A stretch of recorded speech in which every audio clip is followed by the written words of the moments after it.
Hello, everyone, and welcome back to NLC's RPS Promotion Tournament Group Stage. I am joined by Decrec for day 3, I believe. We are here to play out Group B's second time in the stage. Yeah, excited. Get to watch some teams I did not get to cast the last time. Leo Esports, especially. I'm excited to see if they can turn it around. Had a bit of a rough start, let's say, and they need basically every win they can get to keep matters in their own hands at this point. Yeah, we can take a quick look at the standings as we before we head into the games, how the games have played out in our first couple of days with Group A. Almost concluded with PRG and Epic Avalanche fighting for the last spot over there, but Group B still completely wide open with Lions Creed Academy going 2-0. Leo, as you said, looking to pick up their first win, but everyone else completely even. Yeah, it's still really even. Obviously, they've only played 2 games, right? So in theory, Lions Creed could still not make it, but looking at the roster and looking how they play, they should be favored, and they're obviously in a good position already. Lace in Life as well. They have their AD carry back, no more weak side jinx with an autofill top laner, but also they, after that loss, I would expect them to take things a bit more serious and, yeah, at least prep them drafting, hopefully, but we'll have to see in the later stages of the day. Yeah, and as we have mentioned so many times in our streams, this is a best of 1 single round robin. So every single loss, that's that. You don't get to try again, and you have to just roll with the results. So Leo, in our first game, facing off against Hootis Gaming, the Finnish representative, second seed, also my second division team's sister team. We actually played kind of underneath the same organization. It's still mostly a group of friends, but very much looking forward to how this is going to pick up the pace from their previous games that were a little wild. Yeah, especially their first game. We talked with, I believe it was their jungler, Apo, in the interview, and there was definitely some nerves going into the first game. And turning it around against Lace in Life with a dominating performance, honestly. They did also get, the cheat code of Skarner, but not to take away from their performance, they played well, and they demolished, honestly, the Norwegian first seed. And I think that has been the main surprise for me when it comes to drafting. I've been mostly casting the Group A games and watching them, and Skarner has made it through quite often, just completely untouched. And as you said, Skarner is a major threat on this patch. Yes, it feels like like I said, the cheat code. It feels, I don't remember the last time. I mean, maybe apart from Kisanta, feeling extremely unfair in general. I don't remember the last time before that a champion felt this unfair and this overtuned. So let's see what overtuned stuff we'll see. I think we are ready to go into draft right away for our first game of the day, where Leo, looking to pick up their first win, will face off against Hootis. Okay, we are still working through some technical difficulties, but there's the thing. Leo, 2 games already gone. We saw Epic Avalanche start out in a very similar way, picking up the pace to go 2-2 in the group, now fighting for the last spot. But this Group B situation is so volatile. On the red side, this could be their time to start up a similar win streak. Yeah. Taking out the Jarvan, I had a look at Anton's champ pool. It did look a lot like some of you may be familiar with Agurin. I believe even his solo queue account was called something along those lines. So Brand, Jarvan, I believe Elise as well. Interesting champ pool. Then they're taking out the Jarvan, who would most likely be the best competitive of those, or easiest, let's say, champion to fill into a competitive role. And we're already seeing that taken out. The Gragos as well, just generally strong blind, a strong pick. And AD carry is taken out on the other side after seeing Taki's solid performance on the Lucian, especially in the second day of the RPS. Arguably, Taki is the best performer on Hootis Gaming and their main carry, while the rest of the team kind of bounce around DH usually in a more utility weak side role, while Arpo and JMBN try to fill out the utility curve and play towards that bot side of the map. But Ash, you can play around all the map with this one. Yeah. Let's see if they can go put it in the AD carry role or support. I expect them to put it in the AD carry role. Believe we saw several Ash AD carries as well earlier in the tournament, and with Puppet's pool mostly being engaged, that wouldn't surprise me. And they're just handshaking actually, picking Ezreal into this. They might have a difficult time in lane, potentially. If I remember from my scouting, this is a comfort pick for their AD carry, though. Xiao seemed to play quite a bit in solo queue. I think he was one of those AD carries that doesn't really play too many hyper carries, instead opting to play more of the Ezreal Jhin type of style, Kai'Sa as well, playing from a long range and just sneaking around, weaving his way through the team fights. And the Vi does work with Ezreal quite well. Easier to aim skill shots when the enemy is held in place. Yeah, and with the Varus ban as well, I believe this is probably the next one, not opting into the Jhin, so definitely comfort. And in this tournament, at this level in general, comfort is definitely key, rather than just going off the tier lists. Since so, yeah. Oh, never mind. We're back to the Freddy Lord comps. I believe we saw Ash and Sejuani locked several times earlier as well, and with the amount of melee solo laners we've seen as well, makes sense, even though I feel like the champion has, in general, just fallen a bit off from what we used to see, but people, most of the teams value it highly in this tournament.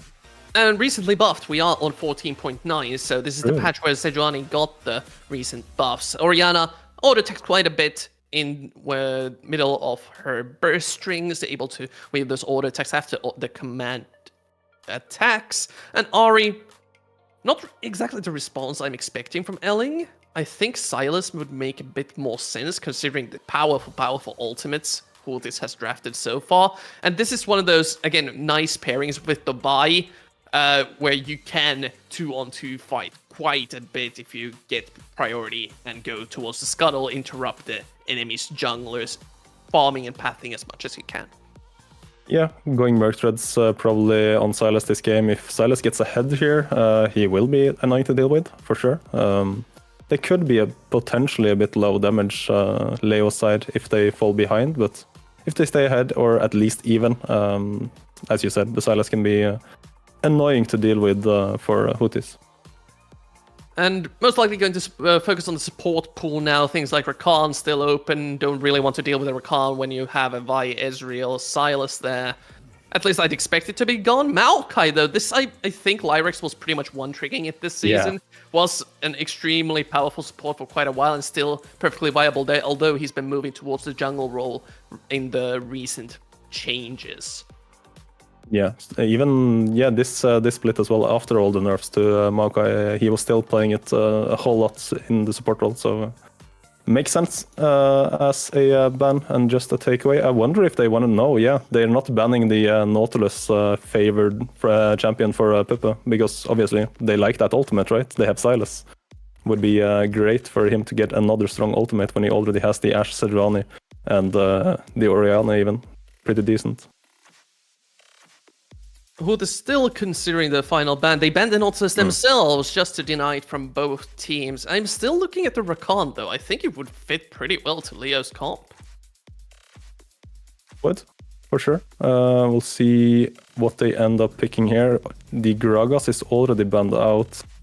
I expect them to just pick some blind top laner.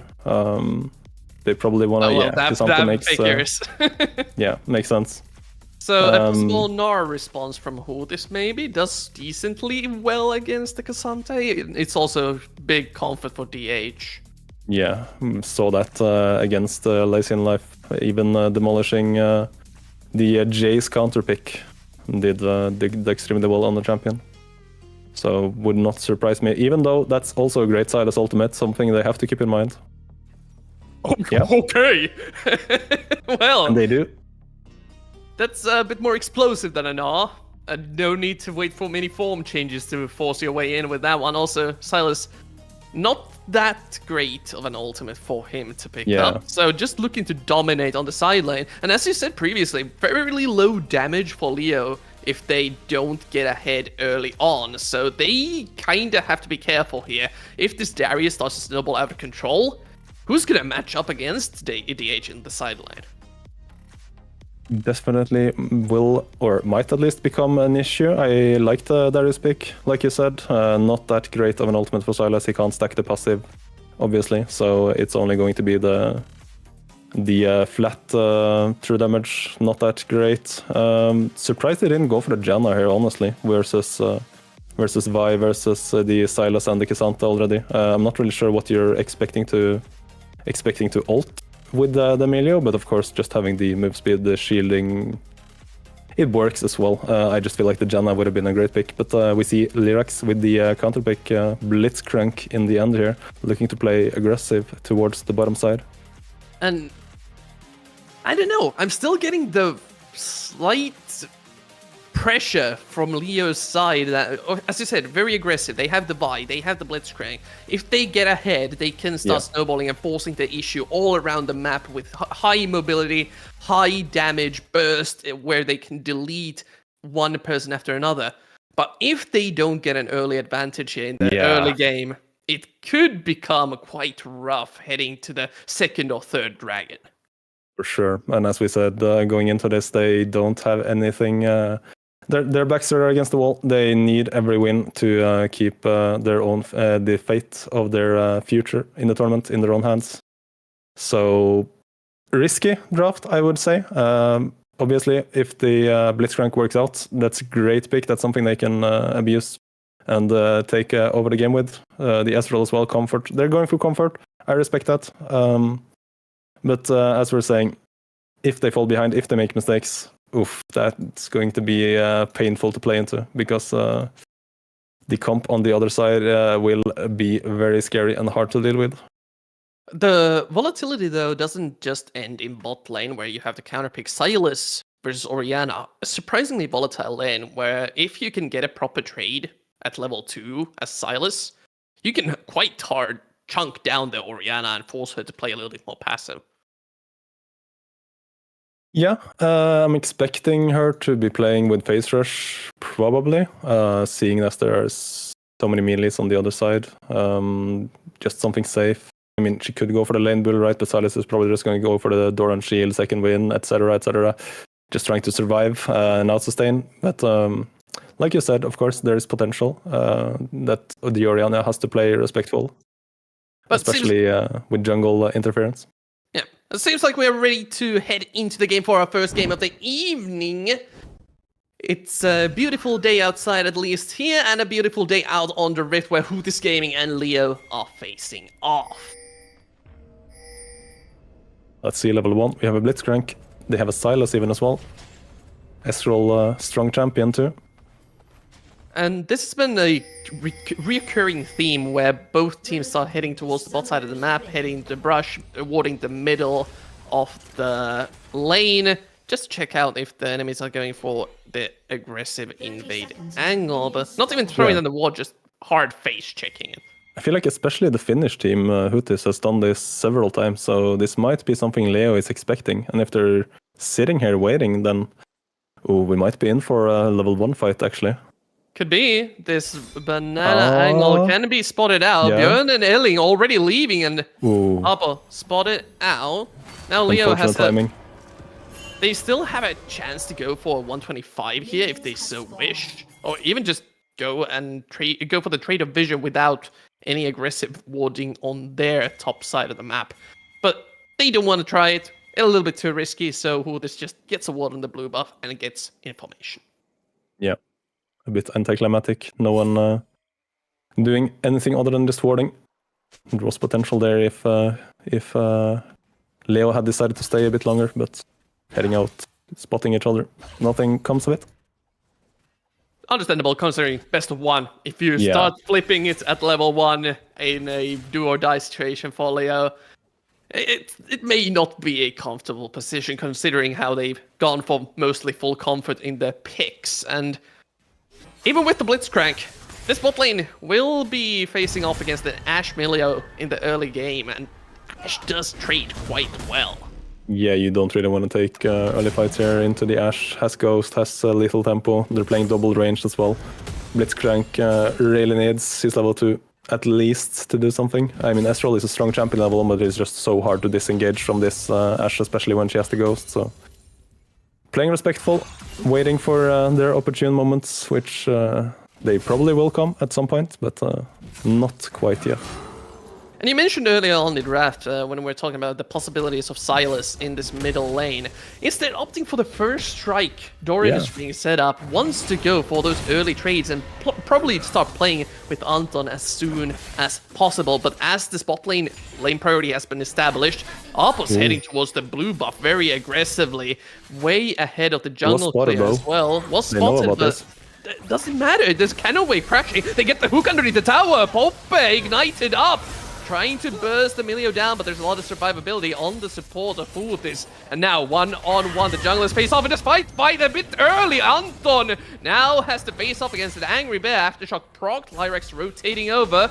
Will get the knock up, but there's no damage just yet. Hook lands, but they just can't fight this. Sylas really low on HP with DH. How has the Darius rotated over? Where did you come from? Popping the Ghost. I think they got the flash of Sylas in the mid lane as well. Just hard shoving top lane in and didn't take a cheater. Yeah, Sylas definitely getting punished, trying to take some heavy trades to help out his jungler. Good hook from Lyrax though, making sure that Puppy can't join his link up with his jungler. Anton, unfortunately though, as you said, a bit early on the smite. Apo gets the blue buff. Bjorna also gets a good reset in top lane, so all in all, pretty good for Leo. Well, yeah, it's an even trade, in my opinion. Whereas Anton gets the short end of the stick when it comes to losing his blue buff, Bjorn gets the nice back. And overall, if you manage to trade just a buff as a composition where you need a couple of levels and looking for the level 6 to start properly trading objectives and looking for fights, you're perfectly happy losing just a blue. Yeah, Bjorn though saving his teleport, so can trade heavily here into the Darius now, potentially, and still have that teleport back. So, Apo looking for a gank, no flash on the Sylas. Will just run away as the minion wave a little bit too big for them to look for a 2-on-2 here. Apo just pressuring Anton and Ailing so they can't zone out JMB in from the wave. As bot lane, Duckies looking for the auto attacks. Flash forward, they want to get Puppe, still has his own flash, traded away, and now Ducky's free to hit onto Shao. No cooldown for the Blitzcrank, forcing the flash. Ailing rotating over. I think he ran through the scuttle, so Putis knows that this is coming. Hawk shot to provide vision. Can he hit the E to gap close? Yes! Puppe's caught out and first blood to Leo. At least no assist gold, but a huge kill nonetheless. This Sylas needs to get ahead, at least get some gold injections. Falls down a bit in CS, obviously, into the Orianna lane, but a really good roam from him. You can see the issue with the disengaging from the Ashe, though. Ashe just popped a Ghost, and Show has to respect, has to flash out, has to heal out. Lyrax really wanted that all-in, but with the Ignite still on cooldown, they needed the Ailing to intervene and salvage the play for them. And not only does this roam help Ailing a little bit, sure, he lost a bunch of minions in the mid lane, but now with no summoners on the bot side of the map for either team, makes this lane a whole lot more volatile. For sure. The Blitzcrank obviously still has the Hex Flash, right? And the Ignite is about to come up too. Getting this Dragon early when you're playing with Sylas mid, the double range in bot lane as well. The trading obviously for the grubs, but still stacking these Dragons early might be something that comes back to bite Putis later on. For now, they are feeling quite comfortable as we see DH get a nice trade on the Björn once again. And it's been a point of contention for many a team. When do you go for the Dragons? When do you go for the Grubs? And for this sort of game, Leo is the team that really does want the dragons. As you did mention, this could end up biting Houthis a little bit if they end up going into the later stages of the game and playing against the Ezreal with a nice soul. Yeah, if they come to the point where Leo can just start taking fights, they have the Blitzcrank follow up on the Viult, they have a lot of bursts, they have good ultimates for Elling. If they can force the play, if they force Houthis to run into them with their champions, I mean, they do have the Darius, of course, they do have the Sejuani, but still, there is potential for some one-shot bursts if Leo are in a good position. But for now, the map fairly quiet. But going for a cheeky invade onto the red buff. Not spotted out by the ward just yet, but they will know this is happening soon enough.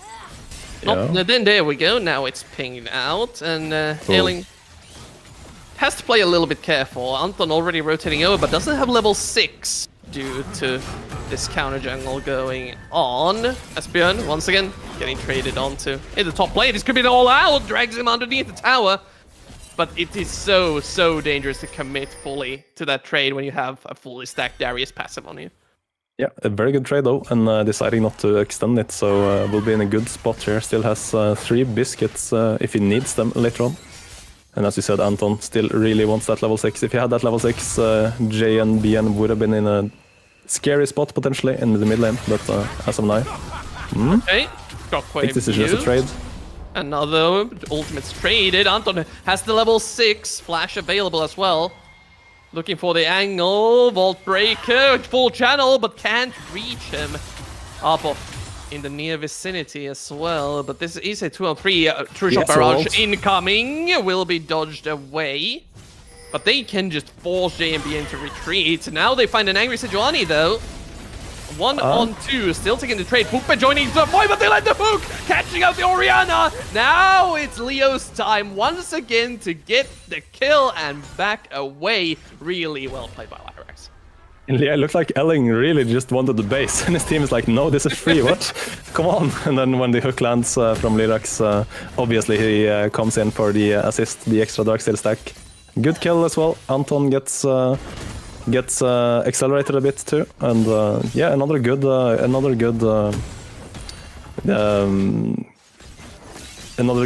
involvement from Lyrax on the Blitzcrank. This is the main thing that you bring a Blitzcrank into the game for. When your opponent has a ton of immobile champions without dashes, without explosive movement options, you can just send him mid. Oh, well, you have an Ezreal down the bot side. He's perfectly fine. And Lyrax can just keep up the pressure on this flashless Orianna. Mid lane, I think we have a fight going. Yep, there we go. JMBN locked up, stunned, airborne, and dead. And this is exactly what Leo wants to do. They want chaos with this comp, right? They want to keep forcing when the flashes are down. JMBN is so exposed when that cooldown is gone. Meanwhile, Houthis, they kind of want to be able to play with their cooldowns, have their flashes, a more stable game, let's say. While Leo with the Vi, with the Blitzcrank, with the Sylas especially, they really just want to fist fight. Well, speaking of fist fighting, and you shall have it, Papa. Yeah, big Going trade. quite low. Darius roaming down now though, so has to respect. The Grubs and the Dragon will be up as well in the upcoming minutes, and with the 1k gold lead, Leo can look for a fight. However, when it comes to power spikes, Houthis with their cheaper builds already has one item finished on the Sejuani. They do, but I feel like the Sylas with the Merc Threads especially is already hit quite an important spike, has a decent amount of AP as well from his items, but yeah, they're just faster. They're Darius especially too strong at this point. Pippe moving up as well. They have the early prio, they have better reset timers, and they looks like they're gonna be able to pick up all of the grubs actually. Very valuable when it comes to, for example, ending the game. If the game starts to turn around at any point, yeah. Leo has to keep that in mind, that there will be extra minions there to push towers down with. However, they are going to push down the mid lane as JMBN once again the target. But the Darius is here though. They're trying to bait this, I think. No? They are. They're trying to brute force. I think they may... They have an idea that this Dragon has started already. Anton and Shao don't have the DPS to just kill it fast enough. And Hootis, if they can get here, Hawk shot, they see the dragon, will start regenerating, but Leo losing the vision and position they had here in the river, now need to regroup a little bit as Hootis converging on the spot side. Now they see the Darius back in top lane, so none of the top laners will be involved. I think this means Leo wants to go, yeah? Yep, the flash goes wide and Hootis instantly turns around. 2 members of Leo disappear into the depths of the river, and a dragon will be taken as an additional little prize. Yeah, the execution not quite there for Leo. A quick and easy double kill going into the meat grinder of Orianna ultimate, the Ashe arrow as well. Easy pickings. They stop the dragon stacking a dragon apiece for now, so it's gonna be a while until we start talking about the souls and stabilizing the game a bit here. Hootis. That's exactly what they want as well, making the game more even, stabilizing the dragons. They have the 6 grubs, as you say. Could definitely be a good spot right now for Hootis if they can keep this stability going. A little handshake there, Ailing looking for whatever extra information he can. Now they know that Arpo isn't on the map. Time to get some resets, finishing up the first items as the game has been pretty much equalized. And when the game is in this position where one of the teams has already taken all the grubs, the dragon was just stolen away, there's nothing really to fight over here. Yeah, very true. It's just gonna be reset timers, some vision, as we say. That though, Lyrax looking. Lyrax is looking, they have a ton of damage, and Thug is just getting focused down, kept alive for a moment by the campfire, but Puppe not strong enough yet to deal with that. They want to go for the dive. Lyrax taking a bunch of damage already from the tower. Just a couple more to take. Xiao loses his life as they overextend on the tower. Mid lane, they want to go for the 2v2. Orianna target shockwave flash by JMBN, and now underneath the tower, once again, a 2v3 because they take a huge chunk of damage from the additional tower shots taken. Ghosted up, both top laners join the fray. DH once more, forcing another summoner spell out of the Leo aggression. It's a chaotic fight all around the map. Yeah, almost all summoner spells burn there for, honestly, everyone. There's only one flash left on the map. Takis, well, there's a teleport in the mid lane. Are they actually going to contest this? Leo, they're a bit late. The Vi doesn't have ultimate. Lacking cooldowns for both sides here. Björn wants to go in, but DH and Arpo can do quite a bit of damage to K'Sante. Anton may just want to finish up all out, already committed by Björn, and they may have gone too far. Ashe arrow lands, and Anton, well, he gets the Herald, will get executed by DH. They get the eye, but still lose the jungler. Taking away the objective though, a nice little win for Leo. Yeah, decent trades at the end there.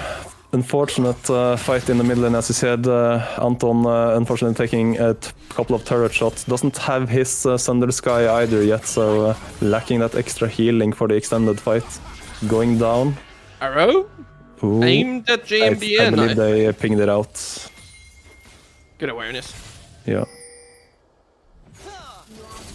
And then that bot lane dive Lyrax and Show, that looked personal. I don't know what Pup has done to either of their families or said in all chat, but yeah, they really wanted that extra milio, and Show just accepting that he will die for it and expends his flash to get the extra kill. Accelerating the Israel, while it came at a price, could eventually turn into something. But again, Ezreal, one of the champions that really needs at least a Muramana finish for him to actually activate on the map and be a true carry for the team. Items on Melio is not bad though, they already have the Ardent Sensor. Well, can they fight against 3? Already committing to the dive. Puppe blocks the hook, making sure that his AD carry survives, but a 4-on-2. Arpo and Takis want to go for the DPS from Ashe. Considerable, chunking down the health bars already. 1 kill traded over, and Leo are running away as fast as they can. Off-lane tower very low as well, so if JMBN and Arpo can find a nice engage, they can keep going and force Leo to retreat even further back. They have the 6 scrubs to play with, and they clap back in a very, very dangerous looking situation. Yeah, but you can see why Takis prefers playing this Ashe when he has a support like Puppe. Taking one for the team, Mr. President, get behind me, tanks the hook, saves the play, honestly, and they trade 1 for 1, they get the first turret as well. Really, really big play from especially Puppe, who was the MVP of that exchange, I would say. And it may not be over. Dragon spawning in 15 seconds. Already posturing aggressively near this mid lane area. Darius has to run down though. Bjorn almost has his teleport up. Leo wants to look for a hook here. Getting a catch would be very nice. Bjorn teleporting in, but this is going to be a 3-on-5-on-5. Separated. Popping the Herald into the mid lane, but they don't have the pressure. Nice! Shockwave onto 2. Already the jungler very low on HP. Lyrax will get taken down by DH. And Bjorn can't survive either. Double kill for the Darius as Hultis once again laughed their way towards the dragon. Yeah, I don't think Leo can play like this. They need to be able to isolate some members, use their champions, get a pick, but then in a straight ARAM mid lane standoff, they have the Orianna, they have the Ashe and Melio. It's just so easy for them to just pick off the frontliner and execute them with the Darius ult from DH. So well done again from Hutis, coming back from a bit of a rough early game and stabilizing the game, stacking dragons now, the 6 scrubs as we said, a decent, a small little gold lead as well now, and especially the Darius has been a huge benefactor of some of these fights, sitting on a 700 gold shutdown now. And DH, known to be the Gnar Ornn player back in the FPL, being the weak side rock, just turning it up on a Darius counter pick. And Hultis showing that they came to RPS with a bag of new tricks up their sleeve. Yeah, that's always nice to see, right? I think it's something when they looked at Leo's accounts or their preparation in general as the Sejuani does have ult, Show doesn't have cleanse. Oh, already eating away from the arrow, but there's a second ult coming your way. They can't really reach Shao though, and now they're turning it around. All the talk is they don't have the DPS for this. Even killing the Ezreal dares to approach the Hultis AD carry. Takis walks up and auto-attacks him down. Bot side, they want to look for revenge. JMBN with the Archangel finished. Able to turn it around, wants to go in, but there's a tower there, Ailing! Don't go that far. They're very dangerous. Yeah, that's one of those chains on the side. Ouch. Gun taking a bunch of damage all out. I swear these towers are doing more damage than the players at this point. Yeah, it would be nice to see like the in the recent team fight, and then you just have like tower as one one of the damage dealers would be amazing to see. But I don't know if I get to talk. The Elling is still staying here, trying to get the tower gold, but with the Baron up, Hultis can just keep up the pressure. Looking for Lyrax, slowed down by his own W, a knock-up and a permafrost to go. No flash either, so a apprehend from DH should at least eventually be able to secure the kill. Arbor will pick it up, and now they can start chunking down the towers. Leo trying to get a push of their own going in the mid lane, but JMBN committing the teleport to try and protect it as long as he can. They want to look for the Orianna, no flash or no, well, there goes the ultimate, but no flash. Yeah, the Vi doesn't have ult. This looks extremely forced by Leo. Sure, they get the turret, but here comes the arrow. Lands onto the Ezreal. It's a 3-second stun. Arbor can follow it up. Tanked by Anto, but the slow field still stands. A bunch of damage from all the members, and Arbor is on a rampage with the support item building. Sejuani 4-0 and 6. Hultis gaming starting to take over the entire map. They are, for sure. They are looking like the stronger team. The Finnish squads. Pings on Baron, actually. They could go for it still. 15 seconds for Show to respawn. Oh, it's so early, though. Yeah, I think they're finally going for the reset here. Gonna want to pick up the top wave, at least, Darius. But yeah, they're... I think we just have to talk about the future. There's too much stuff happening. We can't really go through it all. We don't have replays here either, so I believe the next objective will be the dragon. I don't even know if Leo can contest at this point. I think they have to start looking for picks rather than just trying to force when they're lacking cooldowns. There's also the very real possibility that Hootis just says, let's just go for Baron. We can force, if we can force it. They have a bunch of engage options. Arbos, Ultimate, and Atakis Arrow will be up shortly. And if Leo tries to contest the vision here at the river, they could get turned around on very quickly. They can for sure. Sejuani feeling confident though. 2 items, basically building support. But yeah, the only magic damage really is coming out of Elling, who had a great start. She's still 2-0 too, but falling behind in farm. The game also accelerating a bit past him at this point, even though he's staying relevant in levels. Hasn't quite completed his second item yet. And here's They're the Baron. starting the Baron. Yeah, Hootis knows that they are strong. Forcing Leo to approach almost full darkness using the blue trinket, declaring. What's the plan though? Do they turn? They probably have to. The shockwave lands on the 2 already, Lyrex! Eating him the most of the damage, but a nice CC chain from Björn will reach the back line, but no, the healing almost. He will eventually fall, but Hootis has already done what they need to win the fight. Now it's all about getting as many kills as they can. Elling shuts down JNBN, but a kill traded over. Only Anton left alive, but that is the jungler with the smite. 3 members only alive. They don't want to risk the flip. Instead, head over to the safe objective and take. Yeah, and that's soul point for Hootis as well. Well executed turn, good Orianna ult, and you can see DH, this Darius does go down though. I didn't quite catch who got the shutdown, but there's been a lot of talk of creating space recently, but DH definitely doing just that. Keeping 3 members at least occupied, healing with the Sterak shield as well on top, buying so much time, creating space, and they come out ahead. 2 for 3, and they also pick up the objectives, as you say, on the end.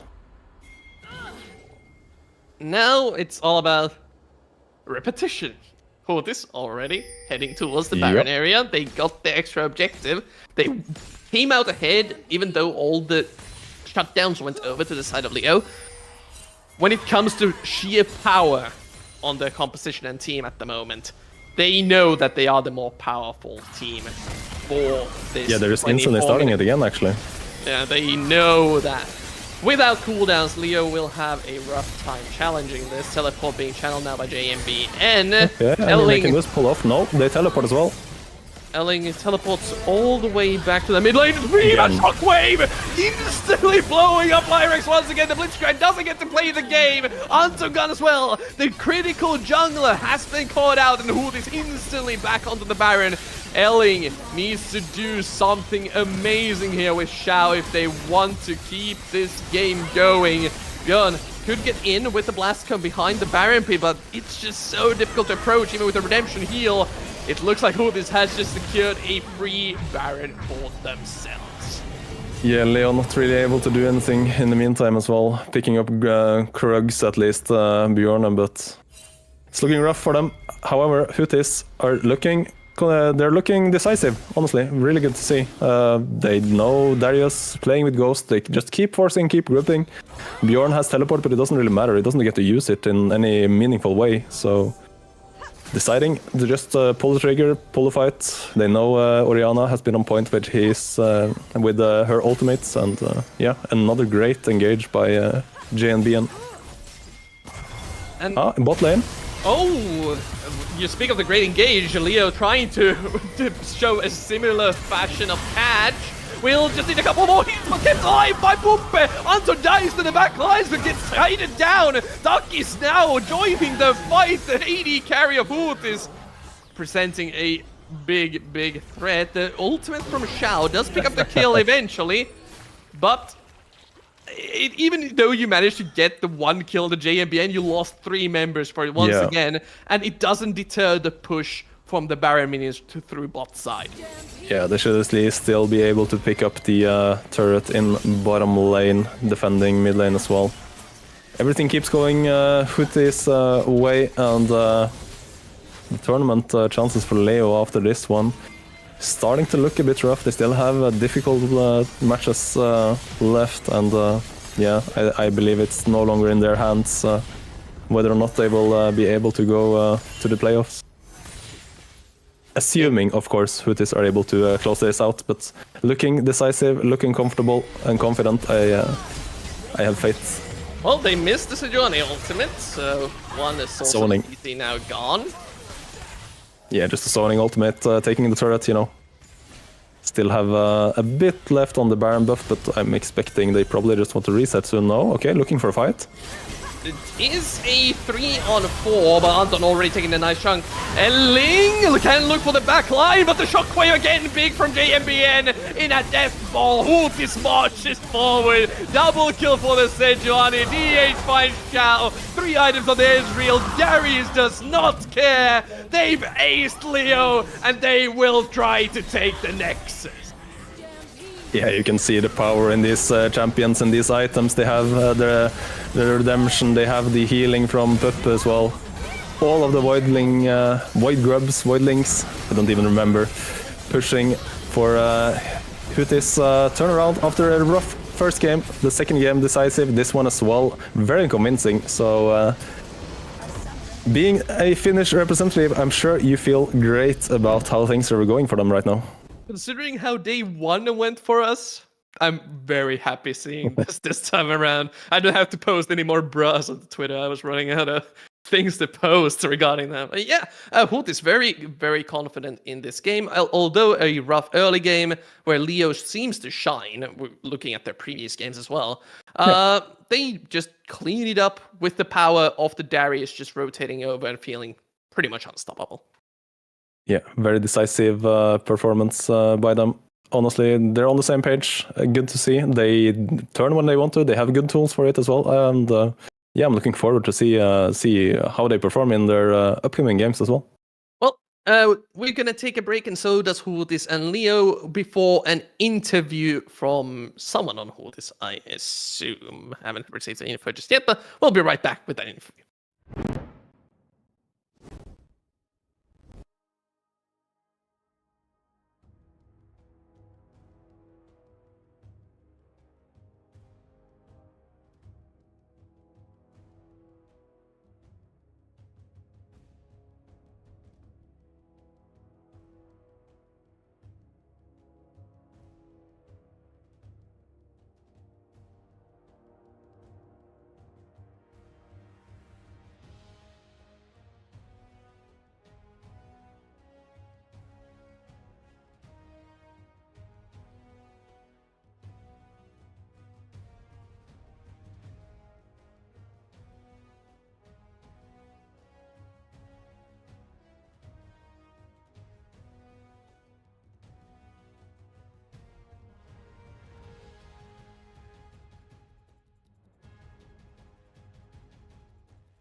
Hashtag Huutista, hashtag onpa vaikea peli. Huutis Gaming joining us.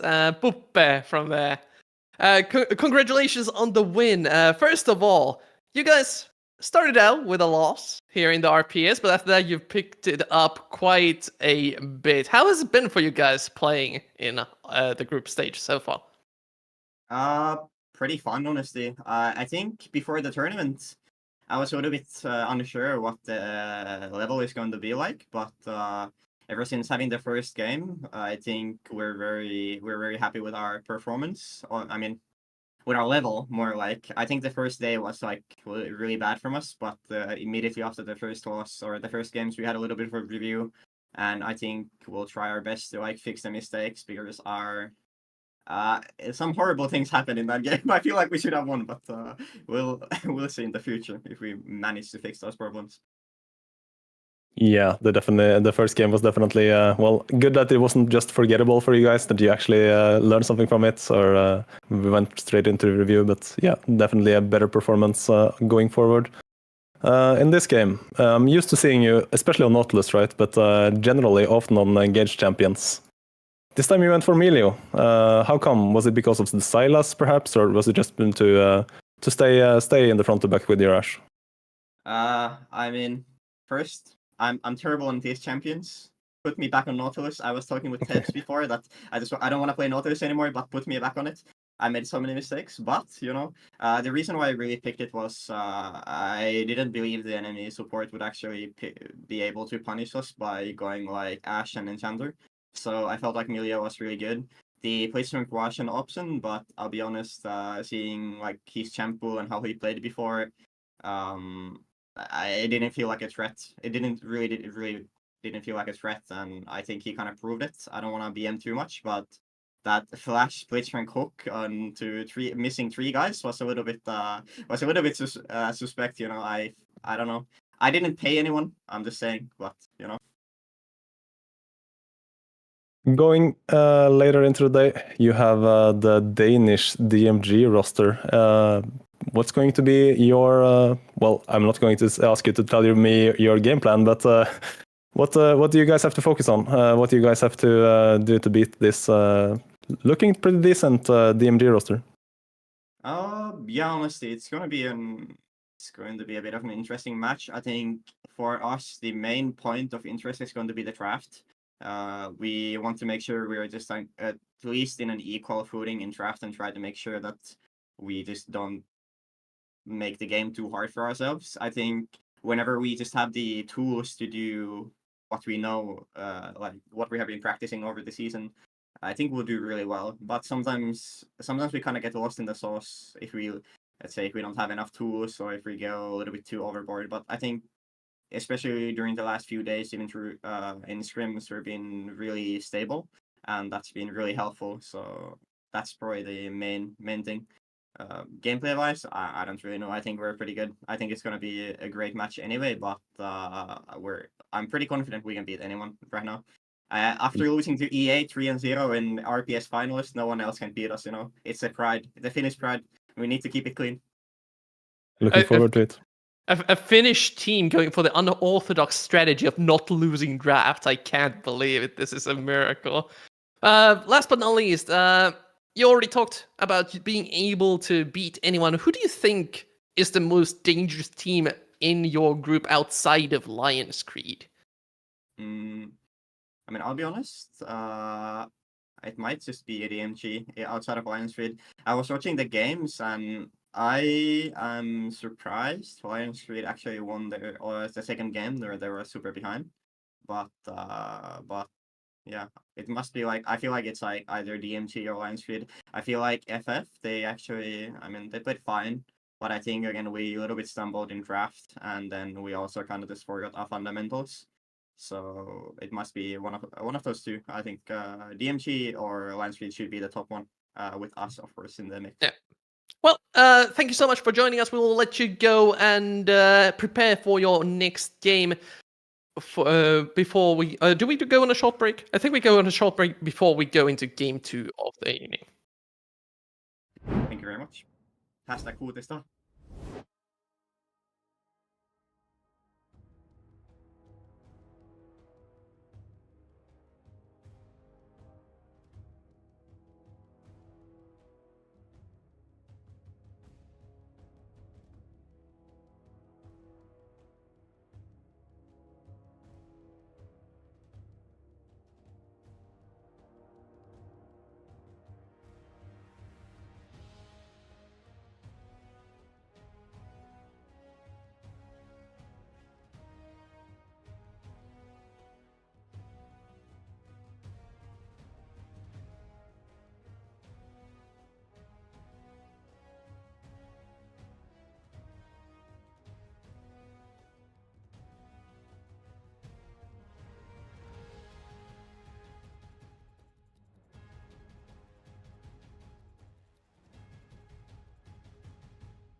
Welcome back as we are about to start the second game of the evening where Leo will be returning to Rift, still looking for their first win against their fellow countrymen in Fritt Fall. They are definitely a rough one. No big break between going out. They're already a 0-3. Just played, just had a loss. Gonna have to mentally reset, show some resilience because to even have a shot at still being in the playoff run, they will have to win, obviously, their remaining games. No other way around it.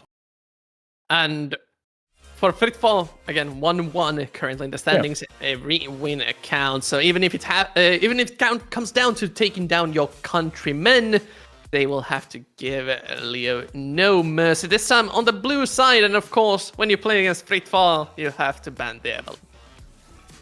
Well, didn't have to ban it in the first game, and that worked out for the Norwegian proceed. But after that, they just don't want to deal with it, and that's also understandable. Skarner as well, taking out. I still think it's easier to ban the Evelyn than to deal with it on the Rift. Even though you are capable of doing it, you need to be very coordinated against an Evelyn when you have a player like Loffe piloting her.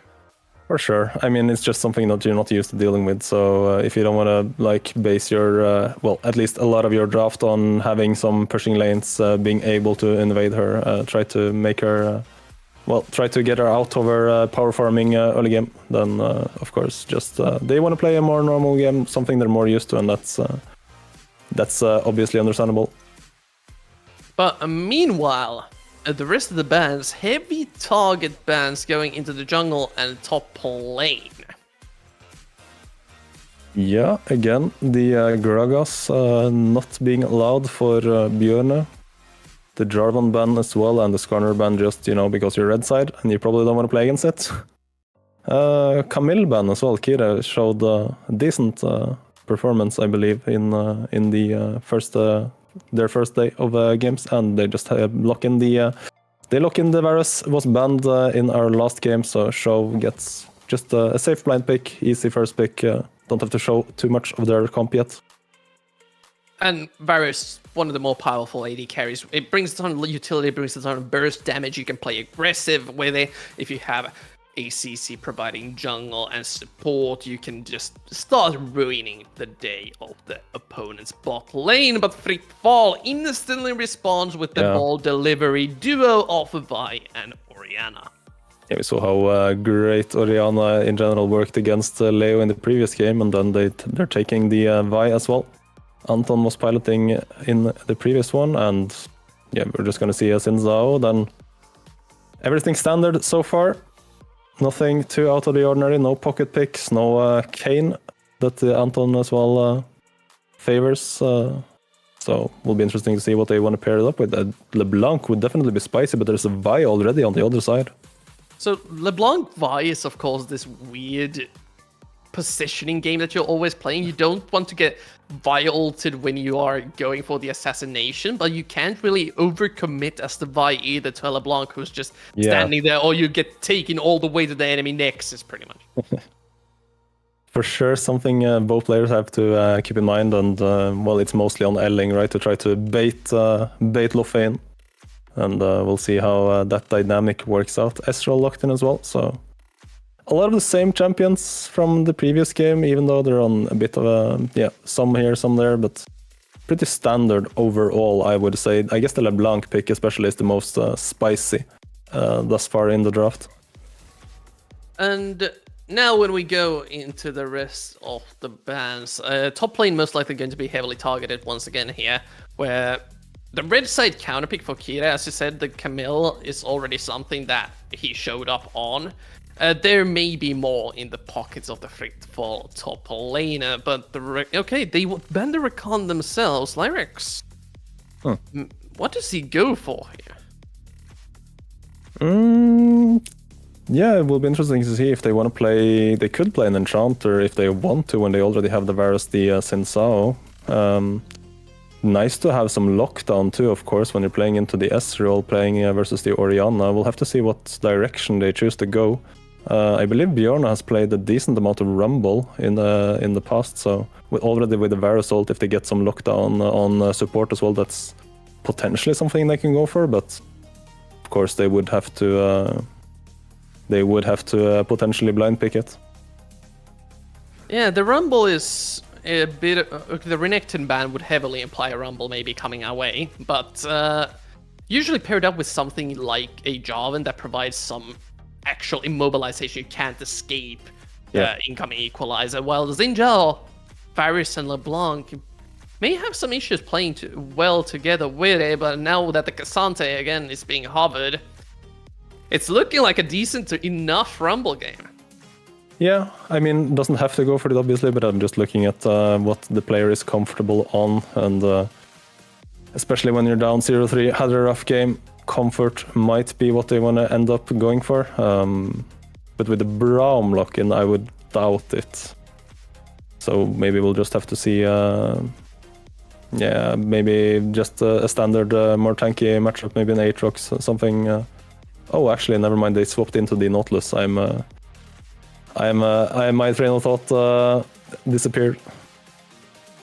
Well, we're gonna have to see the blind, and I think the Aatrox may not even be a bad idea. Providing a secondary bruiser to the Zinjao to mana fight with, there's not too much consistent DPS on Fritfall just yet. The Orianna Ezreal may have a rough time working through it, and the Aatrox does get locked in as the blind. Now, what does Kira have to fight against it with?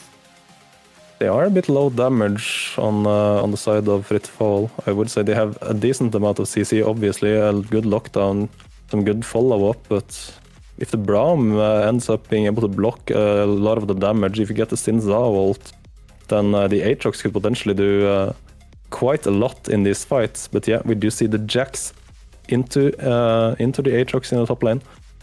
Definitely also something that can make it difficult for Leo to play especially if he gets ahead.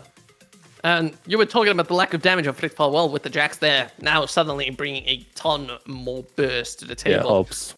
Easier to stick on them as well.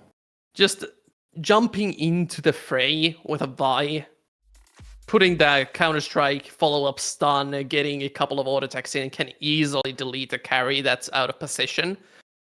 The main thing that I'm asking when I look at these two drafts, though, is does Fritfall have enough tools to survive the run at you until you die of Aatrox, Zinjao, and LeBlanc?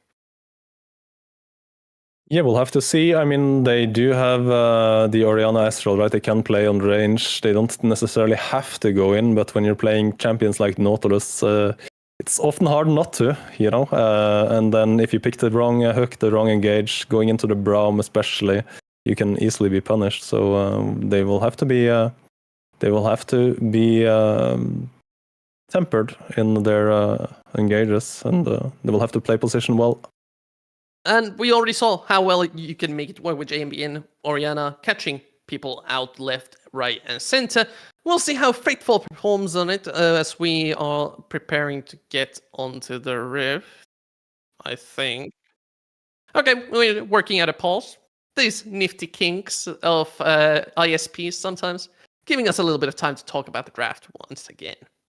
Yeah, I mean, still very interested to see what Elling is going to be able to do on this LeBlanc pick. A lot of our viewers probably have been paying attention to MSI, watching Humanoid do wonders with the champion. Obviously, it can be difficult into this enemy comp when you already have decent point-and-click lockdown with the Nautilus ult and the Vi ult, of course. If you get hooked especially, then it will... You can't make mistakes, basically, as the LeBlanc. But if you are playing well, if you are smurfing on it into the enemy comp with the low damage, as long as you pay attention to the pointing clicks, then for sure you can make some magic happen. And I'm still looking at the bot side, especially. We already saw the Ezreal lane play out once again. It was on Leo's side, of course. But Yep. facing off against the Varus Braum down on the bot side of the map with Ezreal Nautilus, that may turn out to be more volatile than you'd expect.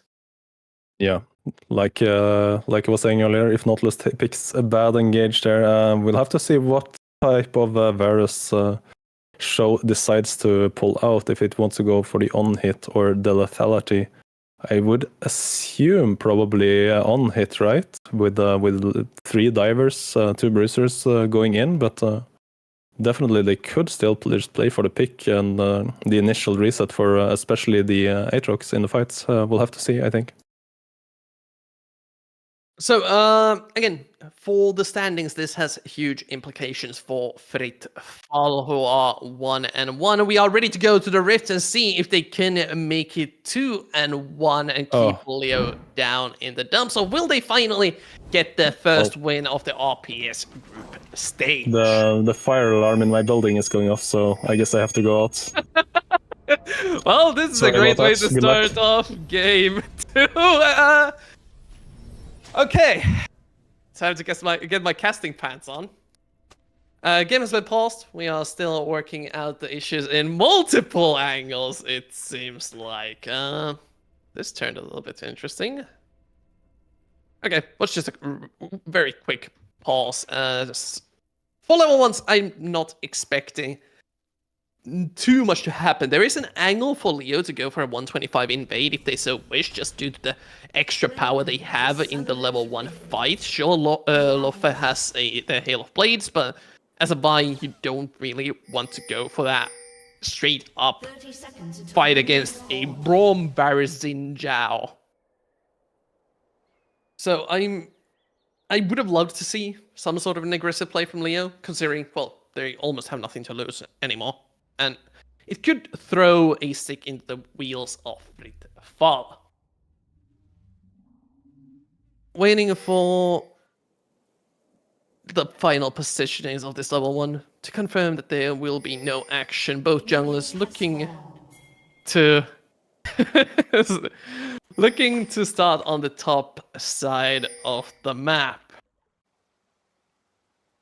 And again, this bot lane may be a little bit more volatile than we expected. Omni and Calm have a ton of engaged potential themselves, but Lyrex and Show, if they catch someone out of position, for example, Calm without Aftershock procced, the Nautilus can get chunked down very hard, and they are already positioning aggressively. Calm has to be careful if they want to try to look for the level 2 priority.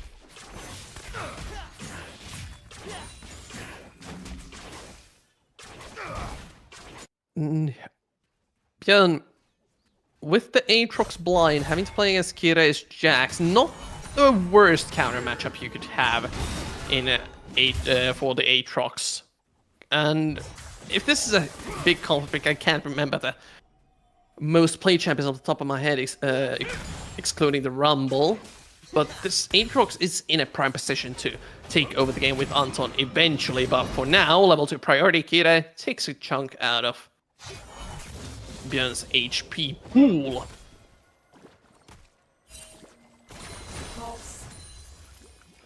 And for the LeBlanc, early game may be a little bit rough. Edo can aggressively trade against Elling, just because of the fact that Orianna auto attacks eventually ramp up to deal quite a bit of damage, and if you go for the full ethereal chains, you'll constantly be in the range of the command attacks dissonances. And the chunking will, due to the extra shielding, favor Orianna eventually. It is up to the junglers, though, to make the balance swing to either one's favor. Edo now in danger as Anton has rotated over. Command Protect will keep him alive for a moment. Chains land. They can go for the dive if they wish. Flat forward and first blood secured by Leo. A clean gank there. Already just punishing the fact that Edo went for the aggressive trades that Orianna is supposed to win. They get the flash and Elling doesn't have to use his, so if they want to play it aggressively in the future, they can do that if they wish. Alright. Oh, welcome back! I am back. False alarm again, like last week. living on the 9th floor. Worrying that this has happened more than once in the past week. Yeah, I mean, there was a period last year, but it's been fine mostly. Well, let's get me back into the game. What's been going on? I see first blood already.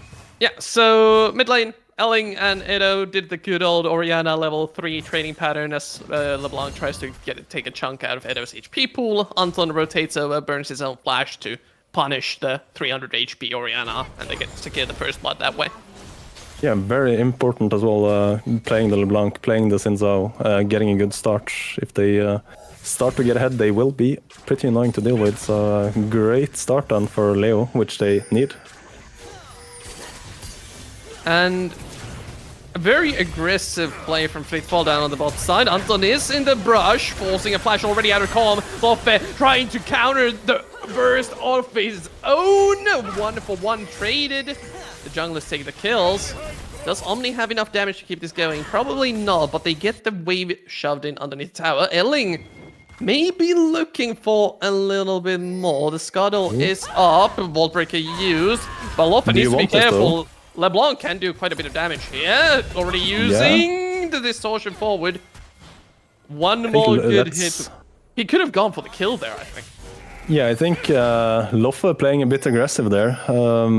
Has the Halo Blades, of course, and the pickaxe, but in the extended fight with the Vi level 4, I feel like the LeBlanc can probably outplay. Does have the flash as well, but plays it safe. Even though Lirax really wanted to punish the Loffe, but forces out the flash in return. And the big thing to come out of that is Elling losing a ton of farm. Edo was shoving in the mid wave constantly, and getting out of that, nothing out of that roam puts him behind on the level 6 curve. We'll need to play a bit risky underneath the tower against a possible shockwave angle from Edo. Yeah, we'll see if Edo decides to just take the reset or keeps punishing Elling in the lane. Obviously doesn't have the flash. Edo does have good vision, honestly. Can play to both sides right now, and the Xin Zhao obviously doesn't have a ton of mobility, so we'll see him coming. Does get spotted out. Oh. I don't know, flash. You don't want to commit that deep, even with the W hitting. Anton still playing very aggressive, as you should on the Xin Zhao. We haven't seen the full clearing jungles do too well in the recent history, and Anton again just pathing towards the bot side of the map as a cross-map play coming out from Fleetfall, forcing the world ender, but Bjorn will heal quite a bit. Full combo onto Loffe there, forcing the dive, but he gets the clean out play. Could even look for more as Kire runs away underneath the tower. Meanwhile, on the bot side of the map, you see Omni forced to burn his flash and recall away, so full map goes the way of Leo. I feel like I've seen this so many times before, though. People wanting to dive the Aatrox, but Aatrox having ult up, having all these cooldowns. Loffe being level 5 on the Vi, they don't have the CC chain necessary to take him down. And even if they didn't even initiate the play, they were just like thinking about it, and then nah, maybe not. And then Bjorn just knows that like, you've stepped up too far. I can punish you here. Cancels the Q charge from Loffe, and he's stuck on the turret. Goes down. Well played by Bjorn. Second time's the charm. Loffe approaching. Still level 5 though. Yeah. Instead, going to the grubs. Yeah. Possibly just taking one away here if he's worried that Anton may be nearby. Sometimes the junglers just take a single one out of the total of 3 to deny the possibility of getting all 6 or 5. Yeah, does just take the one. Does hit level 6 now too, so is definitely he should definitely be looking to use his ultimate as soon as possible and get some value out of it. I think he was spotted walking past the mid lane. No, maybe that ward was late actually. So they don't quite know where he is, but they do know that he has already taken one of the grubs. And now taking the skull on the bot side, could even just start up the dragon here. Yeah, looking like it. They establish bot lane priority and rotate over. There's no chance of the punish due to Anton being on the top side of the map, finishing off the Void Grubs and going for another full clear. After the initial couple of plays, we're starting to calm down a little bit. Yeah, but it's still a good spot for Leo to be in, having 2 kills on the Xin Zhao. And especially the kill on Aatrox. I think when you look at Fritfall's comp, potentially being a bit low damage. If the Aatrox is able to sustain through a fight, get at least the first reset off, then it should be very difficult for Fitfall to deal with this Aatrox. So I think they're in a decent spot as of now.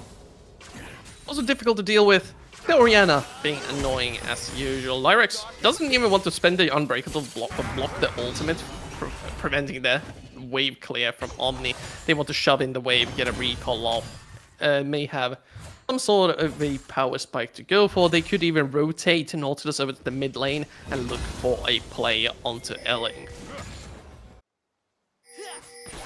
Yeah, nothing really to be playing for right now. Still has the ultimate, Luffa. Feel like both of the teams are just waiting a bit, playing respectful, waiting for a good opportunity, as we see the junglers might spot each other. At least they know where Sinzao is. Yeah, the ward just dying, so Anton knows that Fitfall knows. It's the information advantage. Oh, the red side. Lofe will come from across the wall. Pop goes to Zinjao, but Pop goes to Israel as well. Arrow able to finish off the AD carry. Teleport from the Orianna. Shockwave will eventually finish off the kill on the Lyrax. And a 2-for-1 trade. Yeah, a bit surprising that the Ezreal ends up going to Bjorn actually. Does he have a ward? Yes, he does. So he is able to jump out. But yeah, another good play for Fitfall. Good hook in the end by Calm. Good turnaround there. Ooh, we see that's a spicy Vi build. We were talking about them being a bit low damage, but I mean, if he just hits his ultimate on LeBlanc and is able to hit the Q afterwards without just bumping into the clone, that can almost be a one-shot, I believe. This also explains the Hail of Blades. Yeah. So this is going to be just a full burst by looking to pick off any squishy Loffa can find. Flash W from Anton. That's optimistic, to say the least. Even if he hits it, I mean, Edo can just W, run away. He has his flash as well if he needs it. I don't know, Anton did have a good start and then ending up going down in the bot lane. Might be feeling the pressure here. Barely able to dodge away, but still has to deal with the incoming Aatrox burst. Counter-strike popped. Yeah, pulls out the ultimate, but gets away. Still has the ward from earlier. Yeah, a lot of value coming out of that ward. Yeah, definitely. Able to push in again, Edo. Still doesn't have his first item, but I believe he is sitting on a decent amount of gold right now. You can see first item only on the jungler as of now, with the 3 kills Luffa. On the other side, we see Shove going for the lethality build, does have Hail of Blades, but yeah, we'll see how that pans out. I guess they will have to go for the burst and finishing the first target, playing for Aatrox resets, or just killing maybe one of the frontliners going in with the Braum with the Varus burst damage. I have a small announcement to make. We saw a -1 from Elling, missed the cannon creep underneath the tower, permanent shame to him. Still, LeBlanc farming can be rough sometimes, but at There's least 0-3, and we do this to them, okay. I see how it is. Rest of the team is doing well though. They get the Void Grub started up once again with Fitfall being on a reset timer. They can't be there to secure any of them, so 5 will be going over even with the 1 denied. They get the additional mites to play with. Yeah, the gold is dead even though. Only the 1 dragon going over, but as you said, the 5 grubs are definitely going to be annoying to deal with later on, potentially, especially in the side lane if the LeBlanc can get a bit more ahead of the Orianna. Of course, annoying to deal with always in the side lane. Is it finally time for round 2? Well, at least there's no turret on this side, so just covering the dive, I guess. Okay. And I don't think they want to fight against John. Yeah. It's a bit too dangerous with the Brutalizer finish. They don't do that much damage. With the play the steel caps already done, he has a ton of armor, has a ton of damage reductions from the auto attacks of Loffa and Kira. So instead, they just shove the wave in, try to get some reset timers as Leo force their way towards the dragon as 5 members.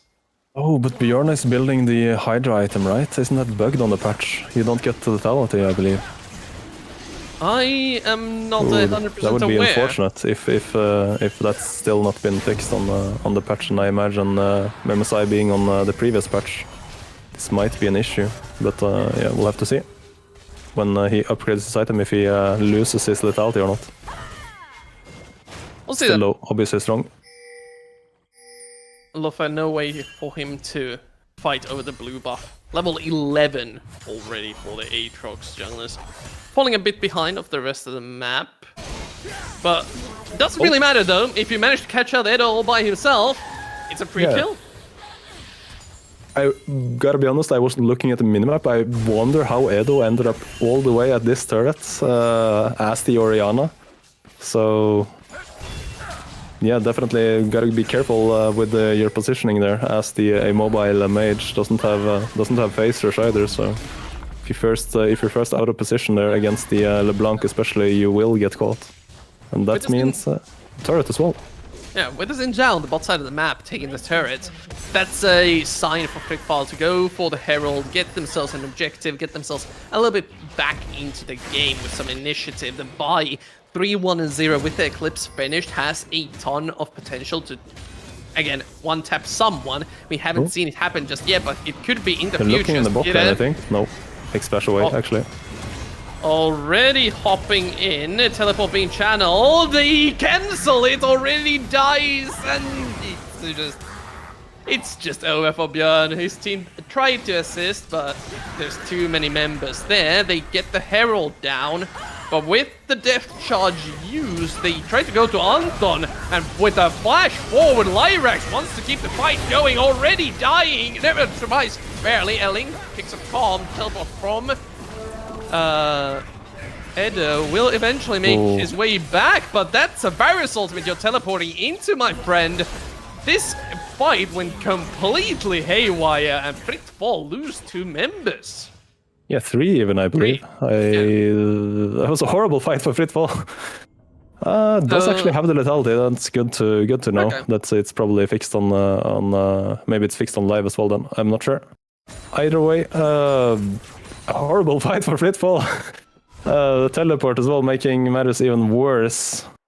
At least a lot of the goal. I mean, the Aatrox wasn't a part of it. I feel like the Aatrox being ahead is the worst thing in the world for Frickfall, but still, gold on Show, gold on Elling.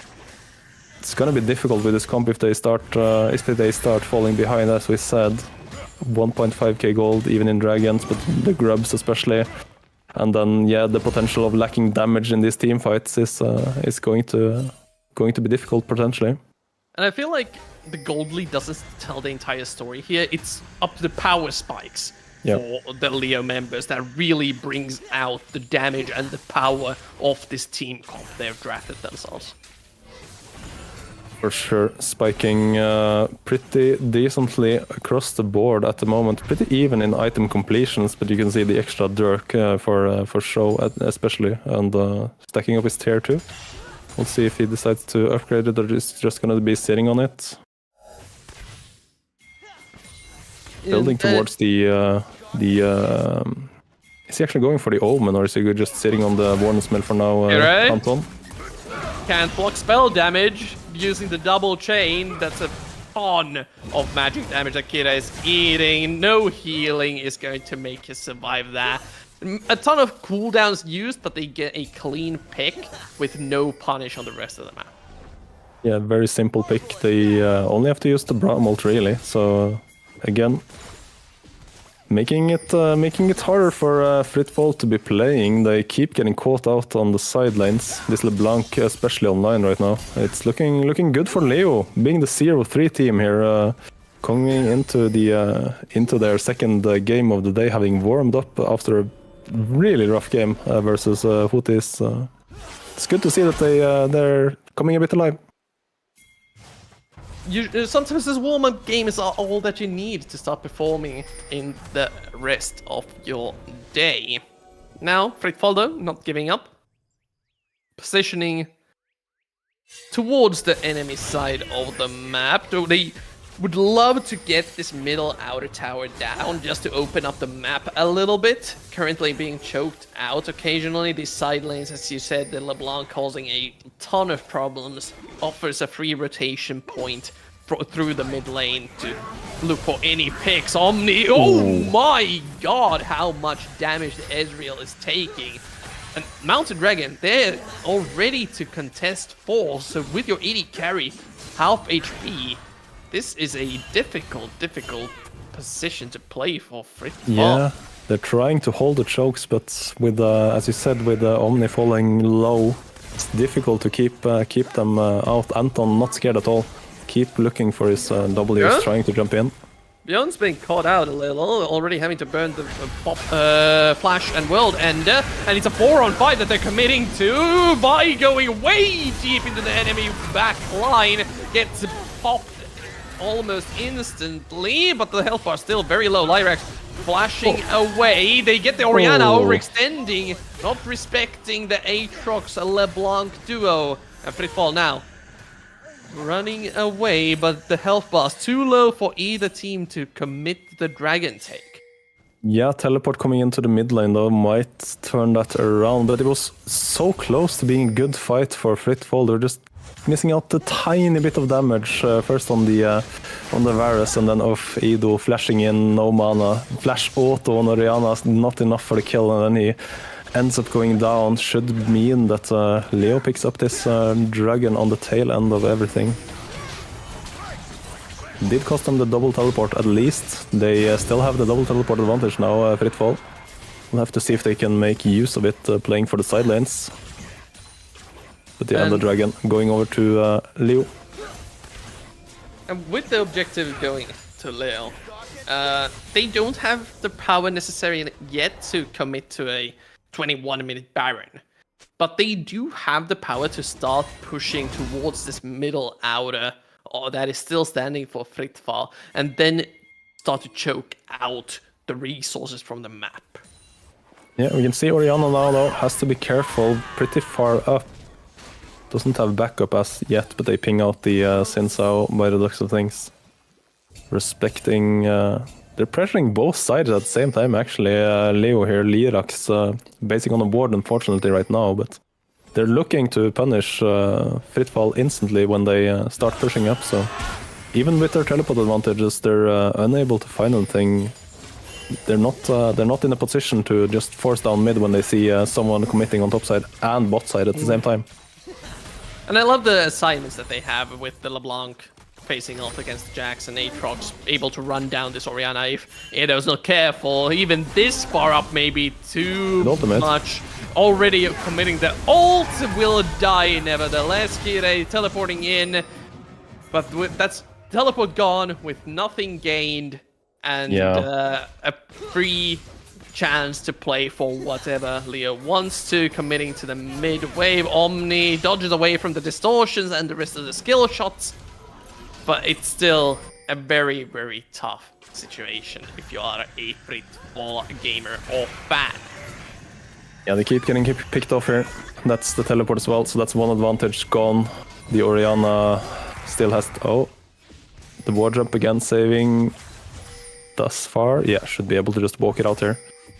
But yeah, as I said, had the teleport advantage. Edo still does have hers, but looks hard for Edo to find an impact in the side lane.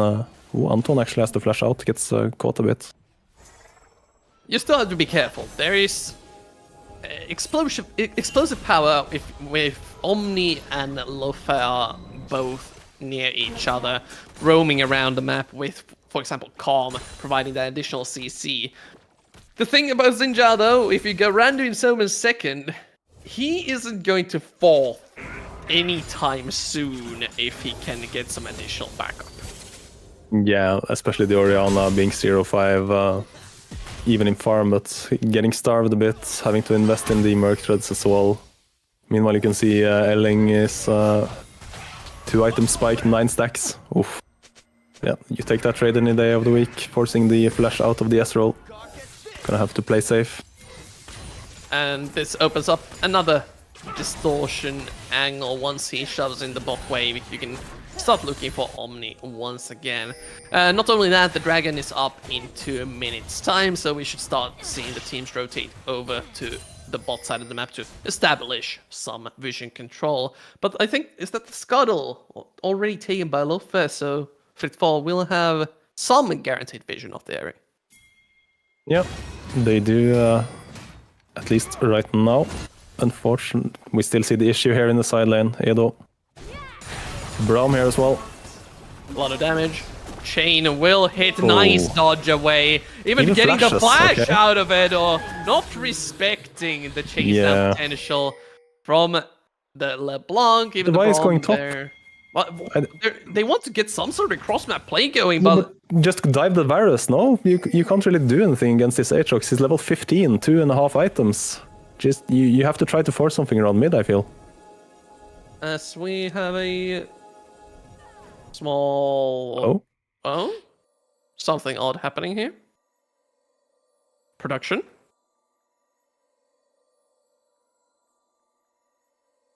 Okay, we have a small technical issue. Well, as we resolve that, Leo, after that one, let's just call it not the best game of the entire tournament, really showing up here in this game too.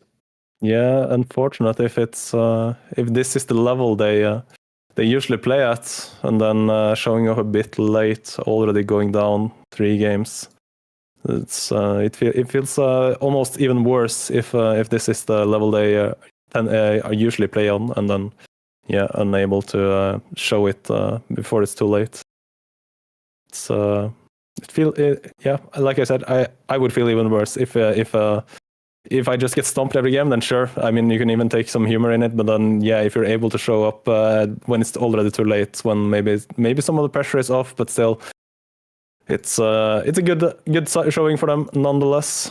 Hoping to get things resolved so we can go back into it, and hopefully they are able to keep it going, close this one out, because as of right now, especially in the side lanes, it looks almost impossible for Fritfall to play. Yeah, they are literally free falling away from the game. They just have such a hard time establishing control of the map. If they try to fix their side lanes, there's always a block or an Aatrox hanging around. And as they get more and more items, you saw the Edge of Night on the Aatrox, so even the Vi can't provide guaranteed engage or catch onto him anymore. You have to have multiple members at the same time committing to that pick, and then you're running face first into an Aatrox. Yeah, that's the problem, right? This Aatrox is going to be so difficult for them to take down. Of course, he can use his smite though if he wants to go in for the all-in, but already having some extra HP, being ahead in experience as well, it's going to be difficult to be able to thoroughly one-shot him. And it's not going to get easier either. He's probably building towards this Sterex Gauge third, so this Aatrox just feels impossible to deal with, and that's not even the only issue they have right now. We can see Omni, every time he tries to step up in the mid lane, he gets poked out of maybe from the Varus poke damage. The LeBlanc can just distort forward, double Q into him. It's I don't know, Fritfall, they have to try to find something, because as of right now, they feel like they're just bleeding out across the map and not really able to do anything. And it all comes down to not really getting the spikes that they want to. The Israel, while capable of dealing considerable DPS at the moment, isn't there to 2 or 3 shot the LeBlanc with mystic shots that he will eventually be capable of doing. And it looks like the problems have been fixed, and we are ready to go back into the game. But we were in the situation where Orianna had already been picked off, and Björn was running away on the top side of the map. Yeah. 10 stacks on the Stark Hill for the LeBlanc. Might even... Loffe. Yeah, again. Yeah, that's back into the game, right? They were looking for some cross-map potential on the top side, but...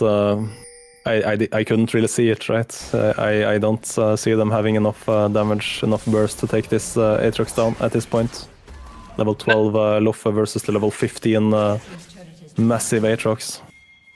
And now the LeBlanc is getting strong enough to just start forcing down these towers. You have enough AP to make sure that towers fall in a reasonable amount of time after getting a pick like they did onto Edo. And now they have the capabilities of accessing the enemy jungle. Yeah, they have some access through mid lane, but they still have to push out the bottom lane. Oh, looking for an engage actually in mid lane. They are looking for it. Can't get anything to stick though. Forcing the teleport from the Orianna. Yeah. Dragon is up with almost no vision for either team over at the river. A ton of Feels like a already Hail burned. Mary for Fritfall, just looking for a hook after hook, but it looks so difficult. Even if it hits, I feel like it's losing for them. They found the barriers. Sloffer diving in. Very separated fight. And Aatrox wreaking havoc in Fritfall's back line. Will eventually run away. Shut down by Kirei. But Leo still very healthy. Surviving the buy engage. Bit separated there for both teams. But getting the shutdown onto Aatrox. Oh, very yeah. well worthy. But they keep going for it. Leo can overextend. Omni still quite strong and untouched in the fight, but Elling doesn't care. He's way too strong. Yeah, you can see how powerful Bjorn is. Honestly, could have gone worse, I feel like, for Fritfall, but in the end, when they try to face check again into the Braum, it's just not enough. And Leo comes out ahead yet again. Soul point as well now. They're just going to get even more tanky. Still a while for Bjorn's third item, but now you can see he picks up the book. Elling did have to use the flash, but now he has the extra hourglass safety, so I feel like this was a Hail Mary for Fritfall. They felt like it was now or never. They had some decent 2-item spikes on their team. I can respect, honestly, just going for the low percentage play at this point. They might not get a higher percentage play later on. So even if it looked a bit forced, they still gave it a shot. Could have worked out, honestly. Was a lot closer than I expected, but yeah, Leo are just a bit too far ahead with their comp at the moment. They had a chance with Shao getting chunked down and caught even a little bit near their own outer mid tower. If they had a bit more damage, some sort of a follow-up play to it, Ooh, looking there was for a chance. LeBlanc here, I think. Lope wants Yeah. to try and chunk Elling down. Still has the Zarya. Uses it early. Just make sure that he has bought enough time for Anton to make it there. If, Lofe, even if he gets the traded kill onto LeBlanc, dying would pretty much give the Baron over to Leo. Yeah, probably. I mean, he would reset the stacks at least, but I think just getting this cooldown is pretty big, honestly, for Fritfall. That's he didn't have to invest anything into that, so getting the cooldown out, he already bought the book, right? And it's gonna be a while until he can upgrade it to the full hourglass, so using that stasis, it's a big win for the Vi. Still, they need to figure out a way to hold on to the mid-wave tower. Ultimate gets unbreakable by Lyrax. 3 against 5. Can they keep it standing? A bunch of auto attacks already taking it down to half. Side waves pushing. I think both wave is starting. Yeah, it's still collapsing, so they need to get Edo down there. Teleport is up, but Yeah. Leo keeps the initiative. And again, Omni, every single time he approaches this wave, is in danger of being chunked down. Yep. Does have his E, obviously, but can still. There we go. Take some poke. They're going for it. Looking for Shao, but Spell Shield makes sure the Death Charge does nothing. Now Kira is stuck all by himself. Lope eventually finds his way there. Shut down from the Zinjala. The Bears may die as well. Have they finally done it? Lope will die, but 2 huge shutdowns go to Fritfall. That's incredible when they're this far behind. It feels like maybe Omni just his third item spike actually. He's online right now, feeling it. I mean, they engage with the Nautilus ult into the spell shield, and it's just like it feels like a terrible engage, but they're able to find the kills. It creates creates enough time for Omni to just deal out the damage, and they're able to find the 2-for-1 somehow out of nowhere, honestly. And it just feels like since the front line of Leo is entirely HP based, sure you have a Randuin's, but a 3-item Israel isn't going to care about a single armor item. You're going to die if you eat more than a couple Mystic shots. And with the fight lasting as long as it did, that's the type of fight that Fritzfall fights the best. Yeah, especially when they're at their turret, right? So Omni is in a decent spot to just keep moving forward. Did have to expend his flash in this fight, but of course hitting the 3-item spike on the Ezreal, showing why they value the champion. It's looking pretty good. So we'll have to see more of this. Confidence coming out of Omni. He has some shielding on top of himself as well now. You can see how much more easy it is for Fritzfall to play though, when they are the one able to just keep the range, not get poked out. So Omni has some sustain too, you can see. If he's able to stay full HP, not get poked out by the Varus or the LeBlanc initially, then it may look like Fritzfall might still have a decent chance in this game. And with the Rabadon's almost finished for Edo, with a 3rd item for Kirei approaching, these characters scale quite well into the late game. Israel, Orianna, Jax against the LeBlanc, Lethality Varus. No flash. No flash. Will avoid most of the damage, but the ultimate gets procced by the Ethereal Chains. They want to look for more. Teleport committed. The Ezreal too low now, so Ezreal barely surviving. Com will fall, and so does the tower. Will end forward go Leo. Roaring like a tiger, flexing their muscles, but for now, it's mostly for show. They got the tower, got 1 kill. This is solo.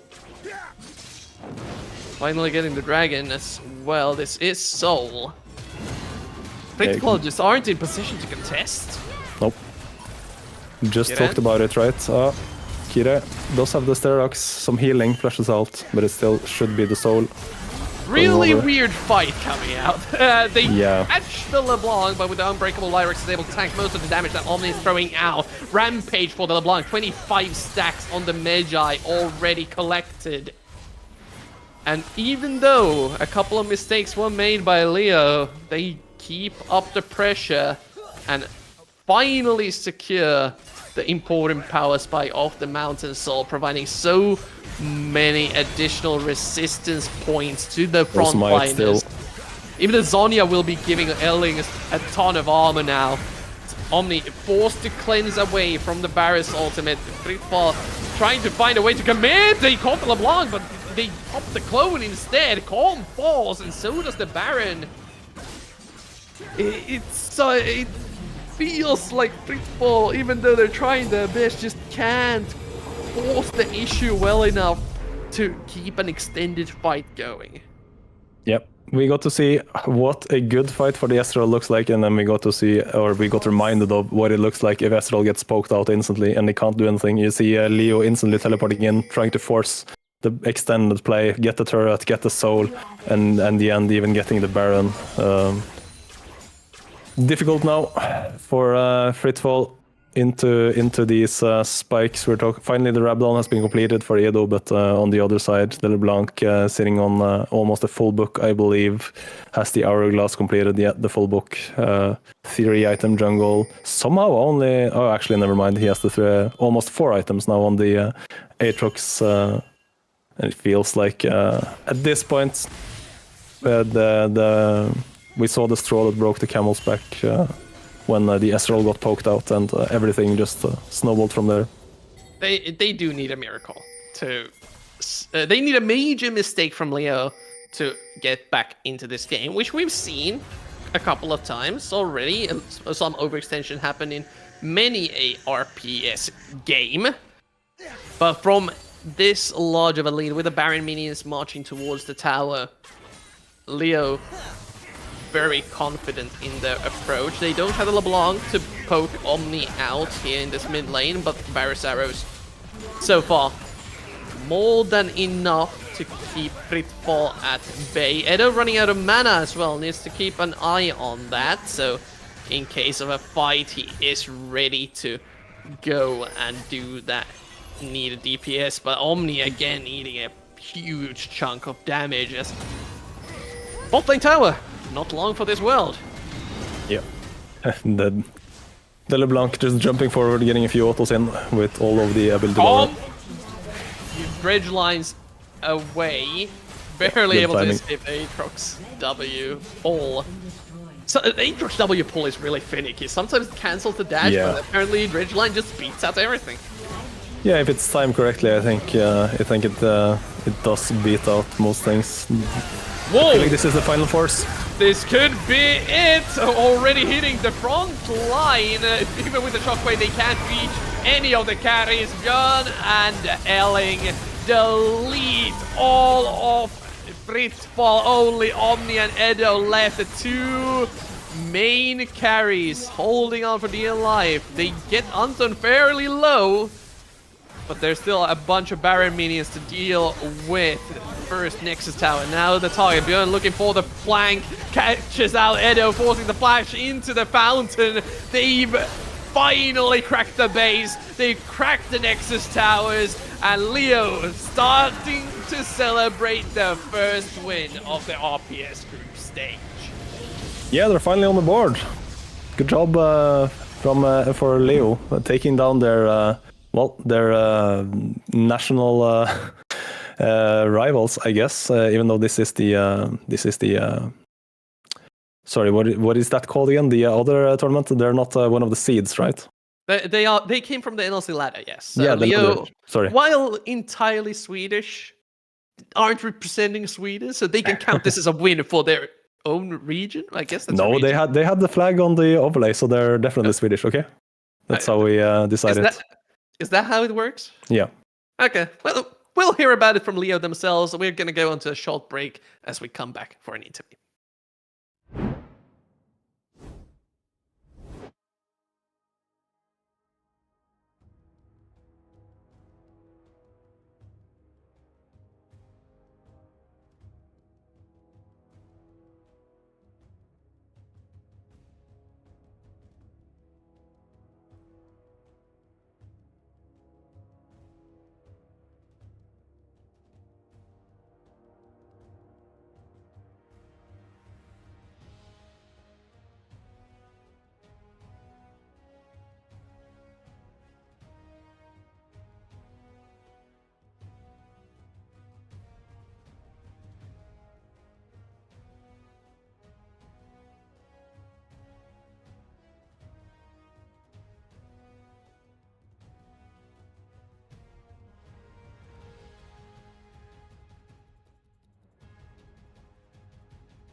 And we are back. We are joined by Leo's top laner, Björn.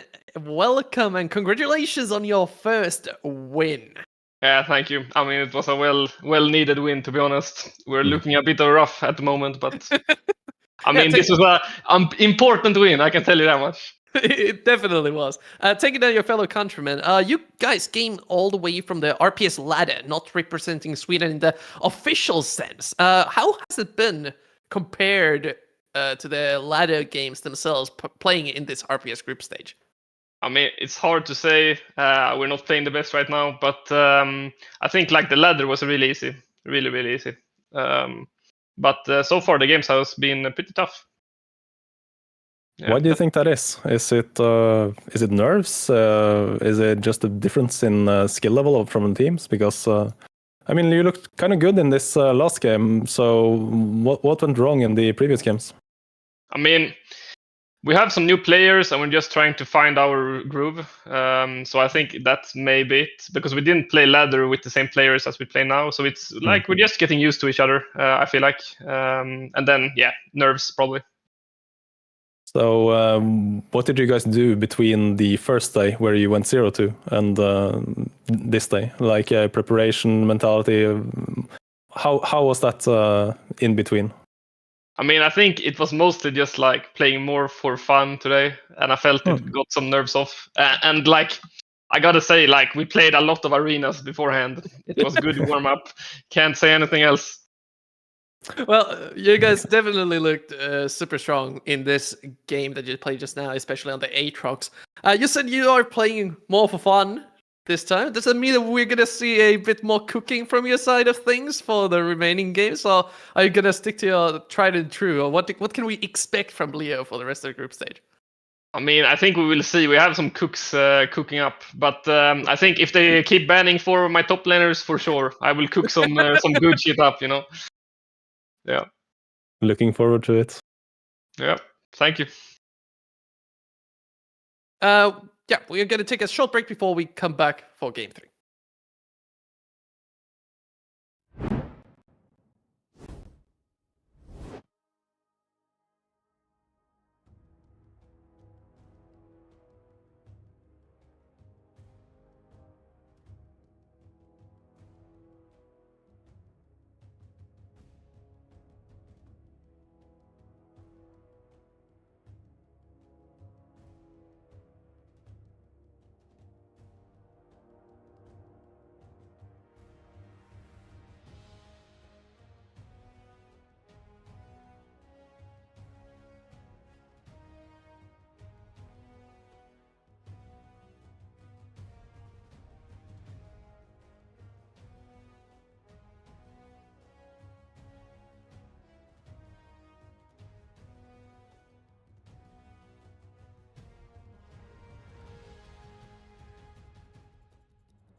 And we are back once more. Third game of the inning coming right up as Hootis Gaming returns to the Rift, looking to secure a spot in the playoff bracket, facing off against DMG Esports Denmark Edition. Yeah, definitely going to be interesting seeing how DMG look today. They've only played the 2 games then, yeah. So 1-1 like most teams, apart from, of course, the Lions Creed and the Leos from the first day. Especially excited to see my boy, the mid laner on the Danish DMG roster, Zero. A Norwegian export, I guess. It was so fun to watch. Came out of nowhere, honestly. Back-to-back finals. Both of the finals went to 5 games as well. Was a pleasure to see him. And then, yeah, he disappeared for a little while. Well, so at least he's back in the scene. We'll get to see how your friend does when we head to the draft, already on its way. And someone I love to bring up on the side of DMG is the top side of the map, Theodore and Taxvig. Theodore, a very, very polarizing champion pool. I believe the player names are the wrong way around. We'll fix that in just a moment. But Theodore, Olaf, banned for a reason. The man is a monster on the Olaf. But he also has some interesting pocket picks. Things like the Warwick. He's so famous it's that for it. player. Yeah, it is I that remember player. him from solo queue. And Taxvig, I think, could be the only Ivern player that we have in the entire group stage. So these 2 players synergize extremely well together. Yeah, honestly surprising to see that it wasn't banned out then, because that's just one of those champions that in the right hands, it's extremely frustrating to deal with, and it just like breaks a lot of the rules normal junglers has to follow, right? So I assume they're ready for it on the Finnish side, as we do see the first pick for DMG. I'm getting a bit confused by the names as well. My bad. But yeah, the first pick Jinx again. We often just see the pickup of a safe AD carry, and then don't have to throw too much early if the Skarner is taken off. Although I think we haven't seen DMG play this hyper carry setup yet. I think the previous 2 games that they played Varus and Callista, I think. So this will be the first time we see them play a more traditional, probably front-to-back teamfight composition, while you've left the Takis Lucian open, they instantly will lock it in. Yeah, Varus and Callista, as you said, with melee support, so will be interesting to see if they want to pull out something like the Enchanter with this Jinx, or just look in the Nautilus, as we often say, as an option as well. But yeah, it's pretty standard drafting thus far, expecting to see a Nami or Emilio probably with the Lucian locked in, and especially with the Sinza as well, synergize as well with either of those 2, especially the Nami. So with the Jinx already there, I was just about to mention that the Ivern is a 100% capable of supporting the Jinx, and then you get the Nautilus, for example, you get Rel, whoever you want as the engaged support to provide the CC and the aggression. So Taxvig, again, putting himself into a bit more of a supportive role, but it is an incredibly strong champion if you can pilot it. Yeah, I feel like you have a lot of support options when you have the Ivern as well, because you can just, as long as the Ivern hits the Q first, right, you can just click on them. Champions like Alistar just suddenly gets an extra pointing click dash on top of your opponent. But of course, if you have the Ivern shielding to follow up the Nautilus, you have several engage options, and we see some disengage in the Melio, probably the more disengage, more safety versus potentially the Nami then into the Ivern Nautilus already picked up. Poppa loves his football. We'll just go in and start peeling for the Lucian. This doesn't...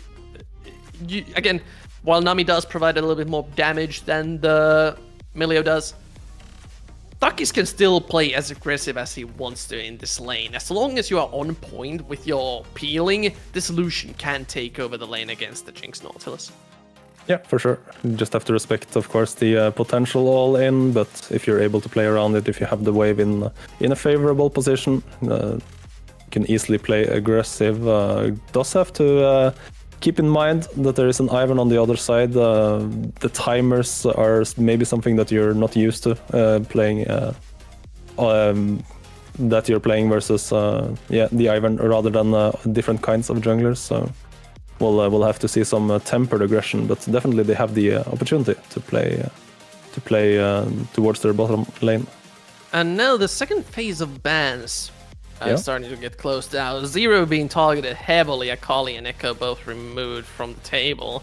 And meanwhile, DMG targeting JMBN, Azir taken out, and so is the Orianna. There's still things like the Talia that JMBN is very, very good on, but I think those are the two main stain mages that are usually locked in to blind with. Yeah. Does Theodore have more spicy picks, though? I mean, we did talk about the Warwick, not something we tend to see. I don't think the Millie ult actually cleanses the Warwick ult, but of course the ball can just knock him off potentially. But when he does have the Ivern already, I feel like he has the potential to pull something a bit more spicy out into the K'Sante than we're used to seeing. You do see the just the Ryze lock in for some power in the early mid game, I guess. We saw this from Zero once before. This was in the first game, I think, played by him, paired up with this same Ivern that Taxwick brought to the table.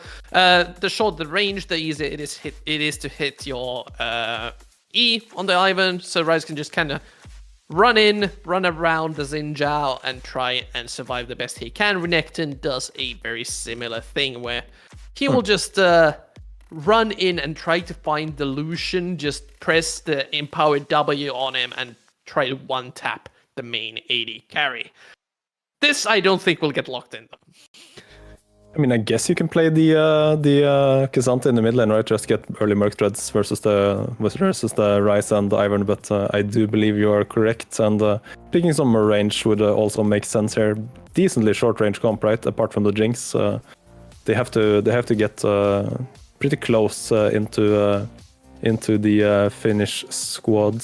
I don't know. I feel like, of course, they picked the comfort pick, the Ryze. Feels a bit off, maybe, even though, of course, you can just deal with the Xin Zhao, the K'Sante decently well. But I feel like I'm not really sure what it offers them in this draft. And then they just, handshake the top lane matchup as well, lock the Renekton. Of course, they do have the Ivern, so some extra value there to just a beefy bruiser and some shield break as well, I guess, into the Melio. But I don't know. I feel like the Finnish squad has. Of course, if the Jinx doesn't get annoying to deal with, I feel like the Finnish squad has a decent shot at this. They do. I love the Hui pick, by the way. This champion, I'm surprised we are not seeing it more. In the correct games, Hui can just take over the game.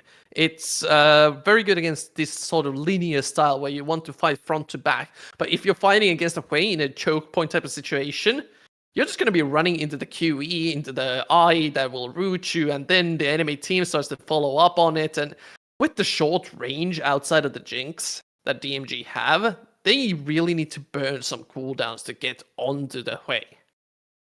Yeah, absolutely. I completely agree. I feel like Hui is one of those characters that just feels a bit unfair to play against at times, and that usually means they're pretty strong, right? And especially when you're playing into such a short range comp as you are, apart from the Jinx, then it should be a pretty good playground, honestly, for the Hui to do a lot of things well. Completely agree. I think Hui is maybe a bit undervalued, especially with all of these mid lane bans. I believe we had 4 mid lane bans at least. Yeah, we had a ton of them. Yeah.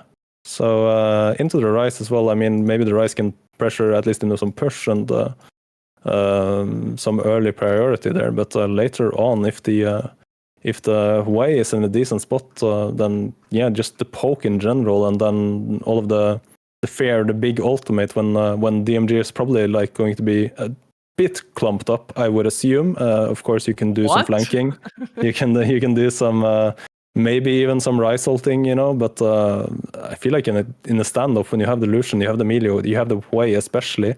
Unless you find a good hook, something like that, a good flank, then I feel like the Finnish squad can be in a pretty decent spot. Well, we'll get to find it out shortly, as we are ready to go into our third and final game for us. We're gonna have 3 more afterwards, where I think it's Thames and Temporal will be joining you later on. But Hootis trying to secure a playoff bracket spot as DMG getting onto, not onto the board. They are currently 1-1. The score is lying a little bit there, but they are trying to get to the same position as Hootis currently find themselves in. Yep. This group still obviously very open, as DMG are playing their 3rd game now, I believe, and then Lazy in Life as well, 1-1, playing their 3rd and 4th game later today. So need all the wins they can get. The Finnish squad obviously want to secure advancement, and I believe they would with 1 more win. But then, yeah, if DMG takes this game on, then the group is still very spicy. We have a ton of games of the group stage still left to play, and DMG, I think they've been looking very good so far.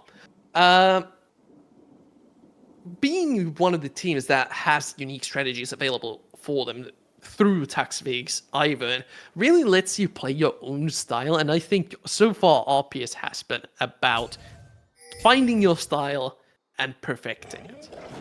Yeah, makes sense, I guess, that you ban out another 2 melee champions for Saronic, the Echo. Oh no! About the one trick or like the yeah, missing the Q there happens to the best. Doesn't really matter though. Just maybe a second off. It's one of those Castica situations where you're trying to hype a player up and they instantly flub. Yeah. But that happens. Of course, we are in a high pressure situation. We are best of 1 round robin. Everyone has shaky hands for the first game of the day. And Hootis, as we mentioned, have already warmed up a single winner for themselves. Zero, though, you already mentioned him, the Norwegian mid laner, has been performing quite well in the RPS so far.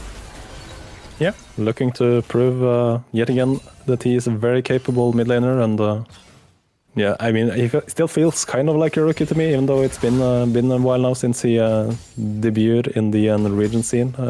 I believe he took a small competitive break and is back now. Yeah, playing in Denmark. So it'll be fun to watch him play some more, even though we didn't get to see him on one of his more traditional melee pocket picks.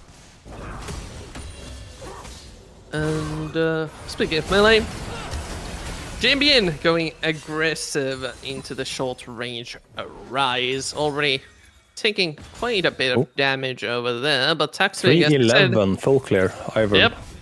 It really breaks the rules of the jungle. This champion clears incredibly fast. Thakis with no cleanse has to start running away. Oh, yeah, Root lands, but there's no damage there. Gleamragon just staying behind, catching the final bits of CS, will let Hootis' bot lane get away scot-free. Yeah, they can see how far the Jinx is from the play, so not really scared of anything there. And they're playing it cool, calm and collected. Puppe and Takis in the bottom lane. I did talk about the comp that the Finnish squad has drafted for themselves if they do have position, etc. But of course, they also have to play extremely respectful of all of the engage potential in this DMG comp. If the Rise gets too close, you have so much CC follow up to if any CC just hits, you know, they have so much follow up if Puppe isn't there to bail them out. No need to bail them out just yet, though, as Taxvig went for the bot side gank. Both of the scuttles were taken away by Arpo. Taxvig swears revenge, trying to go for the Raptors. Gets caught out. Even flash forward coming from the Xin Zhao, forcing the retreat. JMBN there to back his jungler up as bot side with some more trading going on. Kind of testing the limits a little bit. Yeah, instantly flashing aggressive there. Apo has to mark his territory after the Ivan steals away the Raptor camp. I don't think they want more than just a bit of poke here, probably. Zero wants more, actually. Doesn't have the flash, so needs to just back out as soon as he can. If he gets fully committed onto, it would not be a favorable fight for the duo of Hootis.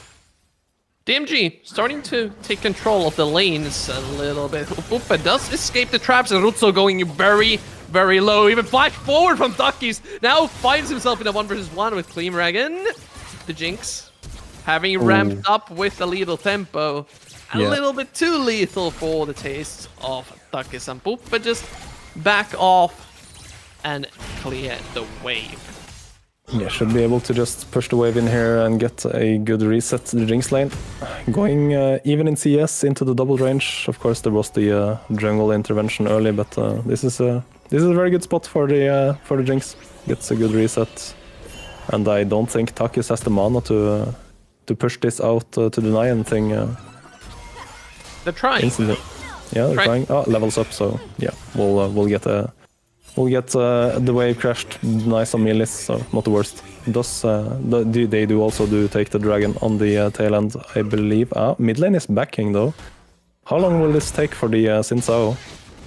It's halfway It's Cloud done. as well, so if no, looks like the Ivan jumped over to Krug, so does have the time, I believe.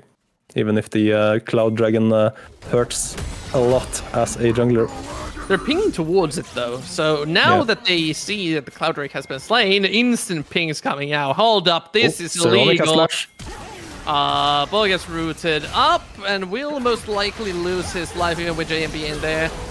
Goes for the full burst. Duckies and Poop are collapsing. They want to fight this. Zero going very low. 2 kills for 1. Even with the first blood there for DMG, Hootis clap back. Yeah, able to get out all of the burst there, J and BN, and then they're able to turn around the kill.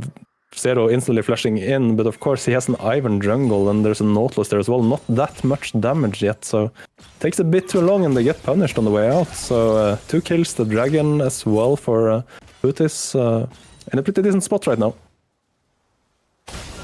Looking good for the Finnish squad. Second seed from Finland.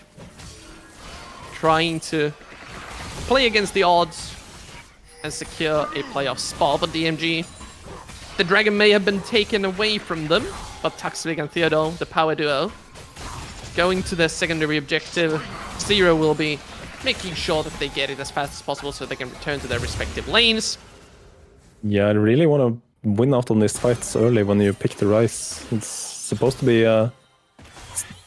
be going their way, so able to turn it around there is a pretty big dent in the early mid game for DMG. Theodore going very low, getting the E reset. Yeah. But DH was just all out underneath the tower. He was going for the dive. What are you doing, my friend? Taxvig is there to punish. Overconfidence from the Hootis top laner. Yeah, Theodore able to get the W off before DH ults in, and then feeling that he should be able to get this kill, still gets baited in by Theodore. Good flash.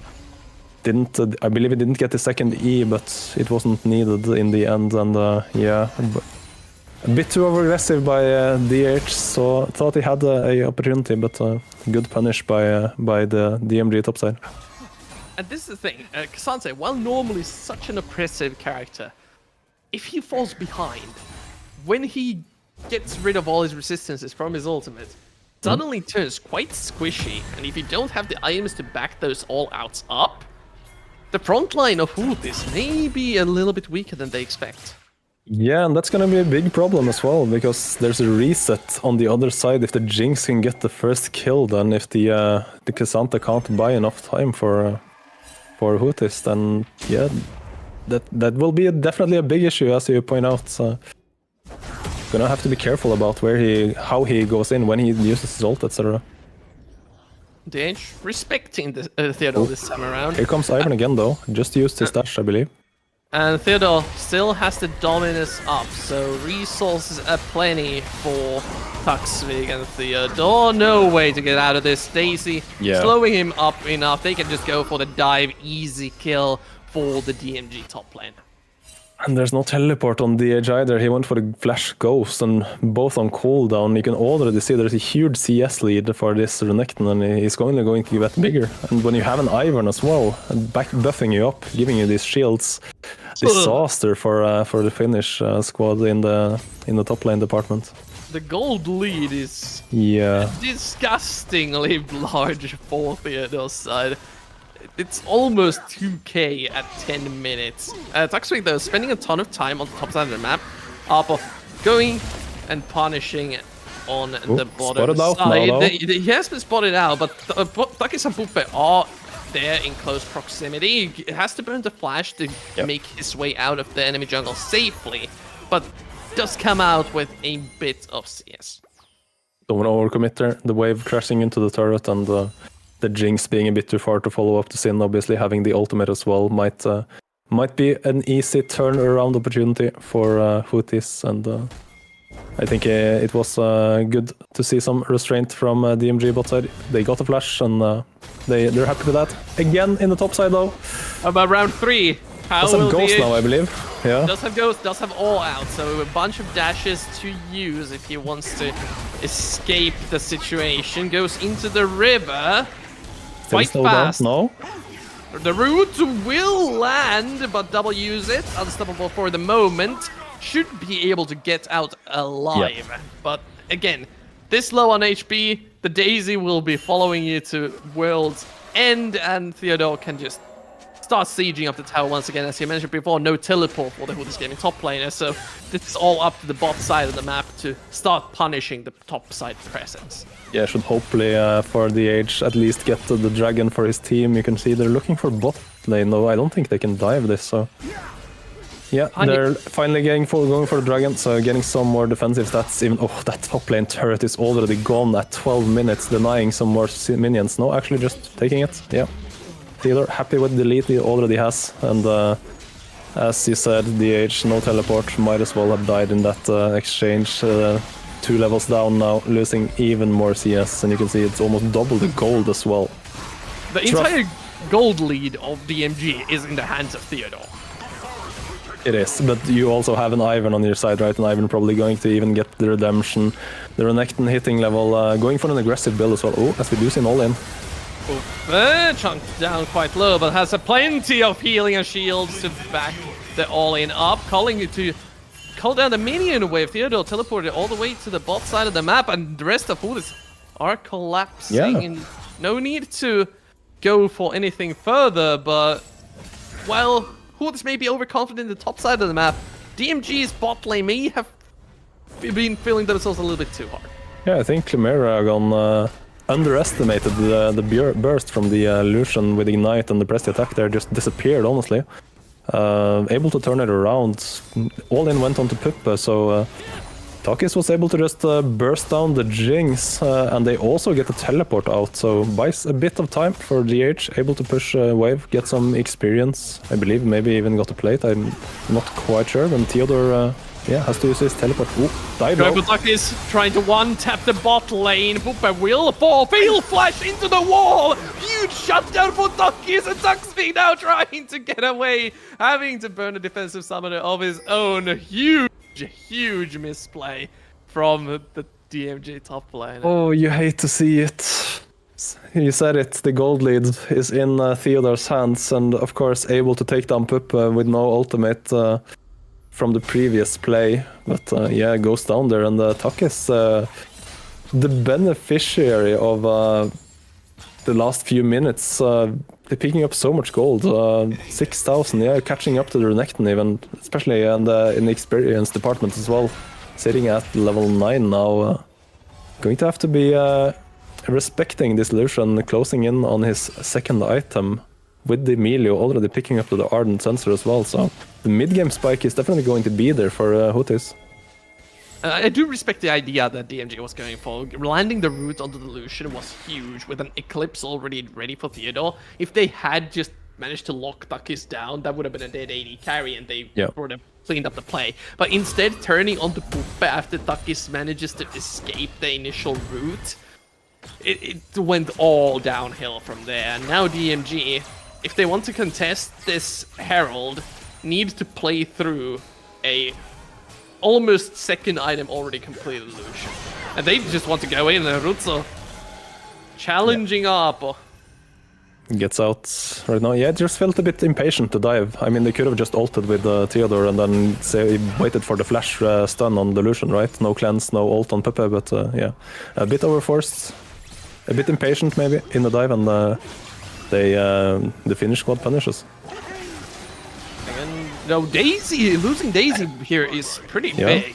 DH is on the flank as well, so establishing mid lane priority, you can start rotating over to the objectives as Theodore having a mana fight with DH in the river. Neither of the mid laners still rotating over. Now the TP is starting to be channeled, but DH alone in the enemy team won't be getting anything done, and Hutis didn't want to commit to that.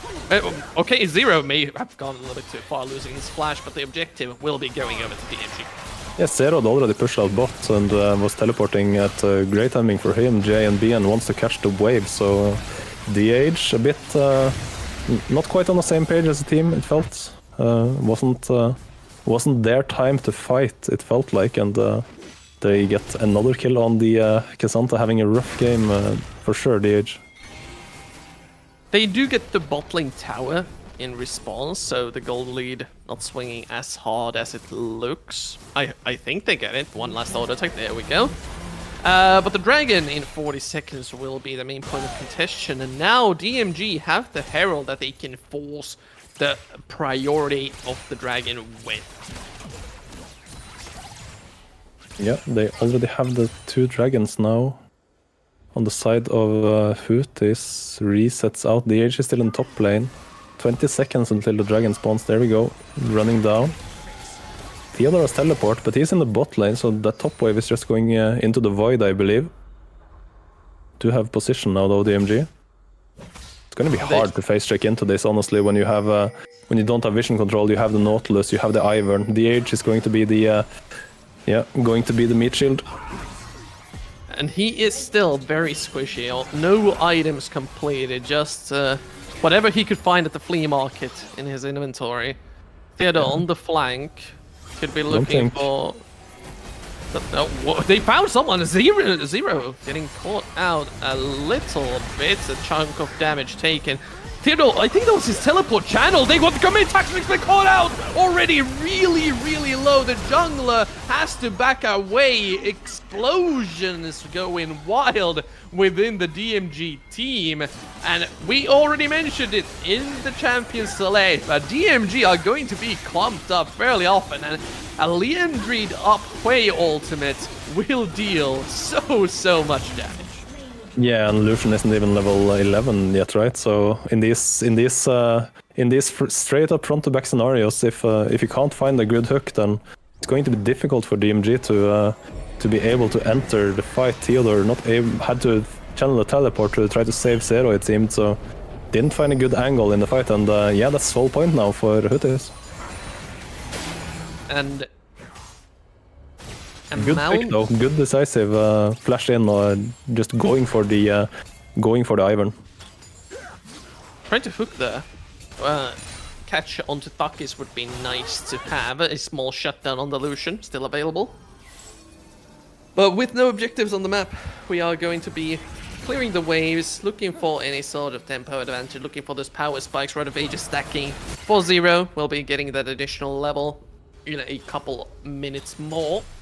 Yeah, upside still incredibly strong, of course. DH still hasn't finished his first item yet, but you have 2 items on Theodore and Taxvig. Obviously a bit cheaper, these items, for the Ivern, even has the Dark Seal stacking up, so very powerful for the amount of gold he has at his disposal. But on the other side, this Lucian, 2 items, has hit level 11 as well now, with the Ardent Sensor buffing him up too. Then Yeah, the fights, they're gonna have to find good angles, DMG, or it's going to be difficult for them to basically do anything in these fights if Houthis can keep them at range, at bay. Still, something that I'm a bit worried about is Arpo being this far deep, gets committed on to pops the Crescent Slash just to make sure he survives with no objectives on the table. That cooldown will be back for an eventual fight, but now there's a window of opportunity. JMBN very low, but the rest of Houthis are collapsing. Here's the Xin Zhao. I don't think Zero can win a 1 versus 2. He can try with a Realm Warp to get away. Just a sliver of HP left. The Jinx Rocket. Oh. Jinx Rocket won't hit. There's still vision and the kill picked up by Arpo. Good try from the DMG mid lane, almost winning the 1 versus 1, but a little bit too deep for the play. Yeah, a bit deep. Does buy some space for his team, though. They are able to get the mid turret down at least, giving a bit more gold into the Jinx, who only has this 1 assist at the moment. Is pretty far behind at least the Lucian. At the top lane. What is that? Just don't look okay.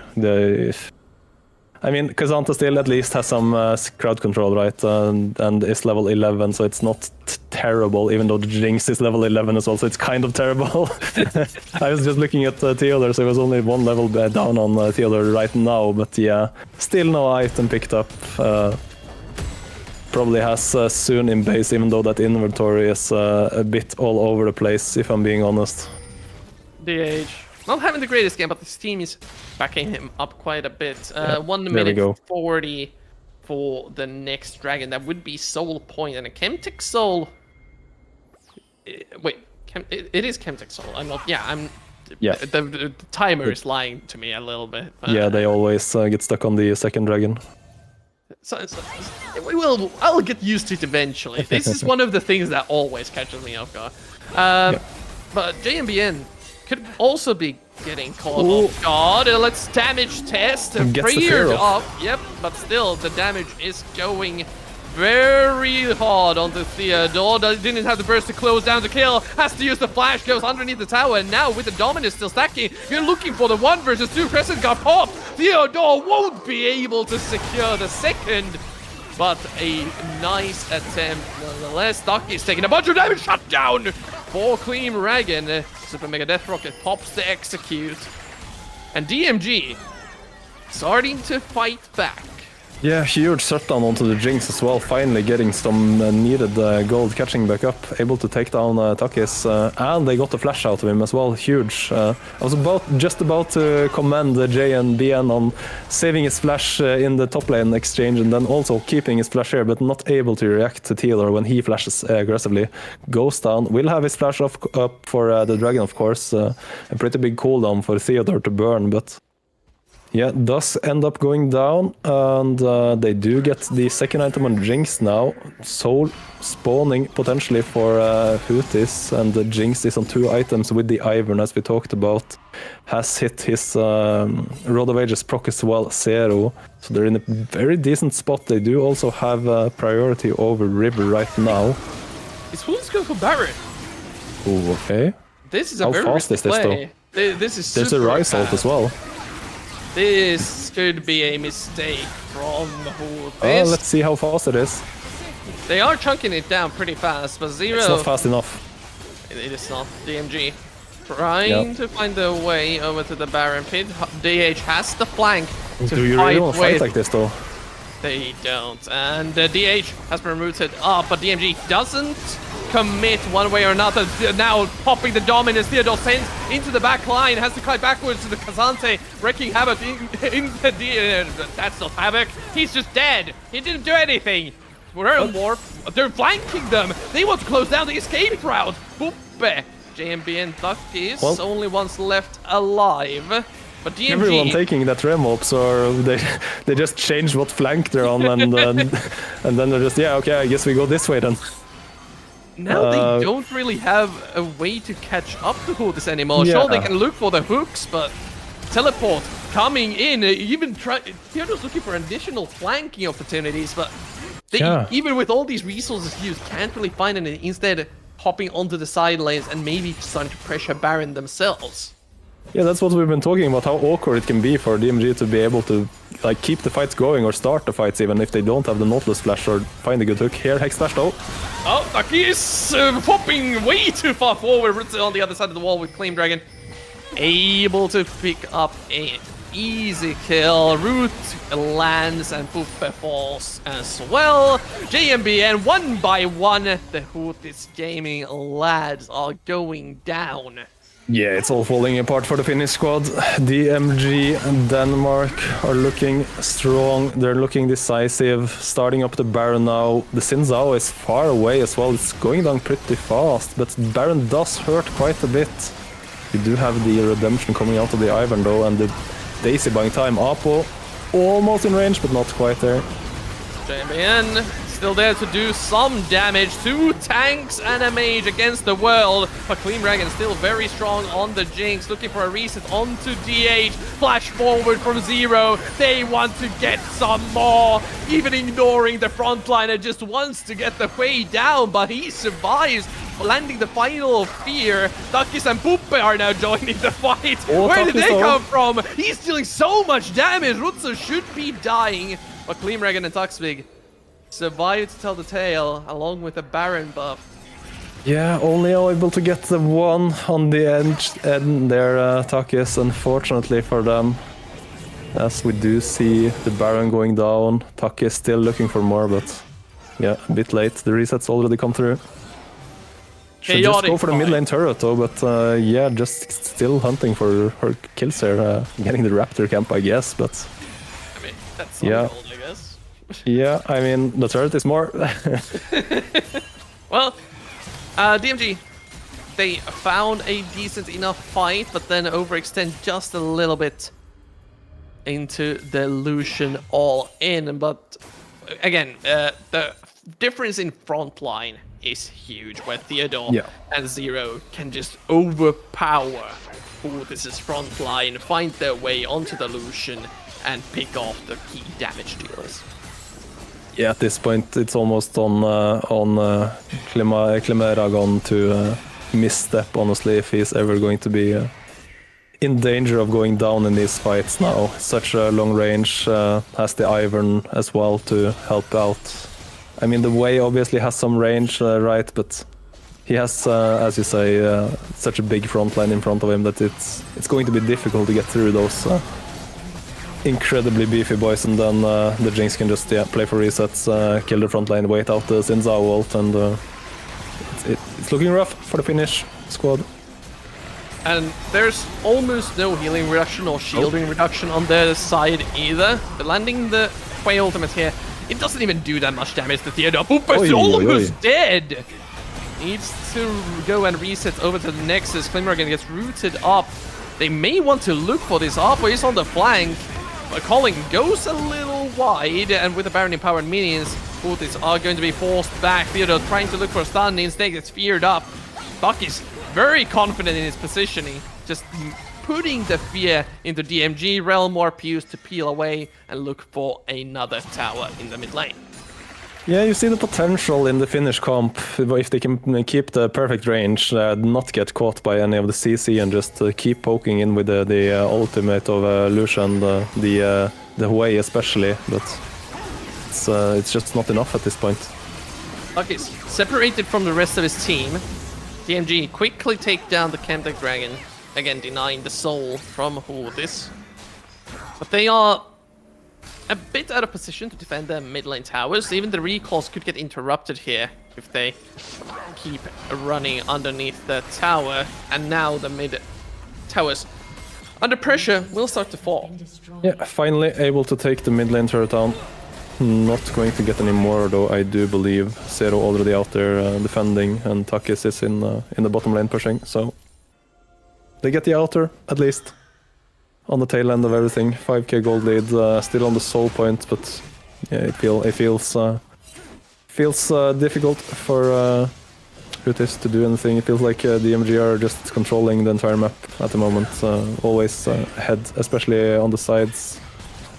I feel like Zero is actually pretty deep here. What's the plan? Raptors, okay? Do they know?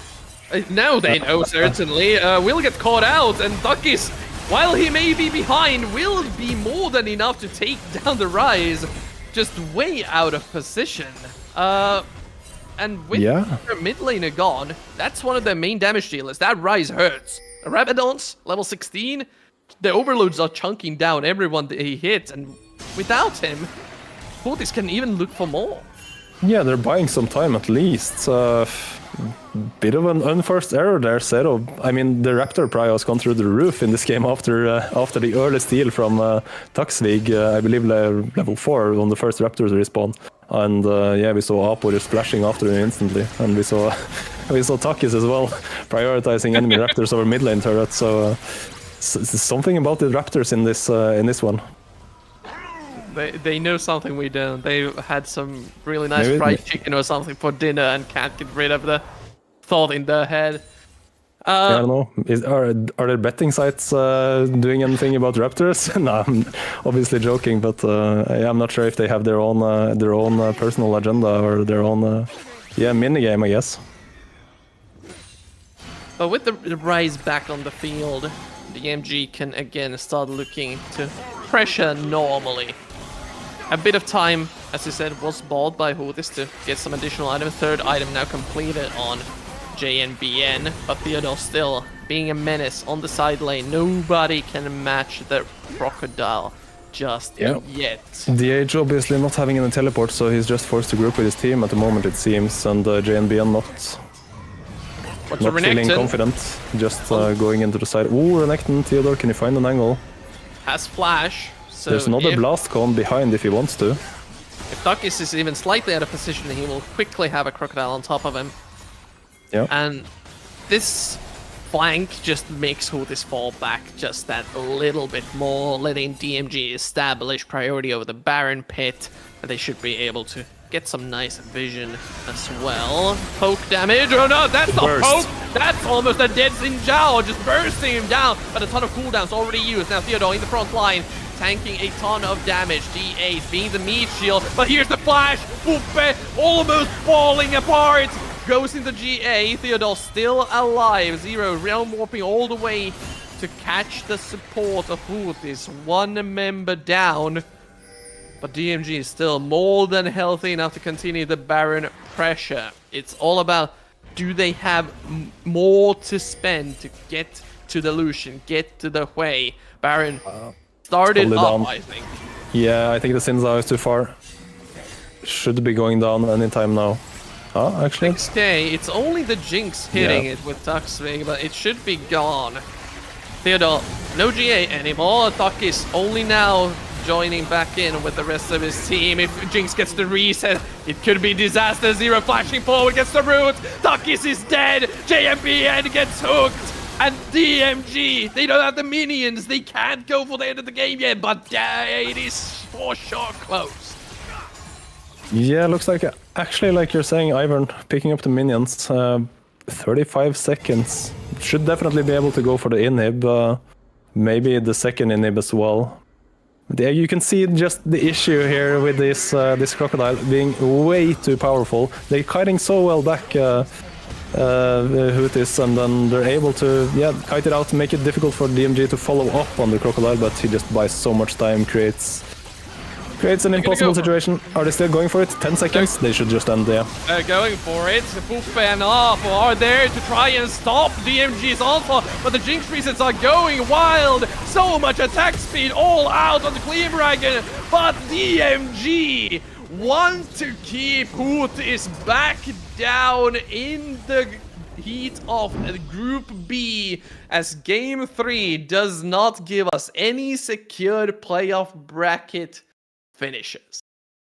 Yeah, it keeps the group exciting, and it's great for the viewers. And as we are, of course, going to be viewers for the end of the day as well, I'm excited to just sit back and enjoy the drama here.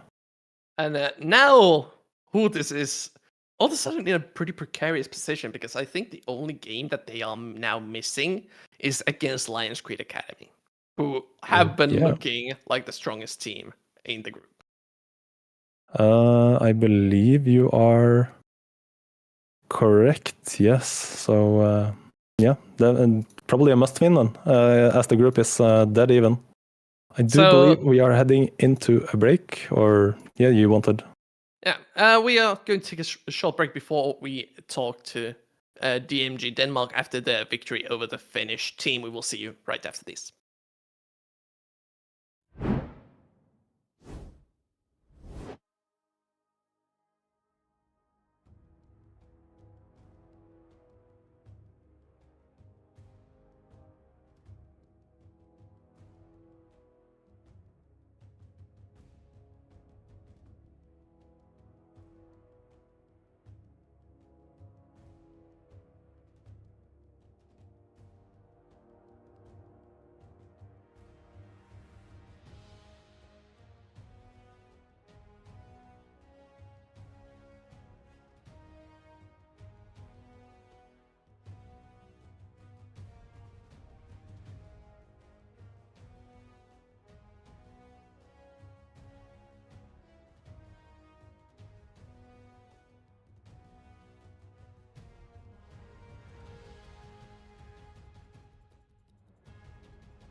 And we are back, joined by the victorious DMG Theodore. Once again, we see at the interview desk. And what a performance from you. How did it feel to send Finland back to the dangers of being possibly knocked out of the Group B? I mean, it's always a pleasure beating the other teams, right? And then doing it to a team from Finland is like just an extra plus. We will get you back eventually, I swear. Yeah, good performance, obviously. Especially in the top lane, things started to snowball on after the aggressive dive. Let's say. What did you think of the top lane matchup in this one? Well, I mean, it's a matchup I've played a lot. I think some people are really comfortable on the Cassandre side, but I think I'm more comfortable on the Renekton side. And I am quite an aggressive top laner, so I think the matchup really suits me. Like the Cassandre trying to survive with some amount of kill pressure, right? But in the end, it's like Renekton who should win the lane, and then that is like what favors me the most, I think. I believe you're still playing Frittfall, is it? Yeah, we're playing Fritfell next. Yeah. Yeah. What are you looking to, who are you looking at rather, or what's going to be the way for you to win that game? Just focusing on yourself, focusing on your own draft, or do you think you're gonna have to prepare anything special for the Swedish squad? I mean, you always have like something in the bag, right? Something special for every team. So I think it would be fun if we got to play some of that. I believe Fritfell is a good team, right? But I think we should be able to beat them. I think the team looks good, and it's like it's.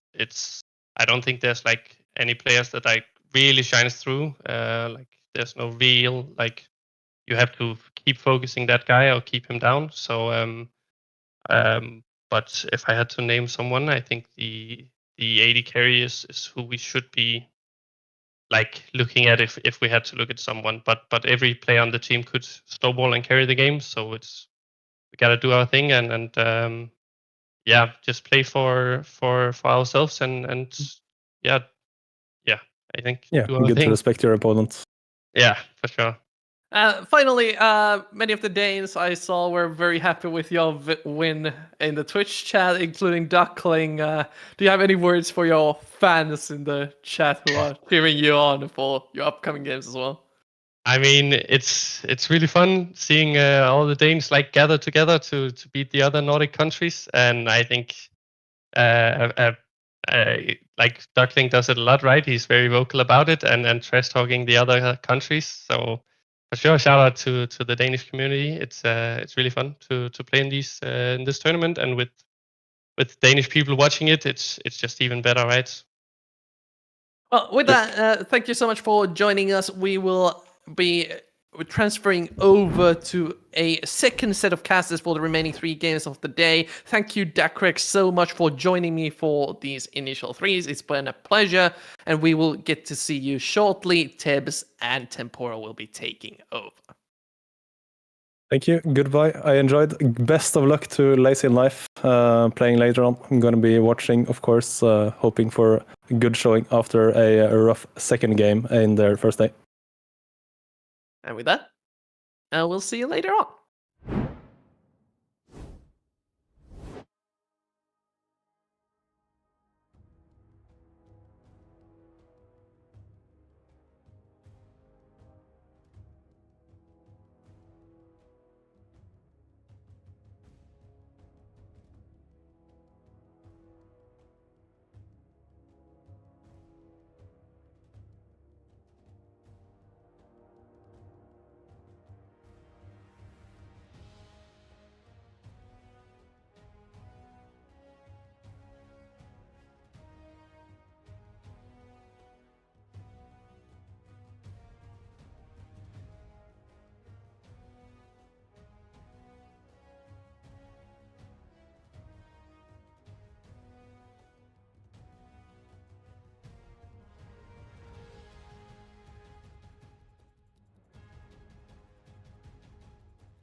Hello everyone, and welcome back to our second half of NLC RPS Day 4 action. My name is Steps, and I'm joined by Temporal. It's been a while, but It has been a before. while. Last RPS was so long ago. I'm still up to my tea drinking shenanigans. It is brilliant summer here in the UK, and what an absolute shock, because Lions Creed score is shining bright at the moment as well. No pressure, guys. Totally cursing it here on cast. We're just gonna win anyway. Yeah, I already said it in chat, and I said it before coming live. I want O2 from Lions Creed today, so we get those 2 death matches on Saturday between Finland and UK. I mean, you guys aren't even Nordic. I don't know what you're doing here, but it's gonna be fun. Anyways, we're gonna have 2 games of Lions Creed Academy. We're gonna have 2 games of Lazy in live. They are coming up on a little bit later, and Freefall and the MGTK that we have already seen today. What are your feelings on these teams? DMG, not quite translating, I think, their strengths into wins as fast as they should. I think they had a huge lead over Lions Creed in their meeting, and that sort of set the pace of the group for me. It was quite an intense setup. Don't think any team is like comfortable on lane swaps and advanced meta, so I think it is going to be a bit of fist fighting. I think Fritfall have got a lot to overcome if they're going to take Lions Creed in the straight up fist fight. We have a substitute support, but at the moment hasn't slowed us down one bit. Yeah, it's been looking a little bit different. We haven't seen as much of those lane swaps that maybe some teams were expecting. Like after watching what the MSI was, I'm happy because casting lane swaps, it can get either super boring or it can get super hot. What do you mean? You don't love a good podcast? You don't just like, I'll see you in 10 minutes, folks. Yeah, sometimes a little bit of a snooze fest. Glad to see that we're still, call it a gentleman's agreement, call it sportsmanship, call it looking your opponent in the eyes. We're still fighting like lanes to lanes here. Yeah, a lot of that. I had my fair share of podcasts in the Finnish league. Sometimes teams just going 20 minutes not doing anything, but we scale, they scale, we scale, nobody move. A little bit of that going on, but not too much. I'm glad we've seen a little bit of that illusion coming through from Takis, and a little bit of Kalista as well, which I think one of the teams in the first game here, I think Freefall. Yeah, they played it yesterday, 2 days ago. So interesting to see a different type of game plan from them. Something that we haven't seen a lot before, because they have always been more of a scaling team throughout the whole history of this roster. Yeah, I remember sort of last RPS, I think they took a few surprise games and just went late, and they were just a little bit cleaner. Unfortunately, you've decided to say the word scaling in late game in a Lions Creed lobby. Famous in the first half of the Four Nations is split for absolutely binning the early game. I think there was even a 10k gold deficit around halfway through the split. And come 40 minutes, it's very hard to beat these Lions Creed players. They are all on the same page. It is such a smooth execution. You've seen some of the scaling picks this tournament so far, Corki and Azir for QQR. Yeah. And when he gets the 3-4 items full build, no one quite does it the same. Yeah, talking about those team fights, also very interesting looking at the Middlecott's Exploring RPS series, is it called? I got a caveat. Right, chat. Okay. I haven't watched it, and hopefully you have. I've been at a science conference all week. I've been like 12, 14-hour days, like doing socializing. Ooh, scientists, like we're not the best at that. And loads of technical stuff. I need your review in chat right now, because I saw the first 3 seconds. I bookmarked that tweet, and I meant to come back to it today, but hey, such is life. But I've been told great things. Tebs, tell me about the teaser. About the Swedish teams. I don't remember who. I'm sorry. I don't remember who was the guy interviewed by Middlecott, but he said the Swedish teams. Bushi. Okay, yeah. The teams are very good at team fighting. So if Lions Creed are a really good team fighting team as well, we might have a really interesting game between them and a Freefall here coming up. If we go into those late game situations, obviously Lions Creed favorite here, but I think the 2 teams that they faced off might not be the hottest things in this group. Interesting to see how this one squares up for us. Yeah, we are just waiting to get into the first game. We have a little bit of a delay here, so let's look ahead. We've got we've got an interesting matchup later on with Lazy in Life and DMG Denmark. I think that's that 2 Danish teams just slugging it out? I believe it is. Lazy No, Life. Norwegian. Oh, I've done the Norwegian. sin. I've done the sin. The flags slightly more similar than the rest of the flags, and my brain is still not quite here. It's not as bad, right? I may have insulted someone professionally by calling someone from the Belgian Danish earlier in the week. Name was very Danish. His parents were Danish. He's Belgian. That was really bad. Sorry, Denmark and Norway. I can Denmark continue. versus Norway later on. Yeah, And then I just want to get this in at this point. don't do it. Aren't Danes like basically Norwegians with a hot potato in their mouth, anyways? Oh, I'm just gonna make. We'll have to NLC see hate based on myself. who wins. They'll get to choose. True. So, anyways, you had probably a point about our last game as well. Yeah, that'll be the UK coming down against Norway in Lazy and Life. I haven't been super impressed with Lazy and Life so far, but I said that last tournament, and then they sprung a quick victory later on. So let's see if that tenacity holds on through.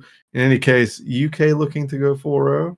That's the headline. That's the real headline. Single round robin. Everyone plays 5 games.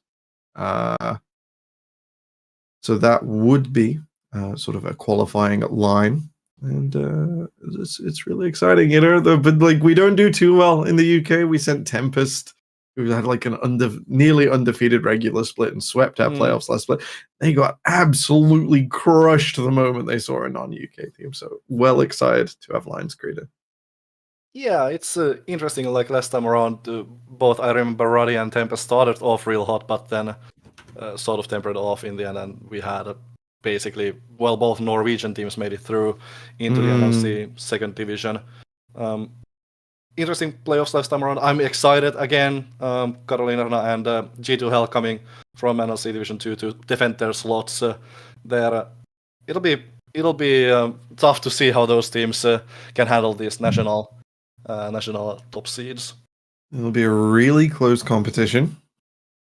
Yeah, with that in mind, we are just waiting on some extra news about the ongoing setting up of this lobby. We will get there. Don't worry.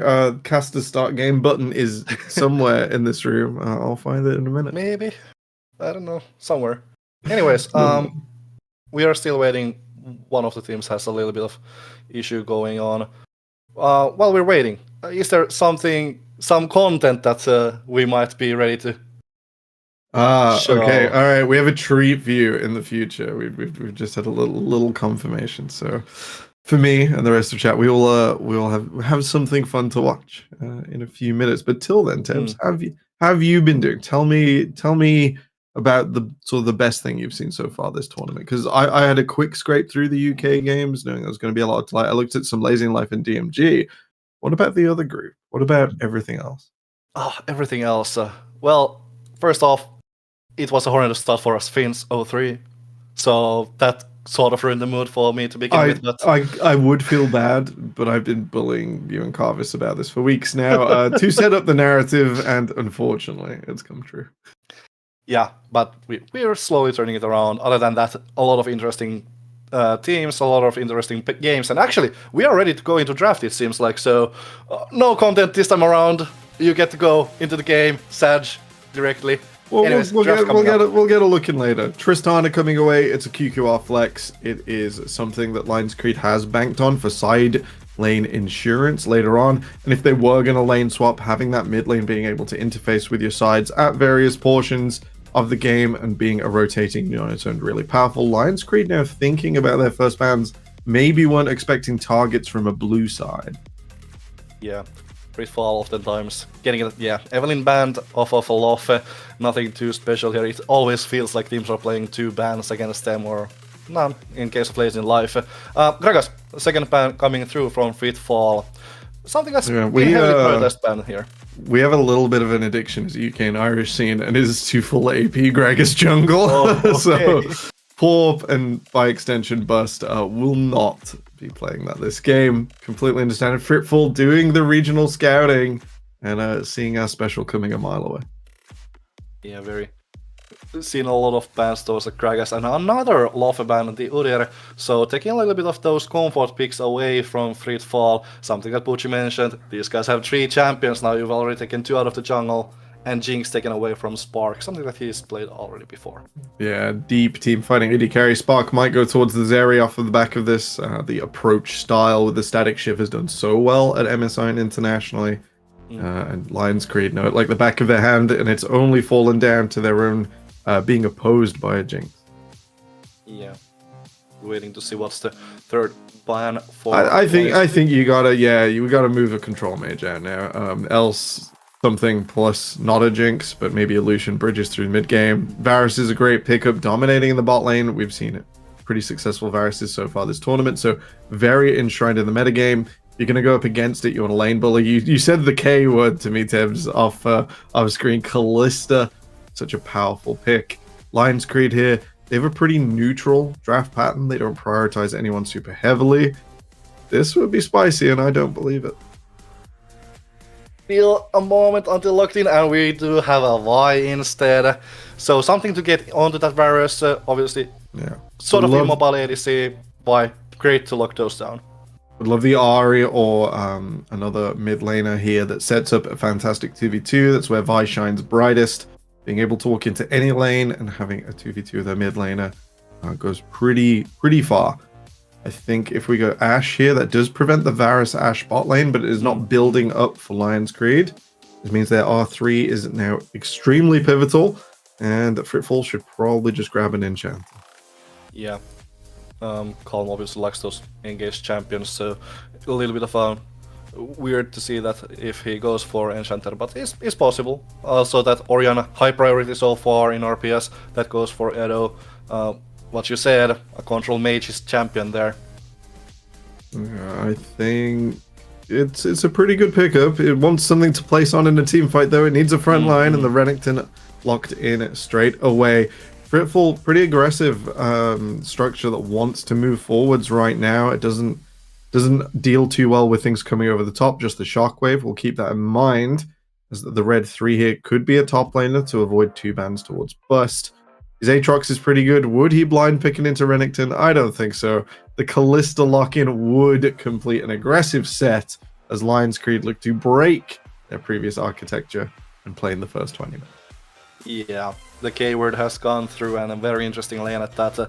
The just run at you level 1 and get you on down. level 6, that is Malphite ult plus Ashe ult. That is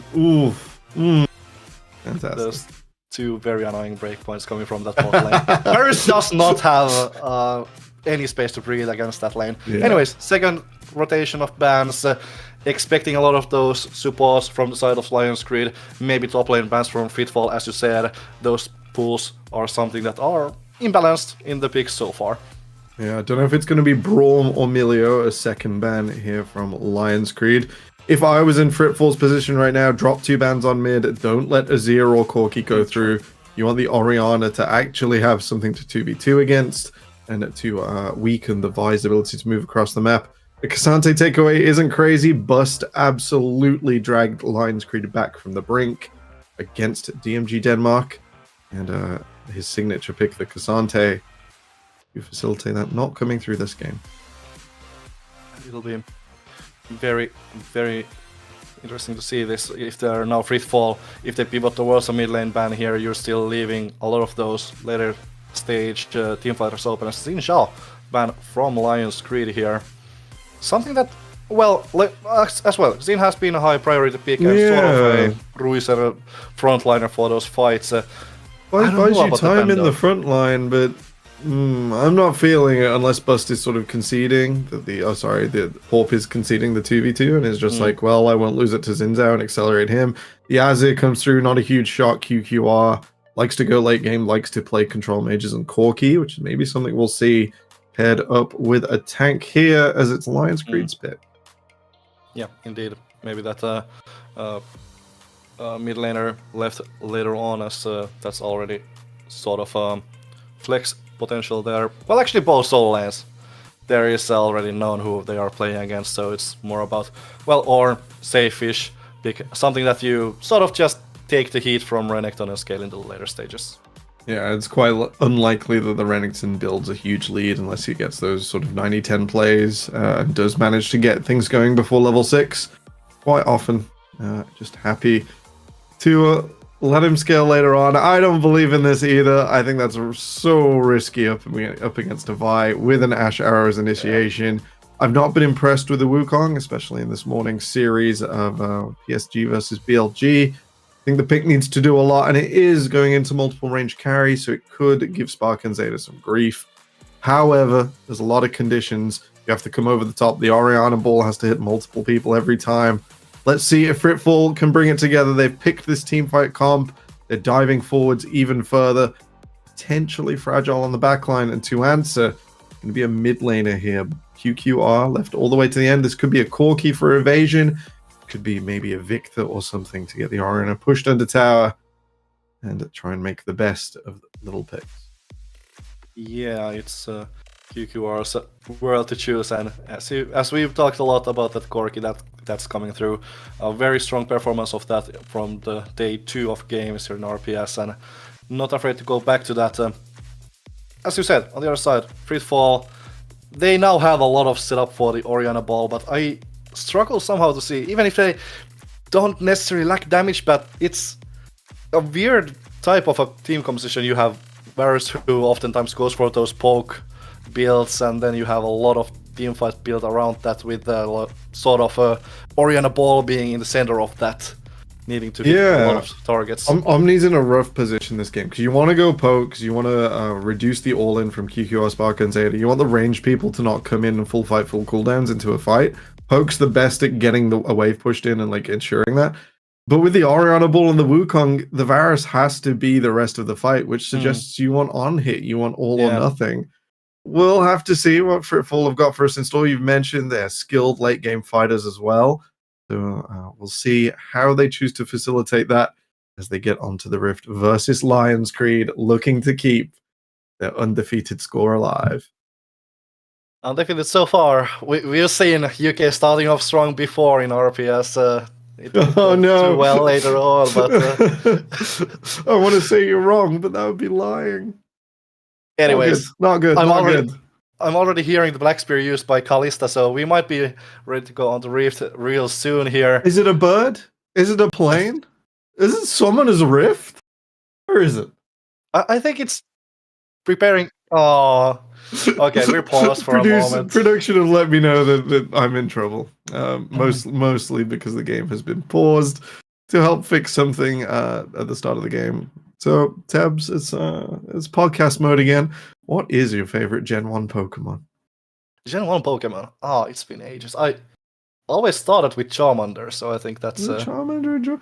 It's pretty cool. It's pretty cool. I was going to make a joke. We're now both qualified to be on the LCK, because this was their favorite Jin Air question back in the day. Yeah, true. I haven't thought of an answer to my own question either. I'm a Bulbasaur enjoyer, he's just a little guy. He's just the best. He's probably the cutest of the first 3. Yeah, he knows what he's about. He's a happy little guy. What type of tea are we enjoying today? Strawberry. Oh. Cheers. Okay, strawberry. Interesting choice. I've never had strawberry tea. And this podcast has been interrupted by some League of Legends. We're getting on to it now finally. To a quick intermission, a game of League of Legends. All right. Blue side, Fritful. Red side, Lions Creed Academy. Fritful's not that spicy of a comp, but Lions Creed, a little bit spice there. Have that Corki. Fritful have chosen. It doesn't look the craziest, right? You see this in a game, you're not losing your mind. But if they don't push forwards, which is very odd for an Orianna composition, you want a balanced approach generally. They have to dive forwards. If they are diving backwards onto their own backline to defend from Porp or Bust, it will be because that player made a mistake. It'll be because they didn't respect frontline backline sort of arrangement. So I'm Fritful against a team with a Kalista Ashe bot lane have to play pretty aggressive around timings like Rift Herald against Third Dragon. It's gonna be an all or nothing from them that time, I feel. So I'm interested. It's gonna be a tense time until that stage. Yeah, level 1 here nothing too crazy, as I think Lions Creed Academy are going for a ladish invader here. Calm, seen here by Zeta, and just W's away. A little bit of vision coming through here, or are they just... Yeah, they're going to start from the red buff of Frit Fall. Yeah, Pop will take away that red buff. Wolves start for Lufa, so he will be able to get a little more creative. I don't know if he'll reach the red of Lions Creed Academy beforehand, or before Lufa can. I can see it just a little hail of arrows as they get back to lane. Oh, if Porp extends here, they will meet. Lufa coming down. Tanks the camp. No assistance immediately as Edo and QQR all are walking down. Pop needs to concede this and go for his own side of jungle. Alright, the north quadrant now matters most. That red buff, the contested piece of the map. Porp technically an advantage, but is now moving slower through the jungle. So if they do meet, it will be pretty tight on the timing for Porp to match Lufa's experience at his own red buff. Yeah, Loffe, however, is going for those small camps to start off, so no buffs just yet for him as he's pathing towards bot side. Obviously, Spark Zeta will be pushing up with that lane, so this early gank to cover off for him as Spark jumping forward. You see him on a ward, will be pinged out. Might be able to find Porp at Wolves. Not sure it will be the best situation though, as mid is pushed in. QQR will move first, pings down. W used early from Loffe, so no way to reach the Corki for now. Both mid laners, a little bit of health lost there, but nothing too special for the 1v1. No big breakout moment. Yeah, I think Lufa counted and maybe expected Porp to already be done, and he's just going to have to cede over that extra camp. A bit of a victim at the level 1.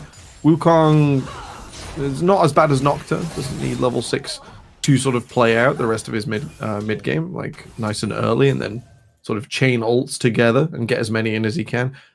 But does need to be getting past level 4 before he starts to fight people. A bit more armor shred, a bit more cooldowns to play with. Yeah, likes that level 6, but it's not a master early on. Loffe now walking over to Pop's jungle to check if there's anything left for him, and just finds out Pop's in the Grogs. So needs to once again fall back. I see the bot lane. Spark Zeta walking up. Actually, a little bit of health deficit actually for that Kalista Ashe lane. Yeah, they're okay with it. They're trading. They're trying to find the angle. Mostly expected at this stage.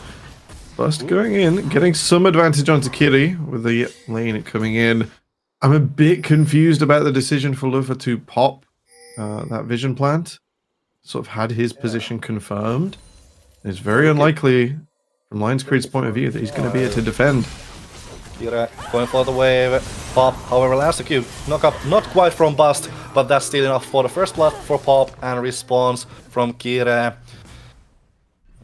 Aggressive dive coming on from Lions Creed's squad. Yeah, a little bit of mismanagement causing Pop to go down. I think Bust expected Kiri to be able to make it under that tower, but didn't have the cooldowns, didn't have the position to break through, saved his flash for later on.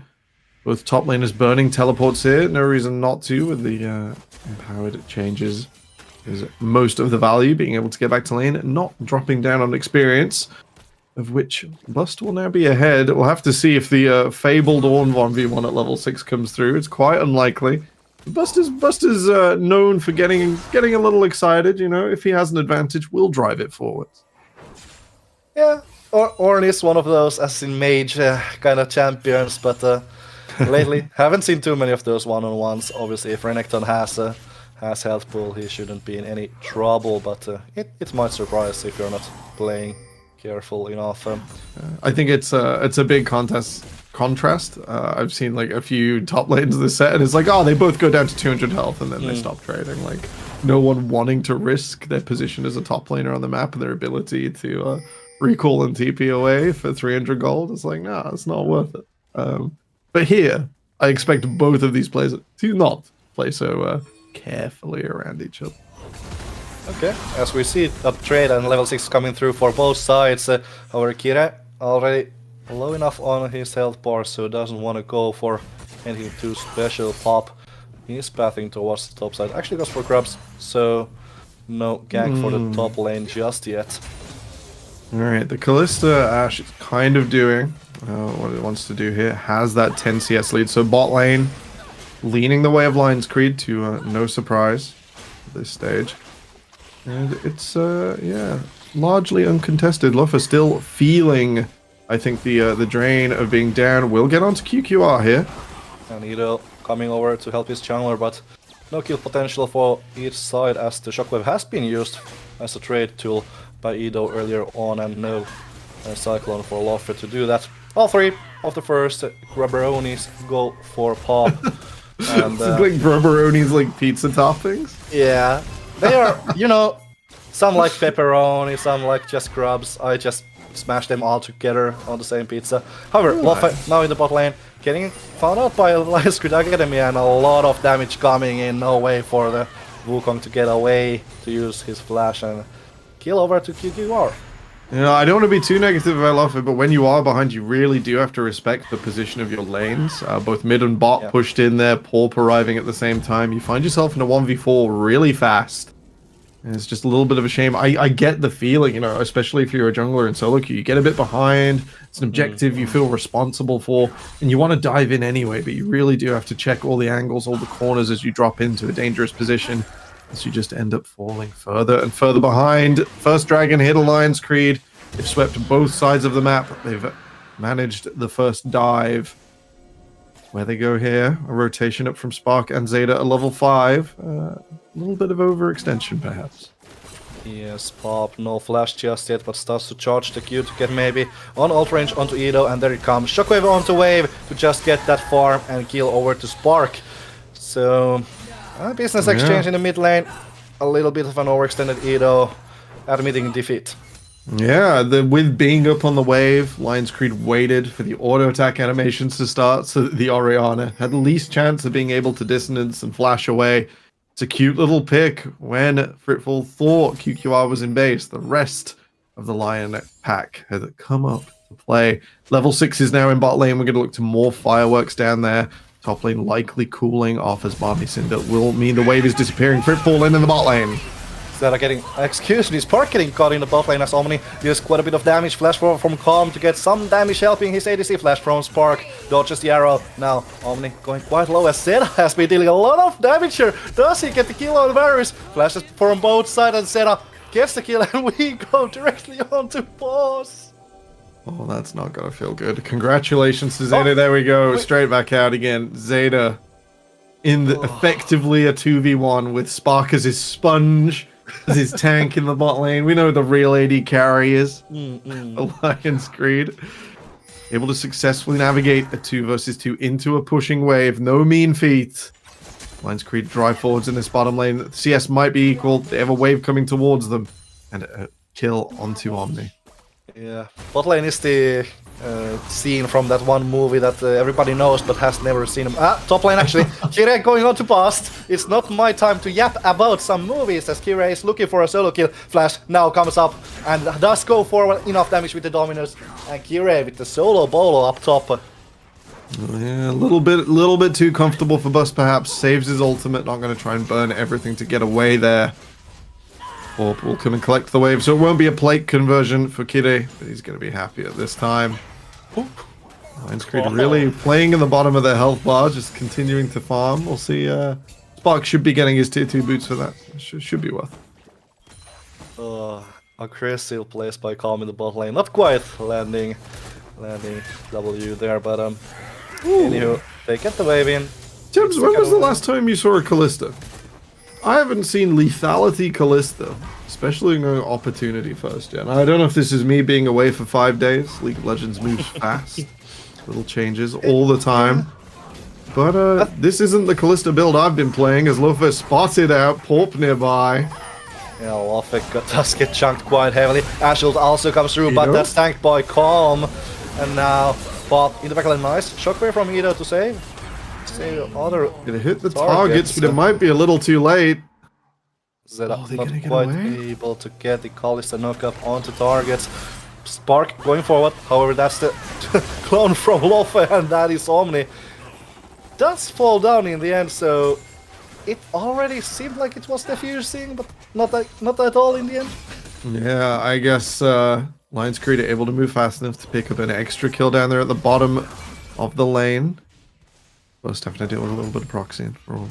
I'll take proxying instead of lane swaps, Tibbs. That's acceptable. Yeah. At the start of the split, when it was Udyr played in top lane in every game in Korea, I started to hate the champion. He's my old main, but I started to hate it a lot. I was gonna pipe up with something smart in Champ Select about how Udyr ban's a bit of a waste. You can just kite him, like, get better. But then I was like, actually, I remember for a short few months ago, that was frustrating. Alright, Fritful will take away one grub before the members of Lions Creed translate out of this mid lane. They're going to shift it up, push Fritful back. 4 versus 4 in the top side, but without the Cyclone, without some of the tools used in the last fight. Fritful not fancying it. Yeah, Fritful deciding to concede this one, giving the remaining of crabs for Lions Creed Academy. So, back to the Kalista. I believe it's been around for a while already. I think Chinese teams played it already during their playoffs. Okay. A little bit around in MSI as well. Alright, exciting stuff. I'm gonna have to do like a stream or a VOD review or something. Go back over all those games. I only really caught this morning on like the opening day. So I want to go calm super deep here. Yeah, talking about the Kalista Spark, trying to get away. Cyclone not quite hitting onto Spark, and that's a really squishy monkey. As now Pop getting chained down by Omnia's TP coming around from Bust. Yeah, ult coming through, double knockup only onto Calm, and followed up by Pop's ult. Still looking for potentially Omni, but only the Rakan and Wukong going down there. A little bit overextension from Luffy once again. They'll lose plates in the top side, but Fritful do what their composition has to do. They dive forwards a little too far, and when you are that far forwards, an Ash Arrow to the face, a little too much to deal with. They'll translate into a second dragon. They'll pick that one up, move out across the map once again. If Fritful are going to come back in, you know, at the moment, every altercation, they've not had their lane pushed out first. We've got to go back. We've got to see some homework. Got to see some of the boring stuff happen first. I want to see Loffa move into a lane. You can be obvious with it. You don't have to be sneaky, but you do have to bring your teammates to play. That Q damage from Spark a lot. Yeah, it was nice. Zeta and Pop zoning Calm off a little bit here as they are looking for this turret. Obviously, first turret already taken on up top by Kirei. So just, you know, taking the turret to answer, but first brick already taken by the Swedes. Well, they've got that going for them at least. 3,000 gold lead, 2 dragons, and 5-1 on Grubs. Lions Creed having a dream of an early game. I think it's fair to say we should, you know, if I'm going to be critical of Fritful, we've got to watch that Lions Creed move the Kalista around carefully and don't let it be vulnerable in fights. A shockwave to the knees, quite painful for Kalista. And Fritful picking up their first objective. They've pushed out top lane. They have a pretty equal state in mid, especially if Orianna stays up on that wave. So this is theirs to lose. Yeah, Lions Creed seems to be okay with giving. Maybe there's a comment there on how the Swedes, Danes, and Norwegians are all just better rally drivers than the Brits. You know, we're better at touring cars, but when you get to Summoner's Rift, when you get to drifting Rift Herald around, I think we'll leave it to the nations with better driving skills. Yeah, it's quite a Nordic thing to be good at rallying. He obviously had a great ring. Rest in peace for him. Anyways, top side, Kyrie getting ganked Pop's ult bust, and also Zeta not quite landing the Ash Arrow, but that arrow from Spark landing. However, Kyrie enough health with the dominance to get away. A lot of resources used by Lions Creed. Yeah, they drop the health bar very, very quickly, very impressive, but doesn't take Kyrie down. And yeah, we'll see a little bit of a curve there as Lofa will be instrumental in taking this tier 1 tower down and should probably load this back up for a second charge. Lions Creed caught asleep at the wheel here, overextending in the top side. Yep, very nice macro play by the side of Fritful there to get something back when the opposition was playing on the side lanes. 2 crashes and a turret taken down, as well as Ado getting the bush on the bot lane, so a little bit of resources back there and slightly narrowing down that gold differential that is already at 2,500 in favor of the UK and Ireland representatives. Be the question. A little moment of quiet here. We don't have Dragon or Herald coming up for the next few minutes. Spark is trying to fish on mid lane, feeling confident, feeling secure in the position with his support nearby. With not many characters having to be up on the wave right now. This is just going to slow down for a minute. Both teams quite happy with that. Forcing here would be again a massive overextension. Yeah, no, not a lot to play for right now, as we have the Dragon coming up at some point. We don't have timers up right now, but we're even without timers. There's no hourglass right now, so we got at least a minute. At least a minute. Me 30. Now we got the timers. Thank you. Hey, where'd that come from? There's this magic button in spectator mode that you went. Okay, yeah. Anyways, I got the start game button, and someone else is holding the when's the dragon button. Yeah. Minute 10 remaining for the next Drake. That'll be Ocean's all in this game. Both sides would like that. You don't never want to concede it for free, but I think especially if Fritfall happens to get a couple of those dragons, their otherwise fairly squishy composition would really enjoy the extra healing that comes with the soul during those team fights. But that's still quite a bit away, as the Lion's Greed has taken the first 2 dragons. Yeah, Ocean. Well, if you stack 4 Oceans, I think being in combat is your favorite thing. QQR and Kiri, just a bit of a Mexican standoff, you know. A little bit of a moment, if shit. I think with the way Lion's Creed have to approach these next few minutes, there is going to be a lot of waiting on our part. There's going to be a lot of tension, and then suddenly an Ash Hour is going to let loose. It's probably going to be in front of this objective. Tato going up for the full ward clear lethality build on the Ash. Yeah, so far setup in looking fairly good on this Ash. 1 missed ult, obviously, but other than that, it's to send a message. It's just to send a message. It was on Kira, like the top laner. Simpots don't really care about top laners anyways. Ido teleporting into mid. Fritful setting up here. They're going to try and approach through this choke. The big one already lands. It's so dangerous to approach Ord and Corki together. And that's not even to mention the rest of Lion's Creed. Kong looking for an engage. Just get back out of the fight as Zeta has been thrown around by the Kalista ultimate. Bust going on the back line. And that's really annoying place for Omen to be on the other side. Kyrie reaching on the QQR but doesn't do what on the other side Bust has been able to do, and Lion's Creed dismantling Fritfall in this fight. Only Ido left to defend the waves coming in. You know what? I'm in my head. I'm already calling for Baron if I'm a Lion's Creed player. It's not up for another minute, Tebs. We got to give Fritfall credit. They found their way in there. They got Kiri into the position that their strongest member right now, the Renekton, in his mid game.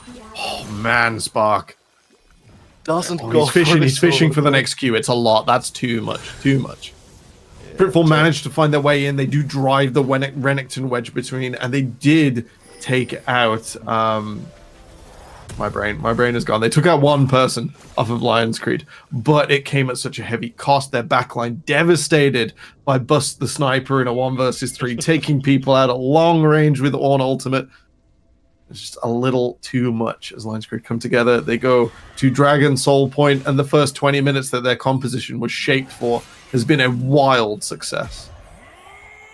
That is very much the truth, as we see a little bit of control taken by Fritfall around that Baron pit as it now finally spawns, but I think Lion's Creed just can walk up and take the pressure back to their side. However, for now, a moment of just wave clear, I believe. Either side don't really want to push for anything right now. With that Baron not being up, you know, Lion's Creed couldn't go and capitalize on it, so they went back to base. In that time, Fritful have come back out and pushed over the halfway line of the map again. Calm just south of that spear manages keep himself healthy.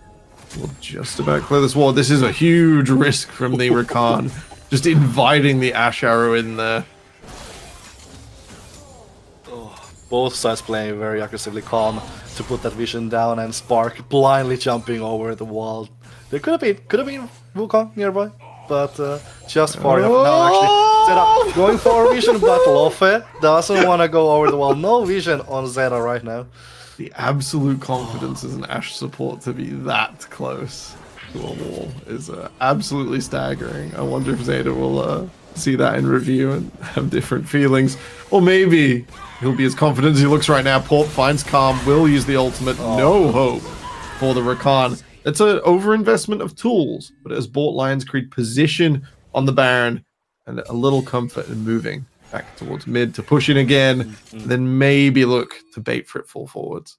Yep, obviously why Bolt has a decently sized cooldown. Ashel's basically already up, you know, not quite the Axiom Arc Russia that sometimes you see in solo queue, but quite a bit of cooldown reduction already on those items, or ability haste as it nowadays is called. Bust walking up to the turret, enough to zone Frit fall away, and that first mid turret now also taken down by the UK and Ireland team. Yeah, Lions Creed playing all 3 lanes on and off. It is slowing down their ability to like crunch on someone and move towards Baron, but it means they will not be missing out on any resources. They'll be able to keep scaling up. I think a 3-item Callista in about 23 minutes sounds pretty scary to me. Orp will get his Frozen Heart through as well. We didn't actually come back to the Varus build. It is lethality of a kind. It is sort of the I'm not going Comet, I'll go Hail of Blades to get the Blight stacks through rather than full caster version. But it still will slow down the ability of Fritfall in these fights. Yes, as QQR and Kyrie just... Oh, actually a lot of damage coming through from the Corki. However, doesn't want to go for the full all-in here. Well, this is the bot lane turret, so a little bit of gold for the Renekton. But a lot of damage shown by the Corki and starting to get those items. Eclipse coming through, the Muramana also already lost chapter there, so going for a little bit of probably the Malignance next up. Still a fair bit away for him. Yeah, I think I sort of have to remind myself every time I cast a Lions Creed game. It's like, you know, Corki was great at the start of the season. It was absolutely fantastic. You know, brutally overpowered. And, you know, if the interaction got nerfed, so every 2 ticks in the Shoujin wouldn't just completely blaze your opponent's health bar down to nothing. And then I have to remember when QQR's in the game, he's going to play it anyway, and it's going to do, you know, the amount of damage I think it's going to do in my head pre-nerf. Very exciting to watch. Ooh, Spark. Spark here invites Luffy forwards. And there comes the ultimate combination. Man. 3 ults and Tony coming over to the Wukong, and Engage goes forward as Calm tries to find on the back lane. Does take a lot of damage, however, and falls as Zeta has been taken down by Omni. And that's 2 picks for Fritfall. A lot of gold, as that was a 700 gold shutdown for Spark. And they keep on pushing forward. Alright, Corki should be able to clear the wave out. Kyrie under the tower anyway. Fritfall diving forwards. Lofe already used his clone as Lofe just taken down by Pop, and QQR doing a lot of damage. Pop keeps going forward, but now needs to back off as the damage coming through from Dido and Omni. Now flash forward and stun from Kyrie. QQR does get taken down in the end, so that's 5 kills for Fritfall as they do lose 3 on the other side. Little disrespectful, and you're right, it's 3 for 5, but let's not make it sound like Lions Creed had a real choice there. That was too much. Taking on Fritfall at numbers disadvantage, and sure the Corki is strong, but he does run out of missiles before he's able to play through a full fight like that. And in this case, I think Lions Creed just a little greedy, feeling themselves a little too much right now. They need to calm down and potentially try and take a straight fight rather than one they are 1 or 2 people down in. Indeed, a lot of resources used at the start of the fight just to get Spark down, but that was enough to clear a lot of those. Cyclone is just coming up, and while Lions Creed are teleporting in, Fritfall look pretty strong in front of this Ocean Dragon. Calm uses quickness defensively here, does fall down once again. As actually, how? Kyrie. Yeah, teleport in yeah. to secure the objective, but maybe a little late to the party, and the team not in position to form up behind him. QQR jump scares Loafer. And that Wukong is just paper for the Corki, however. Not quite able to take him down yet. Lofe returns a good chunk of damage, however, it's QQR in the end coming victorious here. And with 3 down from Fitfall's side, Lions Creed are looking for the Baron. Omni and Ido, can they do anything here? QQR gets chunked down, needs to back off further, but while that's going on, rest of his team already taking this Baron very low. The Dragon Soul delayed. Lions Creed should be able to finish up this Baron. They're going to drop Porp, keeping the health bar high. Yeah, the Baron does get finished here as Spark Zeta was doing their best act of bouncing away Fritfall's carries and securing the Baron for themselves, and now with that 6k gold lead, Lions Creed has tons of material to pick up on the Rift. Yeah, and this game's still closer than you might expect to him. I'm not saying Lions Creed aren't in the lead, they are. We've already seen what happens once when Fritfall execute that dive forwards and can push through a fight. If Lions Creed feel a little disrespectful, it doubles down, it gets worse, and the advantages that the Fritfall composition have on 2-3 range carries can be absolutely devastating. So Lions Creed just coming back out onto the map, ornaments coming through. So we'll be taking this a little more slowly as they extend their lead in the Baron power play. Edo slightly wide. Shockwave used to slow down Pop's potential dive here. Just a quick note, my favorite Ornn item has been built. Suzuki. The Syzygy. Suzuki. Yes. Oh, it's absolutely magic. The double eclipse. Not something I think happens in our solar system very often, Yeah, but sadly. yeah, the alignment of 3 celestial objects in the sky, absolutely magic. Did you manage to catch the eclipse recently? That was a thing that happened. I think that was mainly a America's thing. I don't think Europe was in the. There was a tiny bit, and I think it was further east than us. There was a slice of the UK and the mainland that could see it, but it was a less convenient time of the day. Yeah. Back to our intermission of League of Legends, I think. Oh, yeah, what we're seeing here is a very technical siege where one cannon minion completely outranges Fritfall, and we gotta wait 30 seconds for the rest of them. There we go, what a champion, look at him go. And while that's going with on, the arrival of the wave, Lions Creed can push forwards, but till the rest of the minions arrive, no one was going near that tower. you know, taking a little bit of poke damage already from QQR. Calm and Loffe are looking for a potential engage here. Bust does get the mid lane turret taken down. Yeah, look at him go. There's 2 guys, you know, Fritfall just about reached them here. The inhibitor gate and the structure around give them just a little more space to get close. The Baron buff keeps it alive for so long. I can hear Mon Selmer singing somewhere about heroes, and those cannons definitely are such as the Lions Creed pushing up forward. Now is the time to go if you want to look for something, but no, Lions Creed, Fritfall just doesn't find a way in here, and they forfeit that top lane inhibitor and mid lane.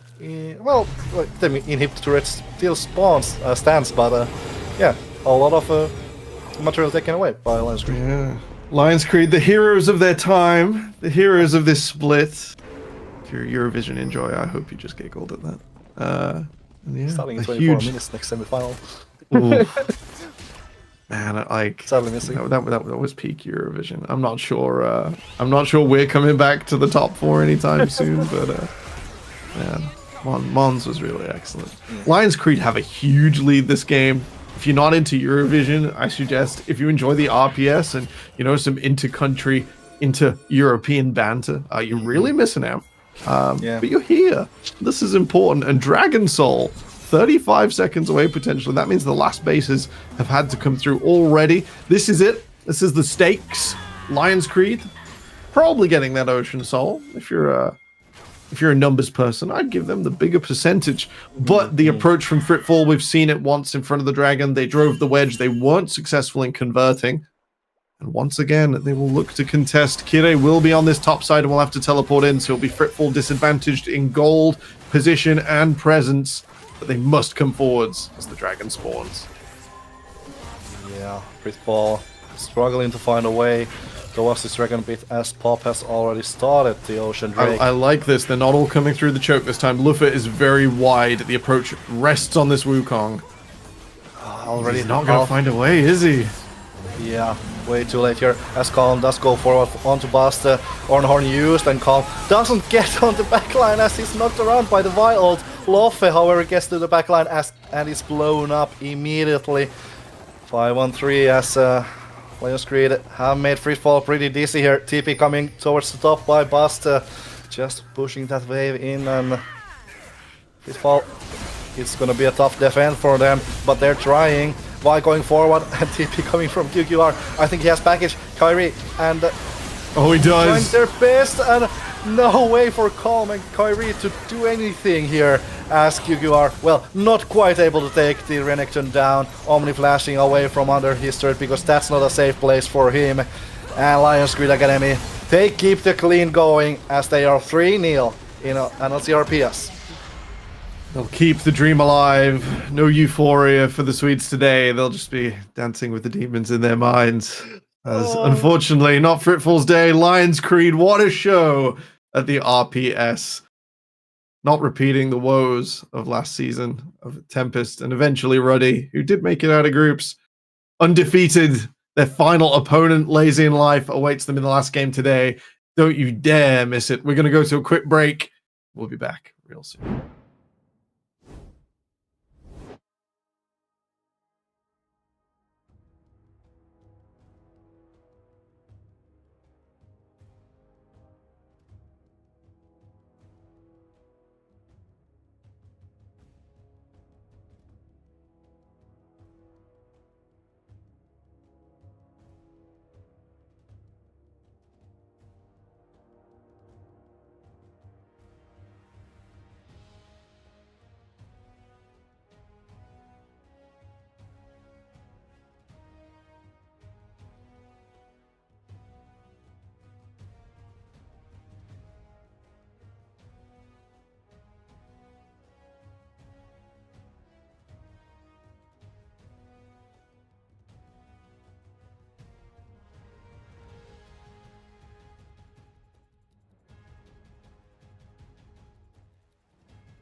Hello and welcome back as we are joined by Pop, the winning jungler from Lions Creek Academy. Holy shit, my tongue, I'm sorry.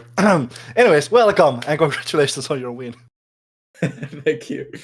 It's all right. That's the face of a man who's forced, unfortunately, to support Finland. It's completely acceptable. It's a man who has his faith in Tatooine. Yeah, it's a man whose fate is in tattoo. Anyways, to that game that you just played against Freefall, going to the draft, Freefall came in with a very heavy dive composition. Was that something you expected? Did you have a plan against Freefall? How did that pan out in your eyes? Yeah, I think we realized that I guess they have some champ pools that we feel like we could have pinched, and that's what we try to do in draft. So I think we were planning on targeting top, but they picked top lane first 3 rotations as they do usually. But the jungler mainly seems to look after Evelyn Udyr, so that's what we kind of went after. And then I think our draft kind of played itself, so it was quite easy. We keep seeing sort of slightly flavorful picks, like QQR always grabs his ban on Azir or Corki and ends up with the other one. Even though they're not the most popular, still like in pro play. How are you guys finding your identity evolving from Four Nations now to RPS throughout the course of the split? And what was the main deciding factor in like keeping that comfort together rather than like leaning into newer things? Yeah, so I'd say it's kind of a mix of things. Like we've been playing together for so long, so we do have like a lot of like historic kind of compositions that we always have in the back of our minds that we could kind of pull out whenever. Like Sean's Corky goes back 10 years, but we've been trying a lot of new things since UCal in scrims. I don't think we had any Callista games, and so I think we showed we could play like different variations, different team comps, and yeah, we feel really good with our place in the meta. We feel comfortable. This game's 20 minutes. First 20 was really fast, really dominant. It was very Callista Ash like flavored. That is what that looks like to execute as a 2v2. It was a bit of a struggle in your game up against Denmark. Who would be your biggest rival? Like blow this out to like both groups. Who are you sort of most excited to face off? Who do you think is going to be your closest match as we look to close out the groups? Yeah, I mean, I can say I'm not really sure who will be the closest match. It feels like there's a big circle of suck going on. But I would say I'm looking forward to playing against Tatooine if they manage to win. Because he used to be my top laner and he role swapped to jungle, so I just need to put him in his place. So you just need to say hi. Mm-hmm. Well, waiting for that one. You still have 2 games in your group stage left before the potential Tatooine matchup. So one against Lazy in Life and one against Hootis. Do you have any messages to send towards those teams before you start to look towards the knockout stages?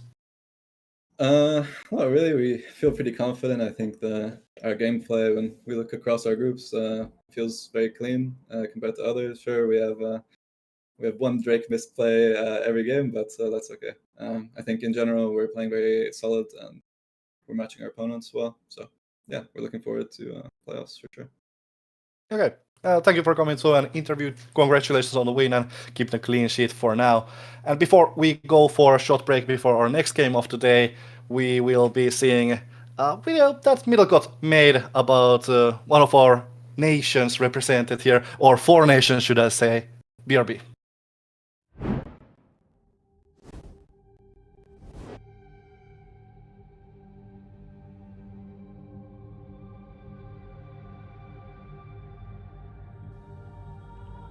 League of Legends was thought to be extinct in Northern Europe.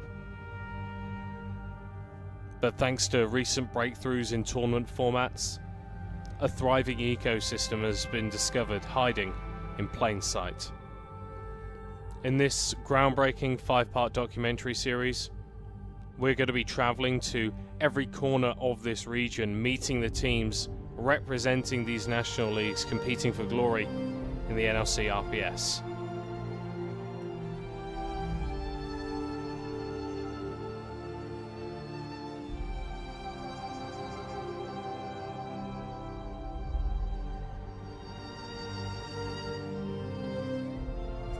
Lions Creed is one of the longest running UK orgs in League of Legends. Even the big names like Mirage and M&M, they've either dissolved or they've merged or they've been picked up or they've changed or they've moved away from League. But Lions Creed is still going, and has been going for a long time, and has picked up a team that represents, I think, very well UK League and some of the pillars that have been a big part of it.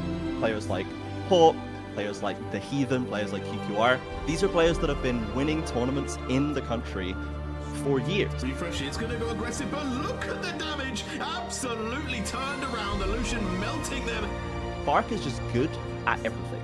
And whatever he needs to be good at, you can rely he's going to be good at it, and you can just trust in him to do that. Spark can do whatever is needed, and he can do it better than anyone else. The Cosmic Radiance came down, but I don't know how much he survived after that. Looking to finish this one off, and here we go. Spark back again. That's a triple. Are we going to get a quadra? Timo Topa goes down. That's going to be 4. Spark has secured the team fight. Now, the other side is Paragon, which I would not fault anybody for not knowing who Paragon are, or not knowing who some of these players are.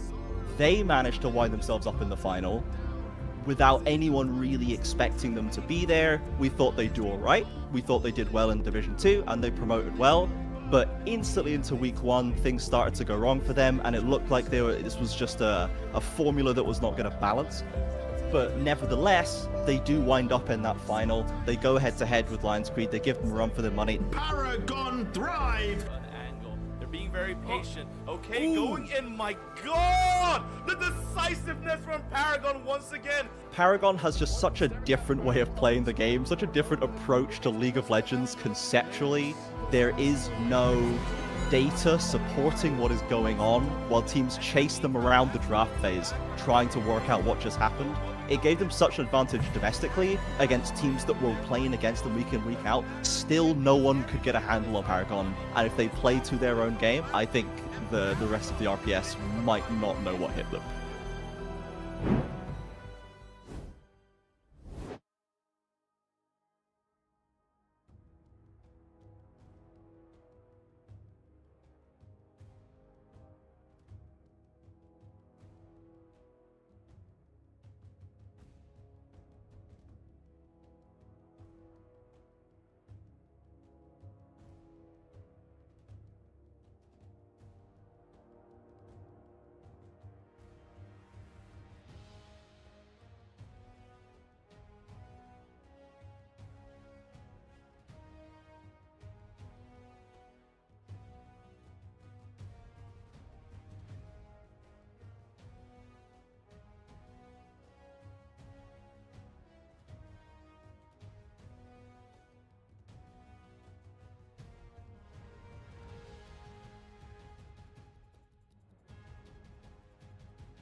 And welcome back for our 5th and penultimate game of the day. Using those fancy words today, are we? Lazy in Life versus DMG Esport Denmark. Seeing DMG's second game of the day here.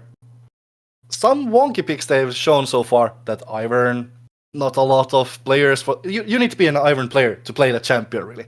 Absolutely. Not a lot of players play that. And then Zero. Rise? Yeah. Rise is always great. I don't know, like every time someone like declares Rise dead in competitive, it's like, so I'll see you in 2 weeks. I think the Rise, I caught wind of it this season in January. Some of the French teams in Division 2 at LFL 2 were playing it in scrims, and it was just like, interesting. Hopefully I don't see that, because it was brutally oppressive in that sort of mid-micro meta. I think you only had to drop 2 bans, and it was like good to go. It didn't really have a counter. In any case, to the present day, Rise a little bit scary and a little bit interesting, and not what we've got used to either at Tier 1 or down here in the EMEA regional leagues. Tebs, what have you seen of Lazy in Life so far? They have, well, first of all, we saw one really good game from them, and we saw one fairly bad game from them. For any Lazy Life fans, Tidebringer is finally back here. We get to see him play, so they are on their main roster today, playing no more out-of-field ADC. However, Tidebringer does also play the Jinx, so might have seen the same champion. And game 1, even if you had an out-of-field ADC, that sort of worked. Maybe it's the team comp differential in that point then. Yeah. Okay. Interesting. So a little bit of inconsistency from Lazy in Life. I think I highlighted as much as the start of the day. They do tend to turn it on later. Like, their name is kind of a little prophetic. Not all the time, but the RPS, it sort of mirrors previous performances where they'll come alive at the end, but till then we've got to see something special. DMG, I think, have been a pretty exciting team to watch. They pushed Lions Creed, who we just watched absolutely walk Fritful really hard in the early game. I was a little downtrodden. See the Danish players earlier not be successful, but they're a roster that can come alive and are really put on a big show. I was expecting big things from them this tournament. I think they'll still be getting out of the group, most likely. So if they are to achieve that, they've got to do it over Lazy in Life, as you say, back at full strength now. A lot of stakes on the line in this match. Yeah, and DMGTK, like you said, they pushed Lions Creed earlier on in the groups. Also, against Hootis earlier today, they had a fairly, I wouldn't say dominating, but controlled game against Hootis. So they have shown that they can really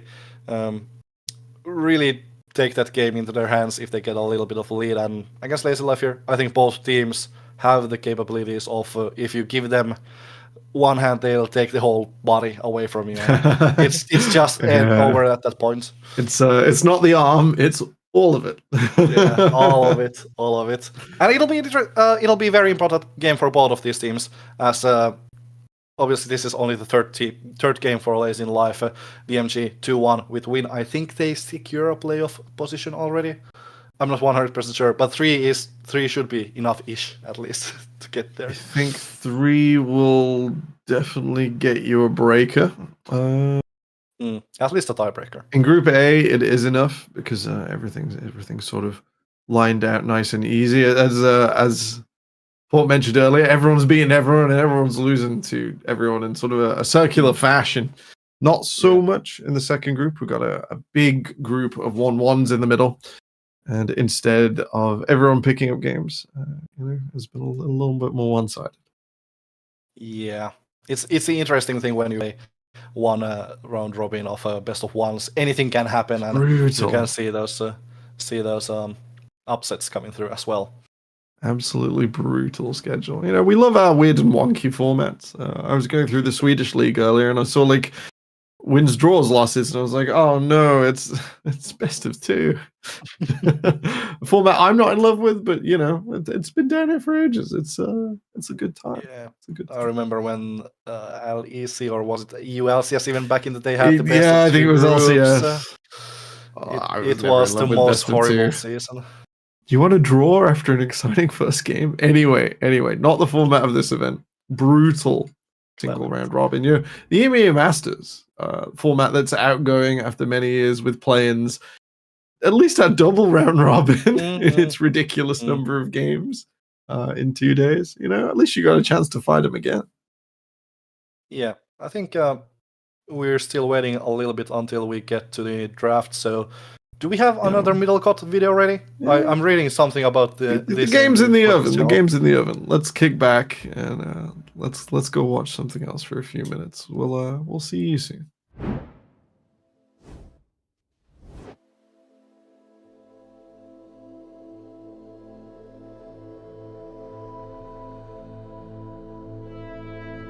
From their central Scandinavian position, the Swedes strike out to conquer the NLC RPS.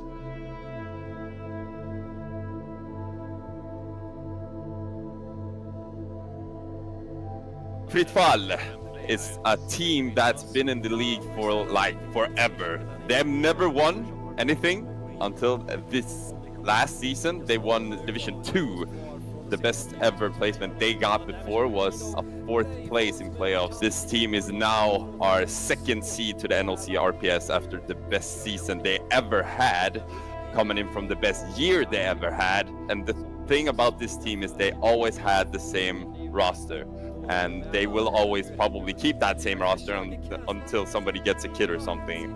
Like every player plays like 3 champions, and people always criticize this team like, okay, you guys only have 3 champions. How could you possibly win anything? Calm in support. This guy is everything you need in a tournament to get good content, to get good interviews, to get good everything. So criticized by everyone because he's not the highest rank, but he's such a good leader, he's such a good person, and he's gonna help this team achieve everything they need to get the titles they want. If we take the first seed, it's actually the reigning Swedish champions. Bloodline, the most iconic person that I have to give some respect to here is, of course, Chaos, the top laner in Bloodline. So this player could go the distance if he has the chance. We expect a lot of him in the NLC RPS. I think he's gonna pop off. He's very, very known for his Olaf plays. People hate facing Chaos in top lane. Overall, I think Sweden is sending 2 teams they sent like last year, but they've evolved so much since last year, so I think people are really going to struggle with the Swedish team. The identity of Sweden is basically we have great team fights, great synergy. We're not that individual. Like Sweden as an all, we're not like individuals that are very solo bolo-ish. We're very reliant on each other and the synergy of a team fight. We know where we're going. We're peeling our ADC. We're walking back and forth, playing to the strengths of our team. We want vision. We want control before initiating anything at all. So Sweden is going to be a country to really respect in this tournament. Last season of NLC RPS, we didn't really get what we wanted.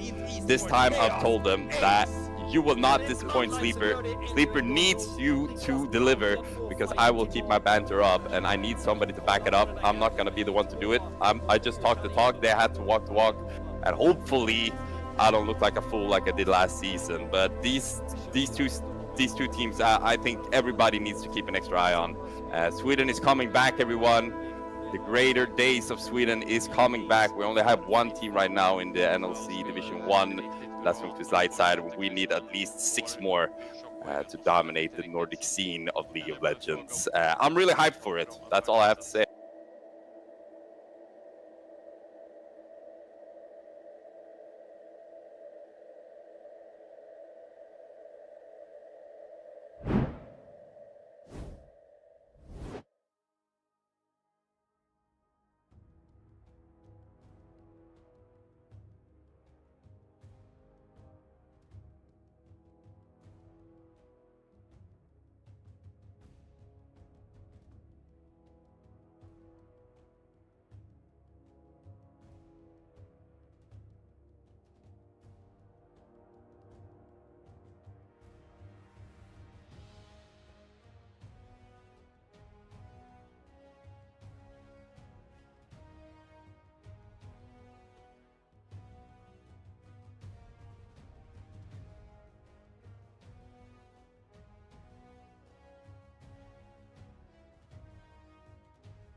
After a very important chess and Tetris break, we should be ready to go into draft real soon here. A little bit Fingers of technical crossed. issues with the tournament realm, so we should be, fingers crossed, ready to go real soon here with Lions in Life, and DMGDK. We have so many Lions in Nordics, like Yeah, every we team. like our cats.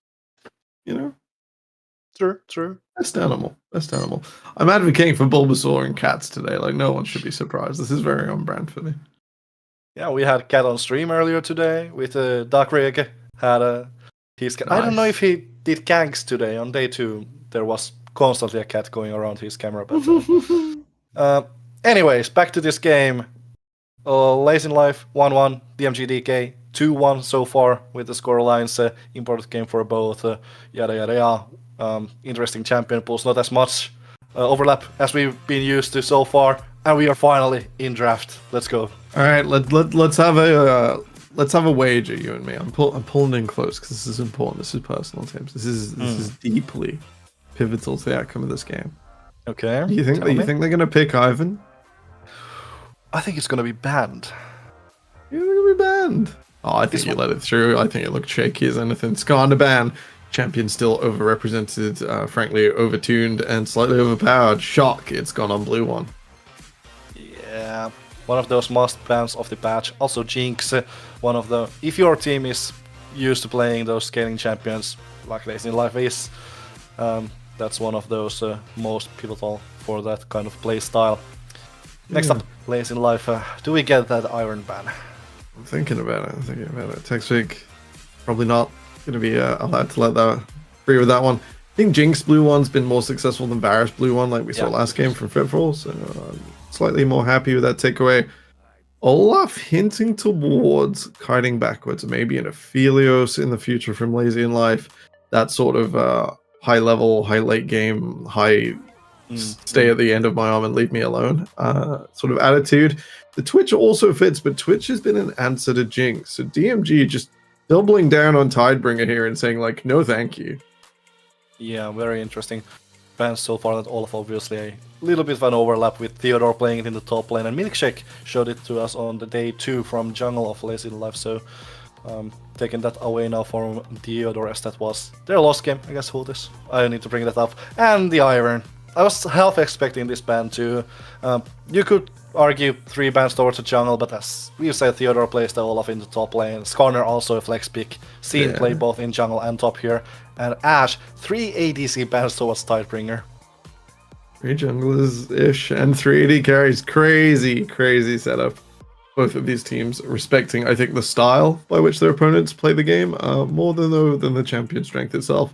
That's good, but it means you have to be really careful and you give your opponent a lot of escape opportunity if they pick things unusually early in draft. Orianna here would be a bit weird, and it would give away like a Xin Zhao that's going to follow it, or other sort of ball setup and playing through teamfight options. What I do want to see Lazy in Life avoid is the full dive. We didn't need to see that from Fitfall, and when they've sort of set themselves in this way early on, I want to see them be careful with the way they pick these champions out. For DMG, they've got a lot of freedom in mid jungle now. Ari Vi here would go very hard. I would love an Ari Vi here, or Ari Viego, even something that we've seen a couple of times. Also a pick away from Milkshake if they decide to go for that. However, the Varus, you fear it, you loathe it. Early pick Varus will still come. And then what we will have with it on the second pick. As you said, Ari, fantastic pick into Orianna. Also, some of those aggressive junglers will make a lot of sense here. Also, to maybe bridge that early game a little bit when you have an ADC like Varus who probably needs some assistance. Akali. Okay, goes for Galio. This is interesting. That's right. Ants is in mid, so the Akali, like the Azir, takes Orianna to the side lane, takes over there because she can't defend herself in the longer lane. The Galio instead, flavor of the month, really peak. Oh, you excited? I have a point to make. Ruzo played support Galio. Obviously, it was with Kalista, but if there's a lot of dive coming in, that could be a very good pill pick for the support position. What is that champion? Huh? The Hecarim made a lot of sense. It would really hurt Varus quite badly. It is the all-in setup, and then Hecarim super strong on the way out. I'm quite excited for the Galio setup, but I am a bit worried that it's going to cover up a lot of what Lazy Life's picking right now. If you're going to do this sort of magic all-in, like fill this pit with spells and your opponents won't walk out of it, Galio's a great champion to just push, share his shield with everyone. It's going to be really difficult. That's not a 2v2 setup now. It means that Milkshake will be set up by Pybel on this Orianna. And yeah, this is sort of all or nothing once again. The Belveth has to be able to sort of be the hero of the story, be player one, else this starts to get difficult quickly. I have not seen a lot of Seraphine this year. And still flexible, still yeah. alright. I think the healing component is more important now. I think the idea of ripping your opponent's head off with a nasty Q2 is now more kit dependent than AP dependent. I think the Volibear here is fine. Big dive potential both on your own backline and on the enemies. A lot of interesting picks here. Both the Galio and Volibear on the side of DMG are, like you said, a very, very flexible option still there, and the Seraphine also a flexible Milkshake on that Belveth. He has played quite a bit of it in GGL, so we'll see how it goes here, but a lot of the power in that composition going towards that right now. Camille, Silas taken away. Obviously Silas, you have picked Seraphine and Orianna, you don't want to give those perfect ultimates to Silas. It's true, it's true. I think it's very risky because I think the Galio could just be jammed mid and it's completely fine. So maybe over-indexing. I think Theodore has already been assigned tank duty. Let's see if this is a second tank shredder on the top side. Senna, okay. So they don't want Senna Seraphine coming through. Split bans there from DMG, so they're not really sure what's going on, else I'd have preferred an index in one direction. I think it's probably going to be Ornn on 4 from them. It's a little bit lazy, but will allow them that potential mid or support lane pickup to secure something winning. Renekton taken away from Theodore, so pushing towards those tanks. Even the Camille ban, as I said, alludes towards that direction a little bit. But we're gonna see a little bit from DMG here what they are going to go for. The Akali will be a perfectly fine combination with Galio, and that's okay. I don't think anyone knows what anyone's doing, Tibbs. I think both these teams are trying to like what's the lying board game called? You gotta like mislead your opponent to your true intentions. We're doing some a smidgen of misdirection is going on right now. That's what's happening. Aurelion Sol coming through. Generally a deep scaler. The Galio and the Volibear will give him a lot of space, and he'll largely align himself with the Varus later on as they come together. It's good. I don't know how Lazy and Life reach over those cooldowns unless they just get massively ahead, or maybe Shim catches someone really out of position. Them picking support there on 4 tells me they're still talking about this top lane pick, and they're not really sure, else they'd have, locked the top lane and support would have got his own. It would have been like head in the game. This is a small little thing. They're not really sure what DMG are going for here later on in the draft. Ooh. Aatrox, I really like that over the Xante. Obviously, both are somewhat playable champions. Aatrox not as strong nowadays as it used to be a few patches ago or towards the end of last season. Yeah, I think if you're gonna pick someone and explode, and like it's about DMG making a mistake more than your composition, true. I think the Aatrox is a little bit better. I've seen a bit of Pantheon. This is not a good idea. All right, that's coming in anyway. Pantheon likely up against that Aatrox unless it's moving down to support, but it's a very bad time versus the Alistar. Okay. I don't see the world with a Pantheon support. No, like, I've been surprised before and I don't want to be surprised again. Currently how the champions are, that makes somewhat sense, but for a lot of the time during this draft, it was like game of box of bluffs, I think, is one of them. When you look into it, this is my team comp. So I want this team comp. But it's normally James Bond and UK Island and like spy stories that I'm aware of. Maybe that's because I'm from here and maybe I need to read some better ones. But that was proper subterfuge in that draft. I had no idea what was coming at the end, and I'm still surprised now. The Pantheon, the Alistar, like, what's going on, guys? You got some secret sauce. Hopefully, you're going to show us in a few seconds.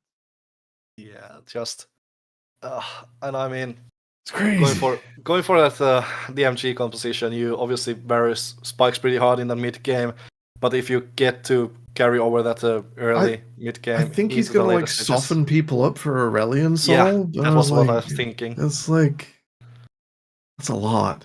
That's really a lot.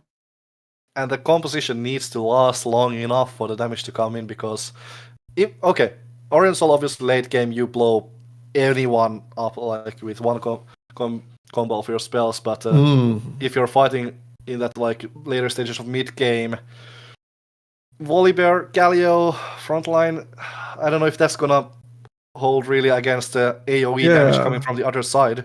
It's more conditional than what we're used to, right? We're used to Kazante, who just does not care, turns on his damage reduction, is unstoppable, moves around a bit, drags a carry away.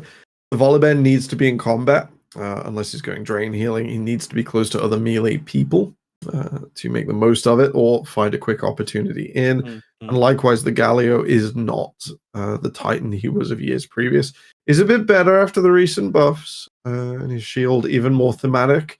But it is not a true tankiness. It is not a Maokai, I suppose, in recent memory is our favorite, just for being so present and not having to worry about, oh, is this in place, is that in place? It's like, no, I am a giant tree. How dare you? The polar bear and the Juggernaut statue, a little bit more conditional. So we'll see if they manage to hold it together. Hopefully with Varus over the top, it'll buy them a lot of space. But you're right, I'm adding ifs and maybes to statements here.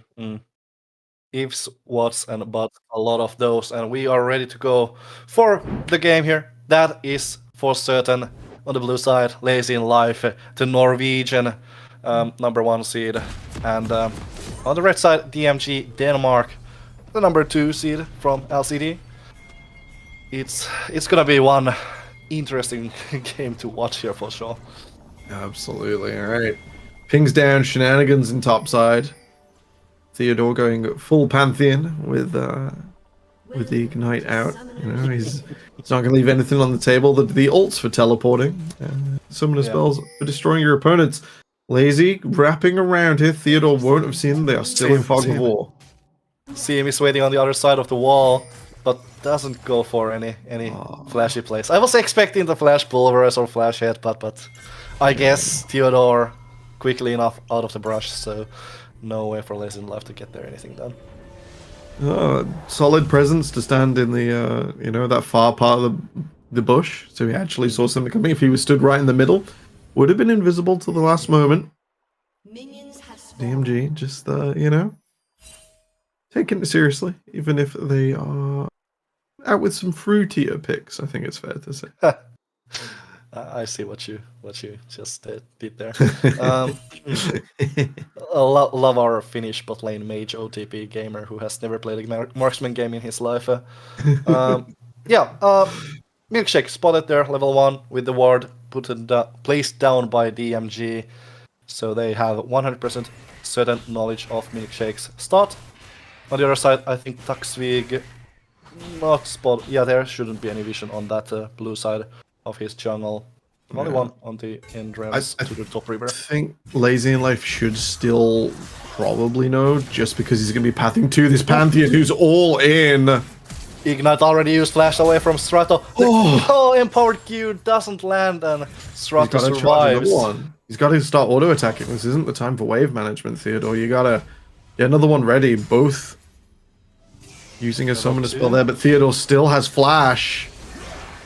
Oh, the Q used but doesn't land, and it's not even the upgraded one, so Strata will need to leave the lane, but does have a TP to come back there. Theodore doesn't have the TP, however. Yeah, he's in a difficult position now. If you push that in, you'd be giving an over free wave of experience to your opponent, losing it yourself. Difficult spot. Brilliant Soul trading not so well in the early game. That's what we expect from the Space Lizard. It's apparently his weakness that he pays for his stellar late game. Theodore jumping in, does get a trade on the Strato, but no Ignite for him, and Strato has a lot of damage. No flash for him. Pantheon does have flash, uses the shield, however. Milkshake is around, and that's the first blood for Belveth. And the Void, the Queen of Void, getting a first kill for herself. It's really rough for Theodore in these feast or famine lanes. You when you opt in, you want to be the feaster, not the famined. Yeah, and it's a real shame. I think he was looking for something. He was holding the shield right till his last point of health there, looking for something crazy. And I sort of pointed out, you know, in draft, this Belveth isn't a vessel for the ball if she isn't something that with a shockwave can play through a fight. She's going to really struggle, and first blood, best way to get that ball rolling. Bot lane. Actually, flash from Sim instantly to interrupt Russo. However, doesn't get gets the headbutt towards the turret. Takes a lot of damage, but so does Russo. Does Tidebringer flash forward? No, does not. Both supports really low here as Clemeragon?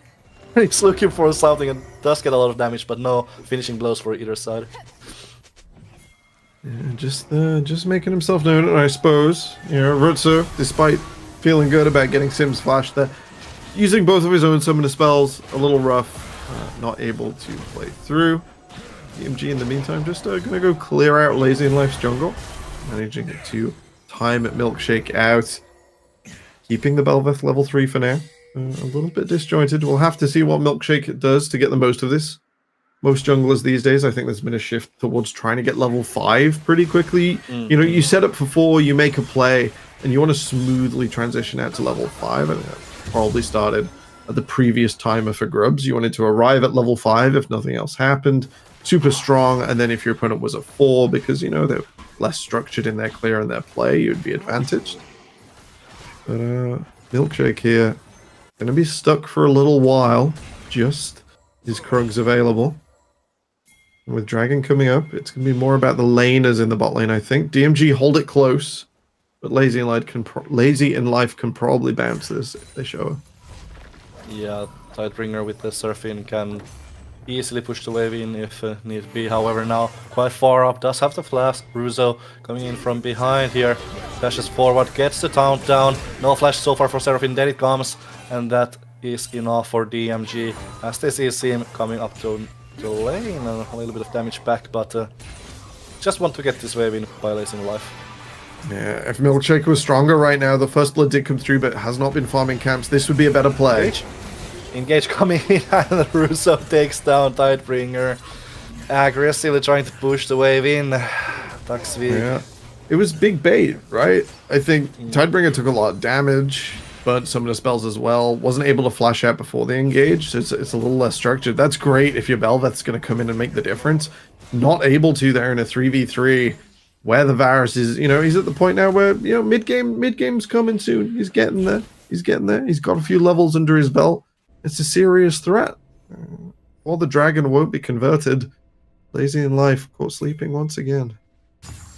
At the start of the previous game, we talked about a little bit about versus builds, where oftentimes you see that lethality coming through. We have on-hit versus this game, it seems like, with the lethal tempo and early attack speed boosts coming through. Those grabs, as you saw, just started by Lazy in Life. 2 of those already taken down. Should get all 3. No contest from DMG coming there, as Stuxvik is on the bot side. Yeah, I think DMG have had position on this dragon for quite a while. That's the cross map to a play that hasn't happened yet. So DMG will scoop this one up. A little bit disjointed in their tempo now. This is when the Volibear moves away. It's gonna have to be a play on mid, and while Zero is ready, I wouldn't take the 2 versus 2 at the Volibear at this time. Yeah, the Belveth getting that early kill and starting to catch up in experience. A delayed dragon play just means everything's going to slow down now till closer to the 11-minute mark. We're going to be looking before that next dragon.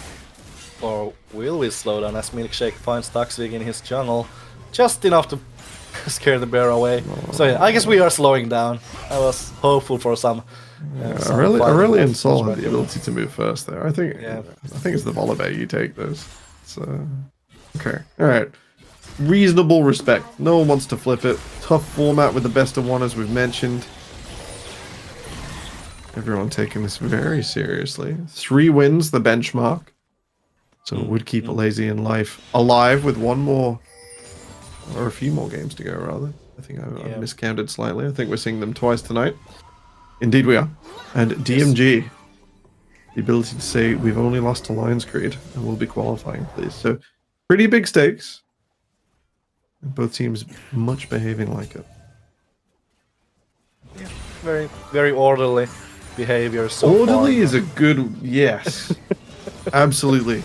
You're disciplined and also non-exploratory. We're just chilling. Yeah. Theodore Did went you say for a so- little bit in the early game. Decided, okay, I need to chill down now. I lost my early game advantage. Now it's just farming. I tried the crazy 1 versus 1, and I will not be trying Yeah. again. Thank you very.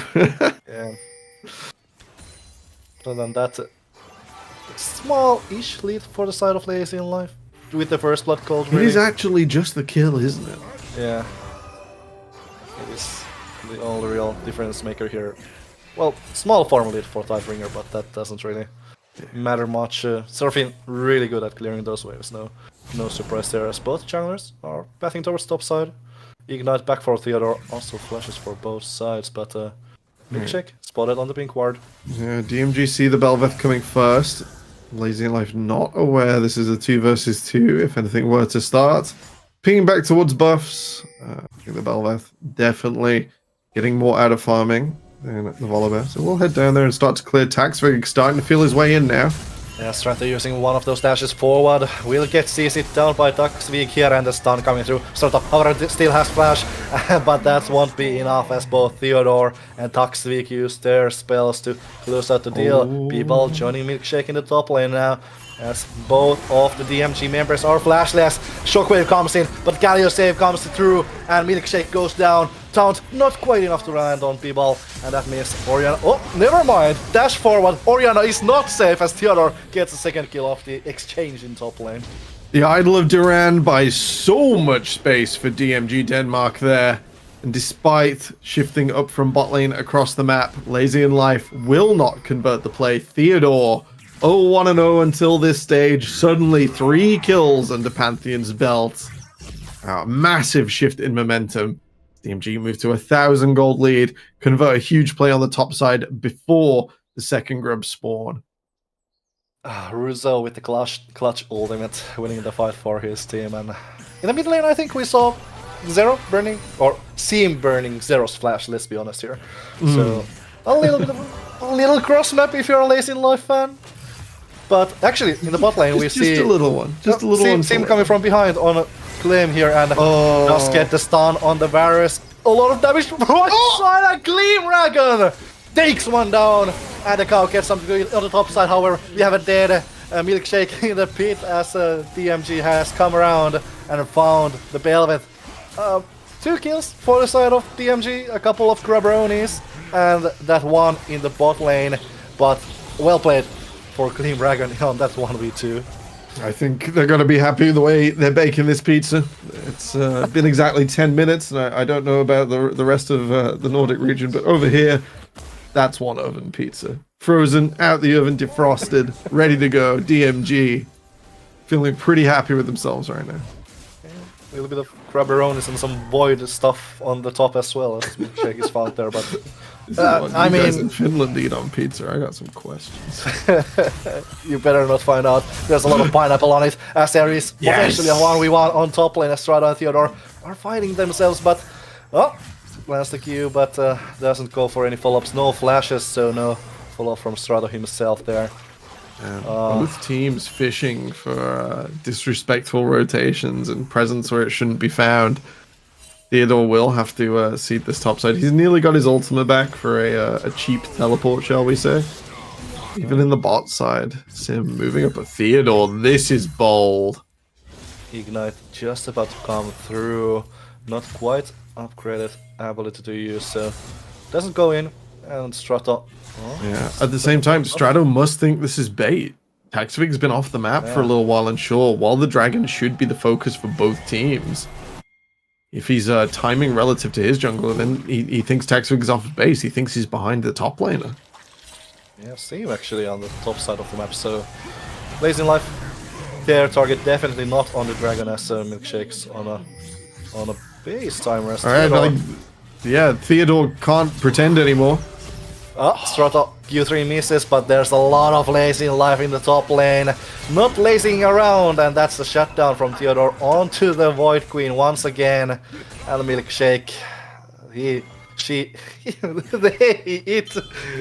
really enjoys time in the top side and taking the second kill from Pantheon. I'm sorry, I'm all over the place today with the pronouns. You know, I think in the void, it's Queen slash bot lane. Amazing. Theodore overextends. You know, when that big toast comes up and says you've slain the dragon, and it's got your jungler's face on it. I don't think you can pretend he's behind you anymore. So maybe a little slow to fall away. They're not realizing his vulnerability being broadcast across the map. Sim, once again, an aggressive line here. Taxvig is backing this up. Milkshake's nearly there as well. Yeah, need to build back from the play, however, as Lazy in Life are quickly rotating around people. Zero actually going forward. Shockwave to be used here, does use it. However, the ultimate from Aurel is also coming in, and the Galio ult knocks up people, and a kill for the Soul as well. I kind of love that from Zero, like upgrading his own ult with Galio ult at short range. Just run the Space Dragon in there, and it's like, oh, my ult didn't knock up, but my friends will. Also, I think the next time around Zero uses his ult, it will be the Sky's Descent, so the big version of the ultimate. If I'm reading T. I think that's quite fair. Galio ult cooldown, very rightfully still quite a few minutes. Very, very strong ability. Yeah, as we can see, it is the Sky's Descent, so yeah, it is the upgrade version. That'll be very important for the Dragon. 3 minutes still to go for that one. If they want to keep the stacking going, and Lazy in Life probably already want to challenge this if nothing too special happens within the next 3 minutes. Yeah, I think the only way DMG don't immediately continue its prioritization. Getting caught off guard here. What? A lot of stuff used. I think that was a flash for confusion in there. Just trying to psych Lazy in Life out a little. Yeah, once again, Lazy in Life fishing for that overconfident positioning, and before the Rift Herald will give them a numbers advantage that I think will be capitalized on. Both Theodore and Zero staying far away from any interfering forces that may leave the Rift Herald and look for a bigger play. Yeah, both actually we don't need to fight this. You don't need to fight this. Sim does go quite low, but Cavalry's arrived, and Taxvig needing to use his ult backwards. Q3 not landing from Strato even after the flash, meaning it's cooldowns from both sides, but no one falls. DMG so late to the party. Frankly bounce off the closed door there. Taxvig losing flash and ultimate, a pretty big deal. Highlighted the importance of this dragon stacking. Soul point coming up. The threat that your opponent must fight you. People now to target. A nice shockwave, however, appeals for him for a moment. Russo still goes forward, but the TP coming in from Strato to clear the play as the slow lands. Knockup not quite there, and Russo gets to dash away, but nice knockup from Milkshake, and a lot of damage through. Comes here as Galio will fall. The upgraded Aurelion Soul ult, not doing a lot of work here, and that means Lazy in Life gets their pick. Actually, Glimmergan not quite landing the chains on the sim. DMG desperate there to make that play work. I thought it was so good. They got Shockwave out, a really good Shockwave from Pybel, and sort of secured their way onto this next dragon. But now they've blown the Sky's Descent.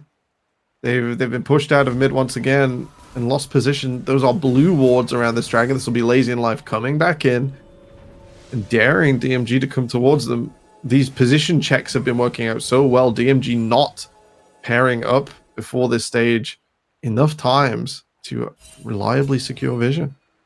Yeah, not a lot of vision for them as DMG takes control of the bot side of the river. 30 seconds for that Ocean Drake coming through, and DMG already with 2 on their belt will be looking to go for the third one quickly here as well. But no no Aurelion Soul ultimate to use here.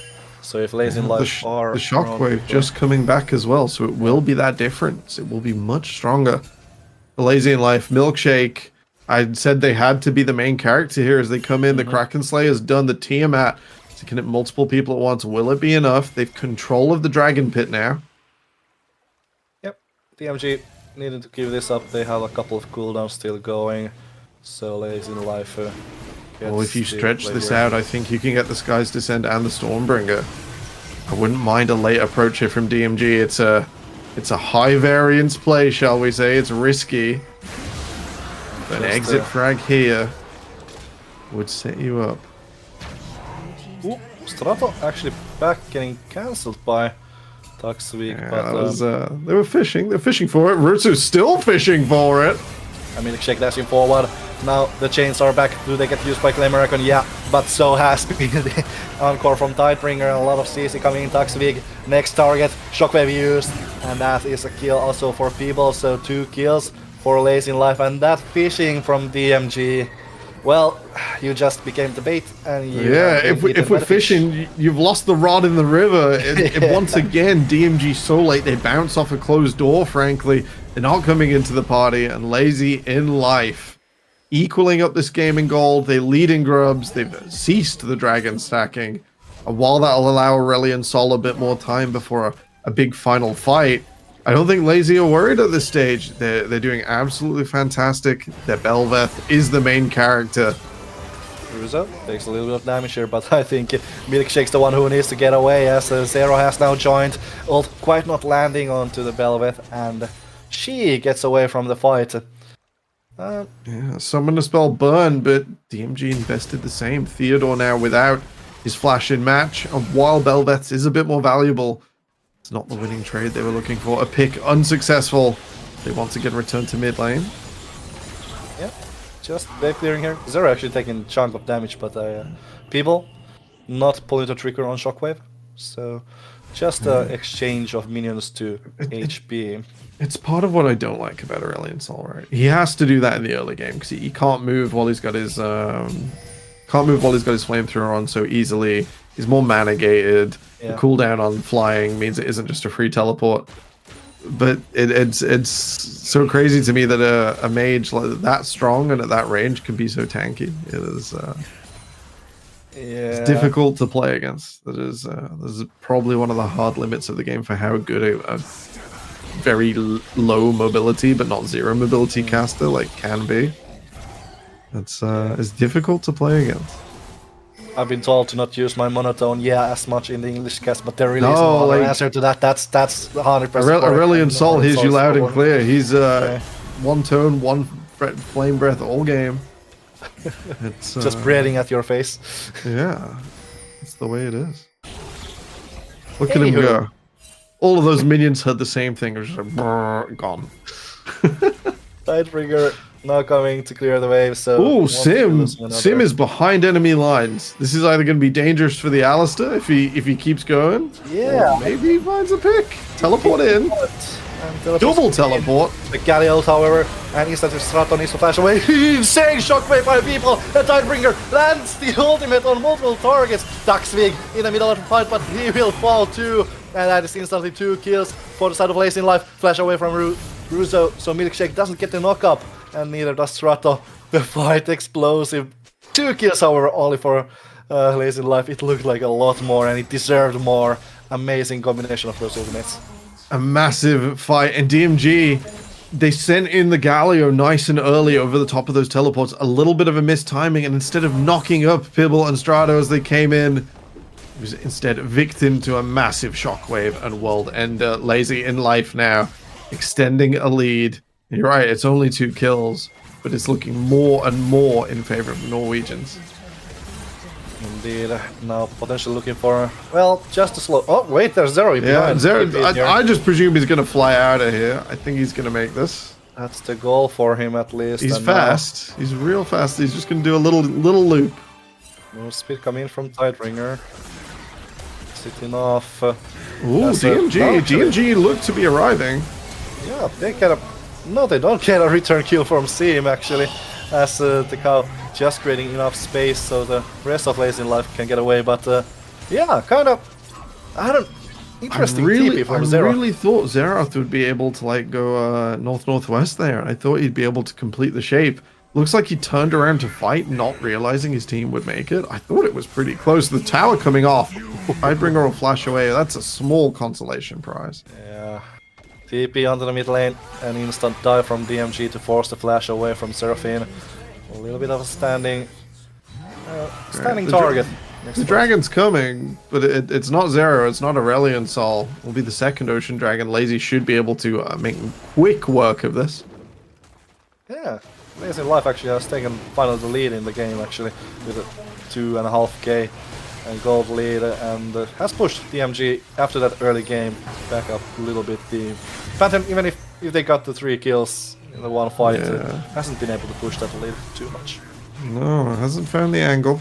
Hasn't found any crazy plays. I was about to call out that they were struggling with the side lane despite the dragon being the obvious set from Lazy in Life. A little confused. I think DMG starting to be a little nervous and lean in to the Aurelion Sol going later and later. And Aurelion Sol who's just lost his flash to Strato's World Ender.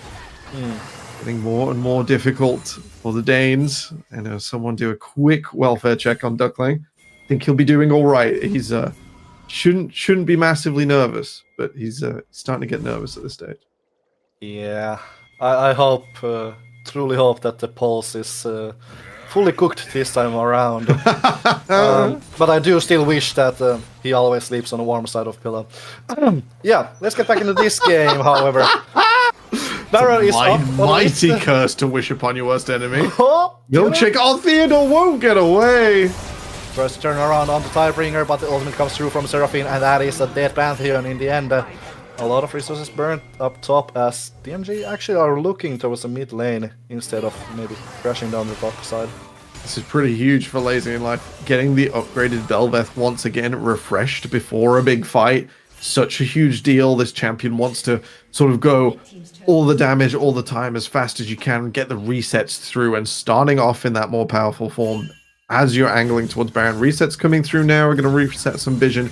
There is plenty of time on the transformation, but having it ready, this extra time, is really powerful.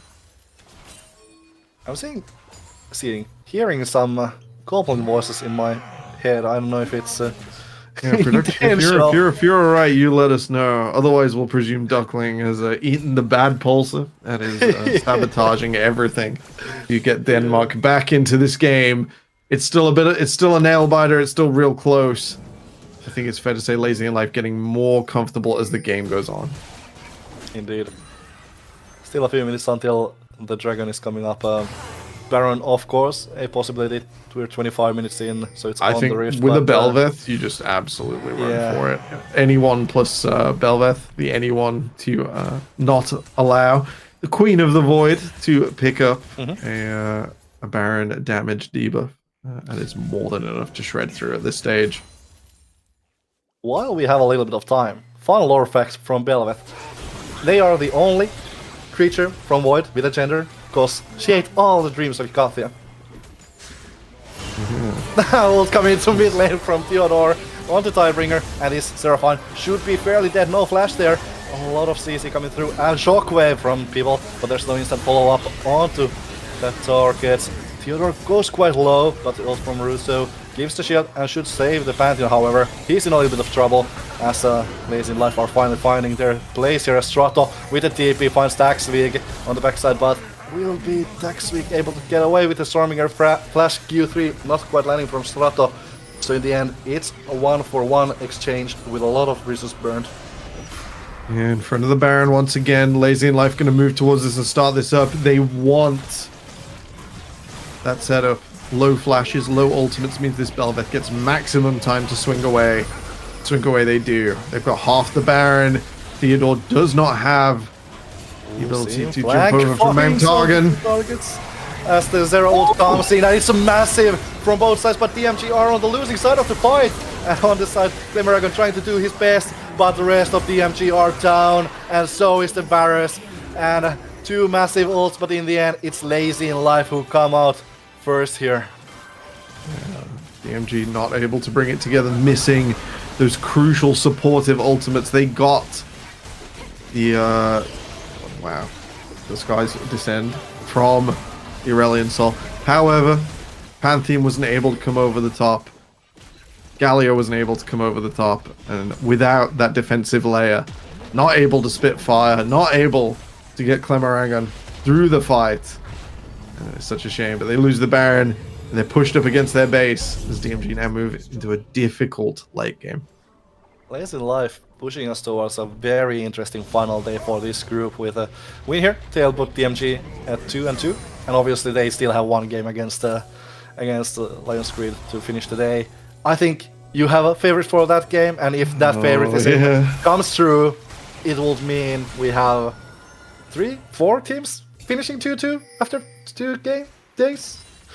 Man, I struggle imagining tables, doing Swith format maths, and frankly imagining things anymore. But Lazy in Life, I won't hesitate to imagine taking this lead through the base. Once they do get onto those structures, the Belveth, so much damage, the Aatrox, so much AD, this Bruiser setup. So it's going to be difficult. They have the mages to support them there as well, so it's not the same where normally, you know, you see, for instance, Pantheon on DMG's team, you're like, oh, well, he's only hitting a tower if he's split pushing and unmatched. It's just so much harder to actually break through base over the course of a game. Strato here.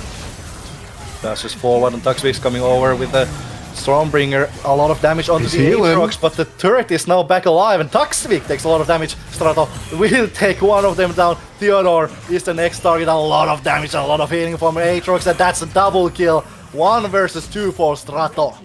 Who even needs a tower? The end of DMG's world in this game. They overcommit on a high-risk play. They felt their back was up against the wall, and Lazy in Life have pushed them there to their Nexus. They are trying to dissuade his fellow Norwegians, but they are trying to take down the Nexus. Shockwave coming down from P-Ball. Galio trying to save his team, but no way that's gonna be enough. Varus down, Aurelion Sol down, and I think Nexus soon to follow as Lazy in Life will bring themselves 2-1 in this tournament group stage, and DMG flat on 2.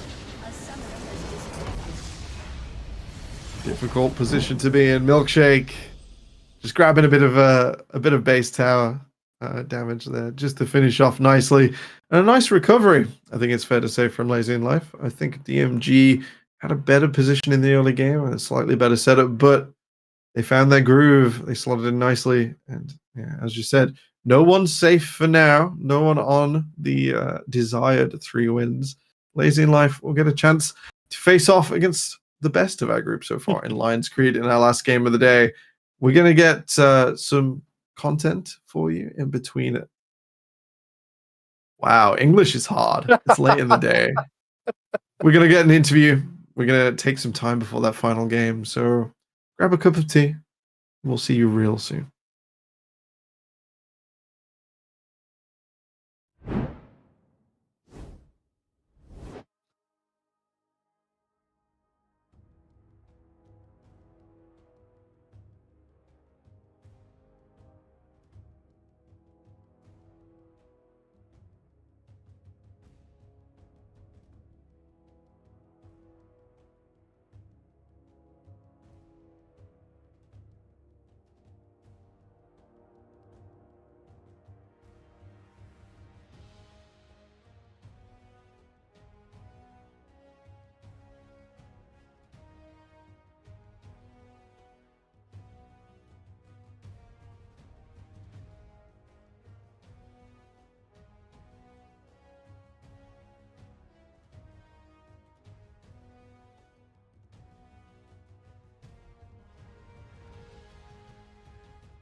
And welcome back. We have once again Milkshake joining us, jungler for lazy in life. Definitely not the laziest of lives in this game, as there was quite a bit of action from early on. Belvet, a lot of ideas behind that champion. How do you run around with the early game of the champion, with especially the composition you were running this game? Yeah, so it was a banger game. It was a bit rough in the early game. We lost a couple of fights. Pantheon got a lead. We had to adapt a bit to that situation, but we knew as long as we get through some stages of the game, if we get the third Drake or the fourth Drake and stall for a bit more time for our composition to get to that point where Seraphine just steroids buffs me or Aatrox, we are always fine in the game. Yeah, I think we saw a beautiful example of that. Not necessarily the Seraphine, but Aatrox ripping people's heads off as the Nexus fell. Compared to the Good Game League, which I hope I've got the right tournament, else that is really embarrassing. Compared to your regular split, how has the tournament been so far? Has it been more pressurized to sort of have 1 week, everything on the line, rather than more like a month or 6 weeks? Maybe I did get the wrong tournament. Sorry, Denmark. Is it? I don't know. No. I'll go find the right one. Probably the right one. For me, the pressure is not much different. Right now, we're in the final of the league, so we're playing against the DMG Norwegian team. Yeah. And I think right now we played against the DMG Danish team, I think. Yeah. Yep. Nope. So, Absolutely. yeah, I think the pressure is about the same. We go into every game relaxed and not with a strict game plan. We just play our style and hope that works out. Yeah. All right. Talking of that working out, probably your most difficult opponents in the group coming up next. Last game of the night. Feeling good? Feeling easy about it? Since I didn't watch any other team or any other player, I don't even know if there's a strongest team in our group. Maybe they won every game and They have currently not lost a game. You'd be correct. Oh, okay. Then they will lose a game now, I hope. Ooh, okay, confident, like to see it. I mean, I think we have to win, otherwise we're out. I don't know. You're in a difficult spot. I haven't. Yeah. Let me just scroll down. We're 1 loss. So you're still X1. 5 games is X2. So yeah, you have to win one of the next 2. So it doesn't have to be this one, but if it's not this one, it's all or nothing. Better to start earlier, I say. Well, good luck in trying to take Lion's Grid down. They've been looking really strong, but just one last question. Do you have any spicy stuff coming up? You don't need to reveal what it is, but I've heard there might be something pretty spicy from you guys. Maybe we keep it in the backhand a bit, and we'll see if we need to pull it out. If it fits, if it doesn't fit, of course we keep it hidden. So yeah, we will see. All right, some weapons in the arsenal, something to be feared. Congratulations, Milkshake, on a fantastic Belveth performance. I said at the start of draft, if you're going to do this, you really do have to be the main character. And come the difficult points, absolutely well done. Well, I mean, I did fine, I think. I think you did very fine that game. There were some situations where I kind of griefed it, but my team That's all covered right. those That's situations. the arc. That's the redemption arc. Right, the main so- character doesn't just achieve. You gotta have a journey. Right, and I have Oriana and a Seraphine in the backhand, so if I mess up, they Big got me. supporting cast. Yeah. And Aatrox did his thing on the side lanes. Okay, well, anyways, thank you for coming to our interview. Congratulations on the win, and good luck on the upcoming games, especially the one next up against Lion's Grid. A little break, and then we'll be heading on to that one. BRB.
And it is the final game of the day 4 of NLC RPS group stage. With me, Temporal. Ultimate game. It's a banger. Ultimate it's a banger. Destiny. It's going to be good. It's going to be really good. We've just watched Lazy in Life pull a massive uppercut in the face of a team that I was really excited for, DMG Denmark. They now have to continue that upwards trajectory up against Lions Creed Academy. Have not dropped a game. First seed out of the UK and Ireland Four Nations tournament. They look incredibly strong, Tebs. We gotta sit down and have a think. I think Lazy in Life probably doing it right now of how on earth they're gonna pull this off. Yeah, and with a win from this game, Lions Creed will solidify that they are the first seed coming out of this group. Will get the third seed team drawn against them, I think. And with a win from this one, Lazy in Life will solidify that they are in the playoffs. Lions Creed have already locked in their playoff spot with their 3-0 scoreline. So good go, perfect through these 2 days. Obviously, Wootis will break that on Saturday. Knocking wood and holding my fingers crossed and whatever. The Finnish shirt is somewhere there out of camera right now. Anyways, is it a hockey jersey as well? I think I clocked it earlier. Oh, yeah, I love ice hockey so much, and I've been a bit tortured recently. If you do follow the NHL, anyone at home, there's a team called the San Jose Sharks. Love that team. We came second a long time ago, and other than that, we don't have many great results. We came dead stone last this year. But that does mean we had our first picker player, so we have like the next faker of the next generation on our academy bench now, but not on the bench is this draft. Yeah, Lions Creed Academy on the blue side, Lazy in Life on the red side here. Interesting to see what we will be having this time around. And that Twitch finding themselves on the ban list once again. I think a lot of bans on that. Tidebringer just demands respect, fear, and all other things onto his Twitch pick. And of course, Lions Creed leaning in for the Zerries and the Jinxes of the world. The Twitch slightly outranges and outperforms on the flank. With that in mind, Lazy in Life just going to go a bit slower. They're still getting this together. They were asking, do we want to do the same thing that we just spotted go wrong? And it seems like yes, Jinx not playable for Spark right at this time. Yeah, it's weird seeing. I've used every time I've seen any gameplay from Tidebringer, he's been on these hyper carries and then he plays Seraphine in the last game. So it's a little bit of a crisis in my mind what to expect from him in this one. Talia is, however, on the ban list. Not gonna give that to people or the possible flex towards Milkshake. And then the next ban coming from Lazy in Life. Are we gonna see again 480 carry bans like we saw? Well, Tristana could be an ADC, could be a mid laner. Oh, so yeah, that one is more QQR focused. But you said it and it happened and it's true. That's quite funny. The blue side banning away Skarner once again. I think people don't want to blue one this champion for fear of getting kited around, and they also don't want it in the game. Yeah, it seems more blue side focused, which is very unusual for top power picks, because normally you want to leave them as blue side and then let red side sort of panic and have to ban them.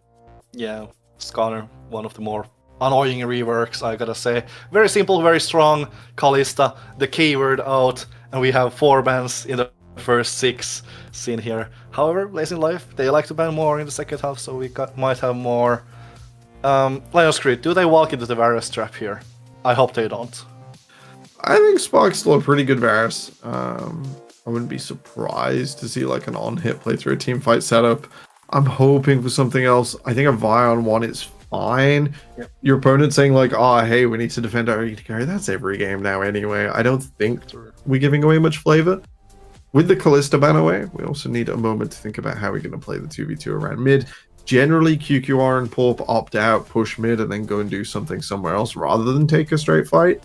So with the Vi, we'll look and see what else comes out. Probably more through support.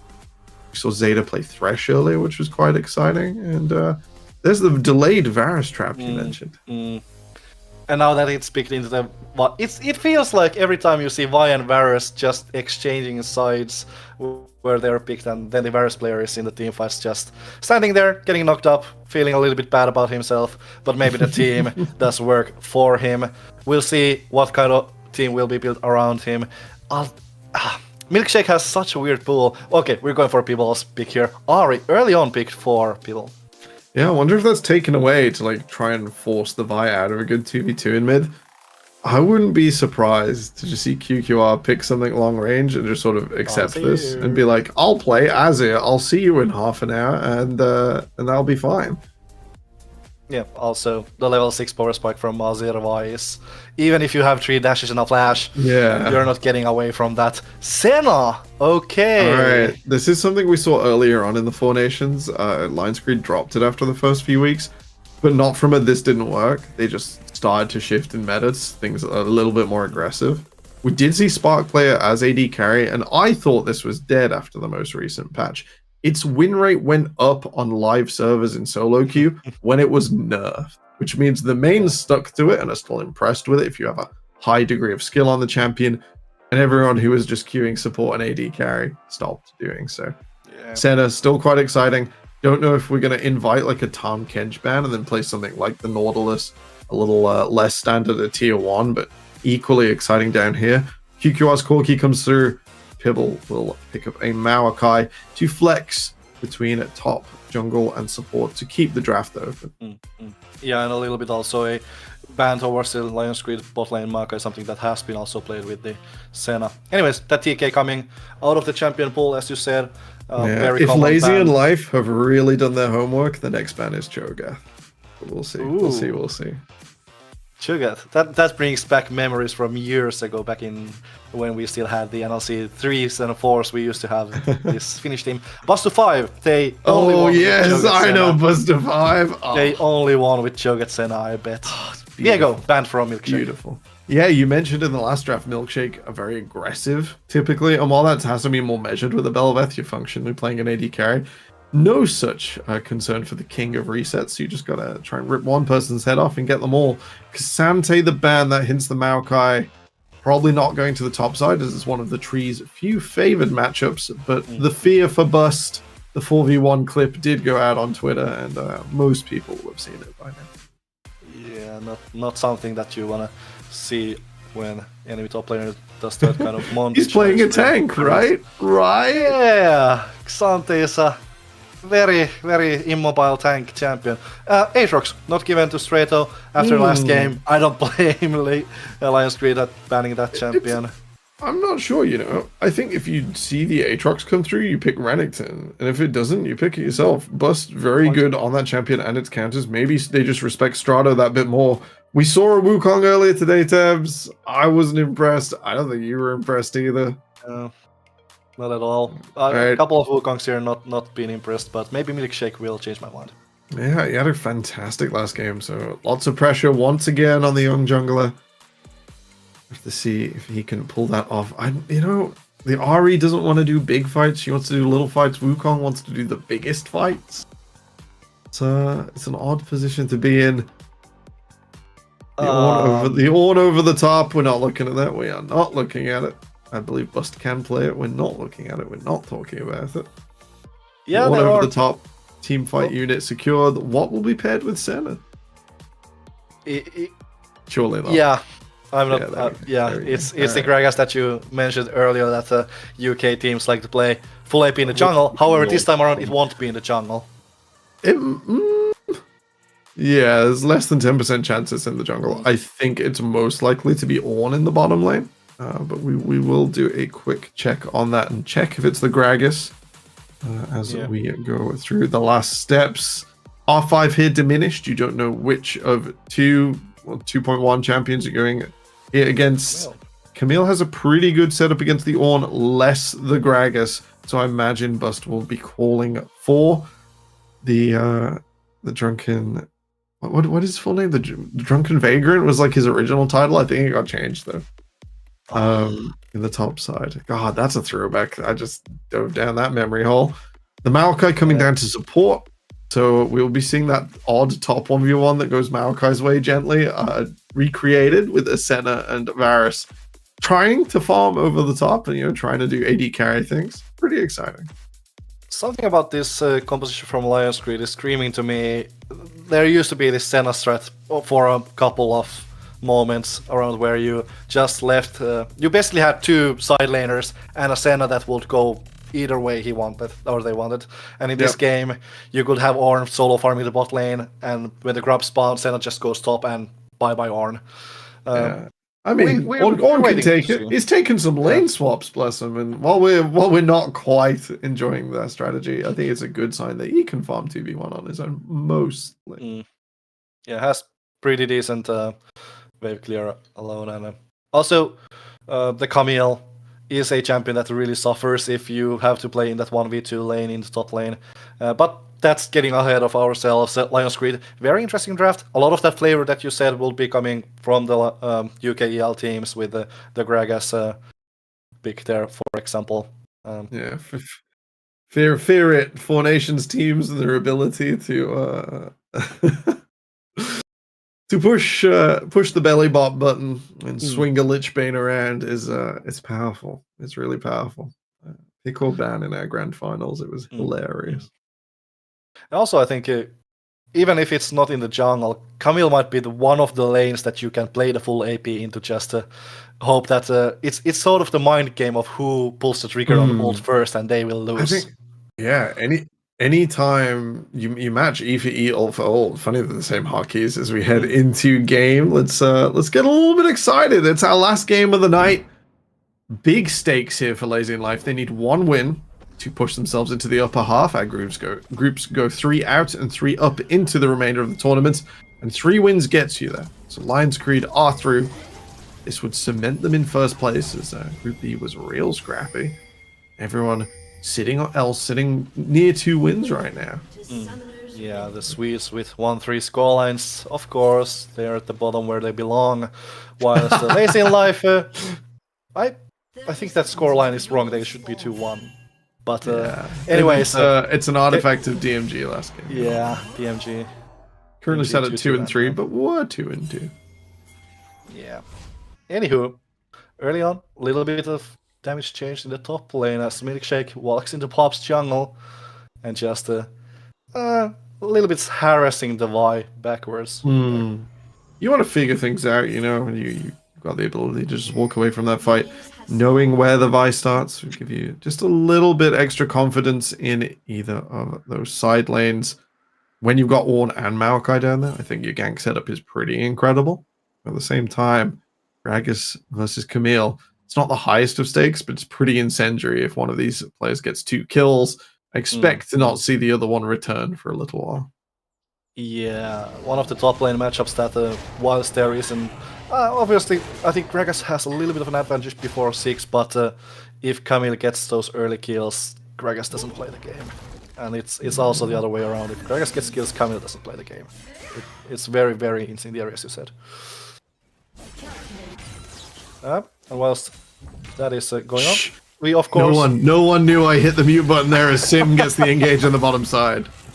Yeah, level 1, not too much happening here.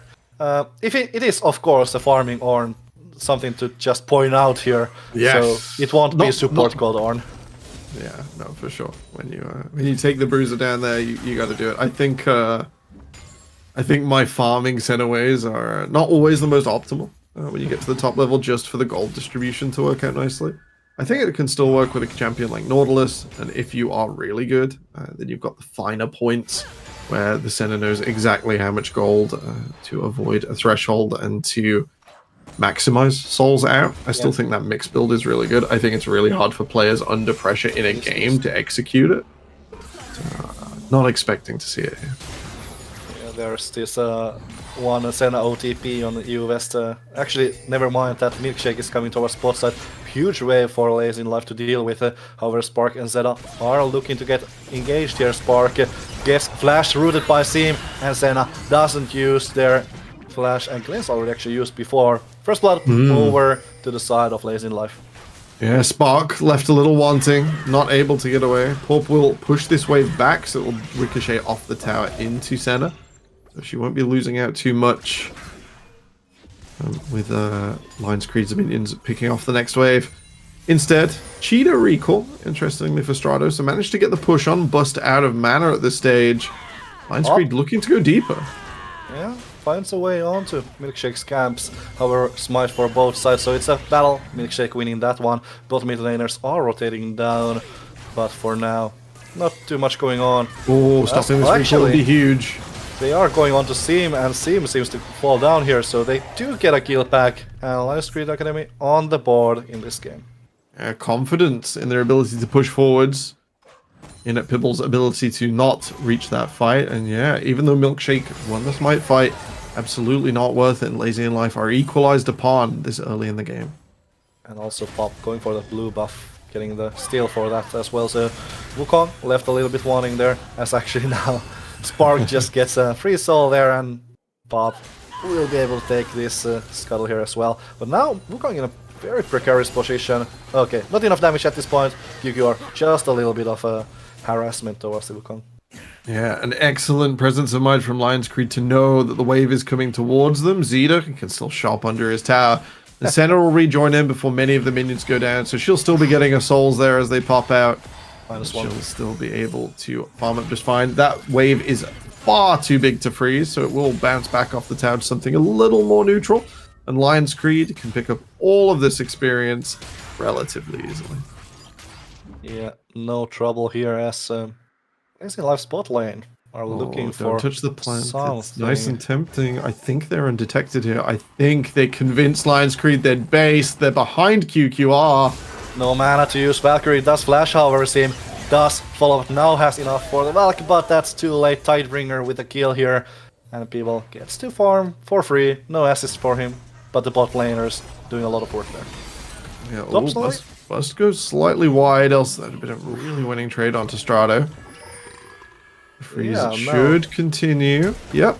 Oh, nice flash from Bust to avoid the second part of hook shot. Oh, I think if I'm Bust, I want to flash E, and I kind of want to shape the Camille under the tower if I can. Porp is here to defend the dive.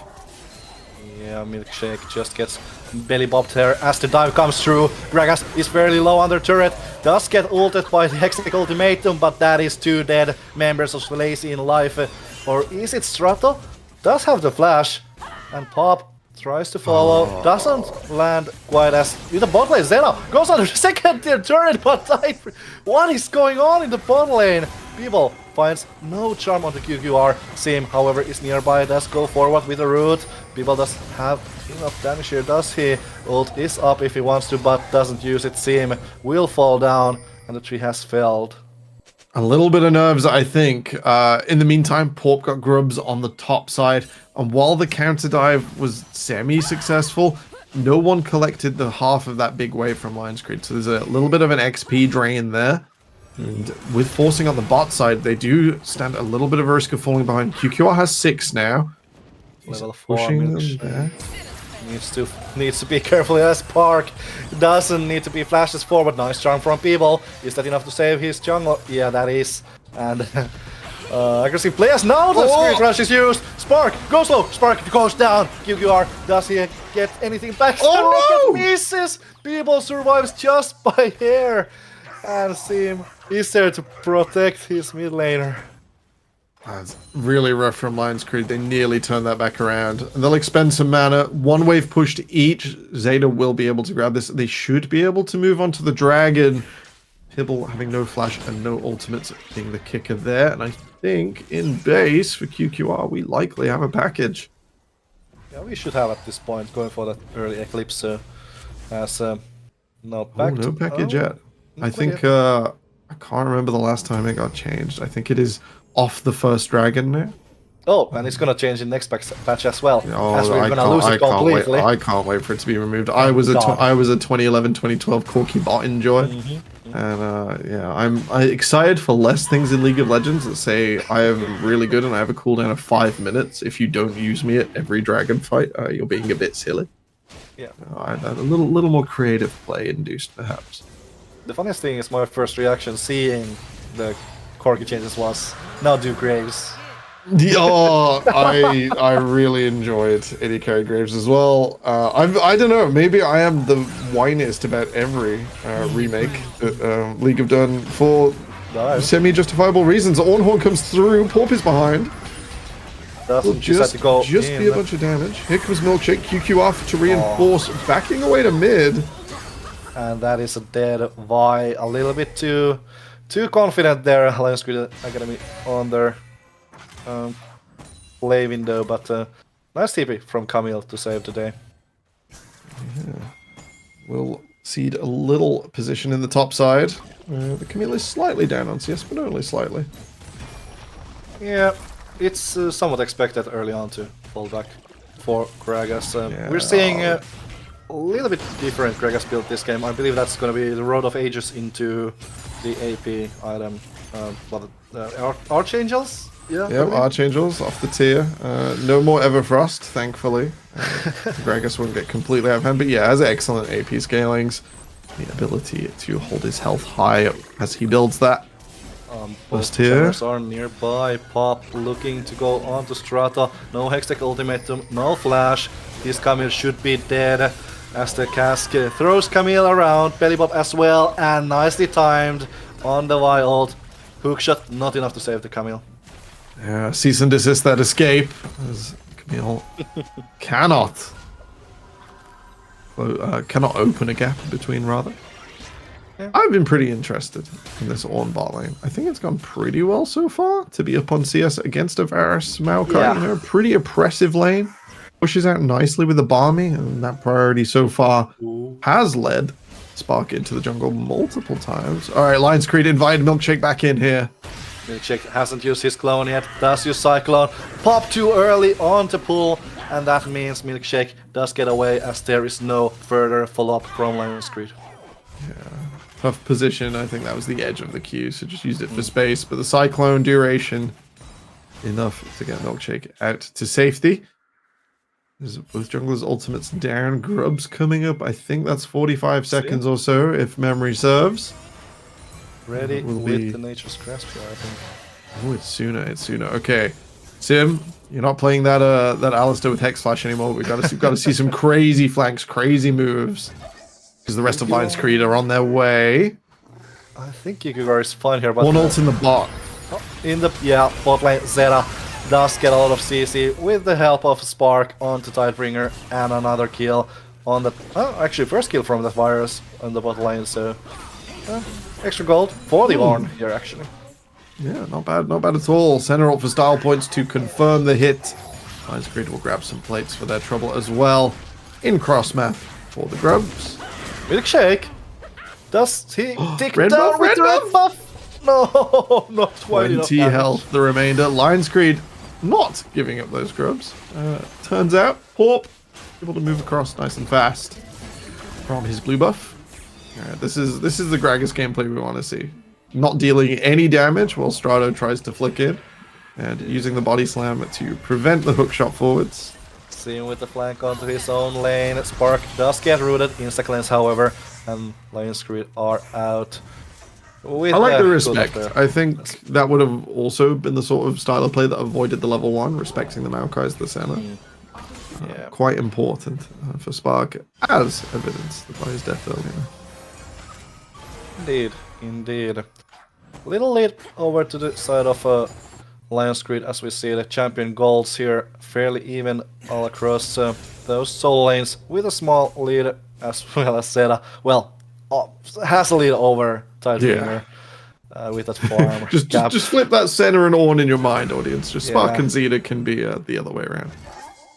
But it's fairly impressive how well Zeta's been able to farm here. You often actually, Pop, Sim. He's gonna go check that ward. I'm just gonna go say hi. Dragon coming up in 30 seconds on both teams' minds. Lions Creed would like to continue their stacking. Pop already going into the pit, but decides to wall break away as actually Milkshake and Sim looking towards the bot side, but are spotted in vision. Alright, I don't know if it's because it's just late, but I'm pretty sure a Corki moving that fast is a package headed for this dragon. It is QQR loaded up and ready. Would also love to get that level 11, but it's a little too far away. That's over 2 waves of farm. So instead, we'll just go and push out mid. Strato already moving down, plus holding his teleport. Just going to continue to push the lane. Lazy in Life would struggle to get in on this dragon, but they are sending Milkshake and Pibble nearby. First turret up top for Lions Creed, while the bot lane What side of the map is ready for a fight? Early knock-up enemies on the ult from Zeta. I'm sorry for the laugh, but I just No, it was had just to. the E. He was a little under pressure there, Zeta, not able to use the WR. Charm on the Spark spot. goes low. Not enough damage from people to Think they're out. move, and on the bot side, Pop gets deleted by Lazy Life. Dragon for one and a tower. I think it's alright. Lazy in Life. Make sure to show up and collect their prize. One jungler definitely worth more than 4 minions. However, Dragon still goes over and Lion's Creed to get the bag they were looking for. Yep. They continue on with their lead around 2k here, even with the gold from the kill going over to Lazy in Life. Where do we go from here if you're Lazy in Life, actually? It's a tough position. The Herald, Lion's Creed have showed really low priority towards so far. They do not try and rush that down the moment it spawns. So I think they're probably just going to push our side lanes. The Ornn currently waiting in shadow in Fog of War to try and see what's going to go on. Lazy will see center around mid with her soul spawning before anything else. Everyone is slowly drifting up. A lot of red vision on the bottom side still. And contrary to what I was thinking earlier, Lion's Creed can start this one up. Once again, Lazy have a slightly tough approach. Sim, a bit close to the sun here, my friend. Yeah, Lion's Creed, however, not able to find enough CC onto this Maokai to finish the move. And Lazy Life, actually, with this Herald reset, they might see a chance to go in here.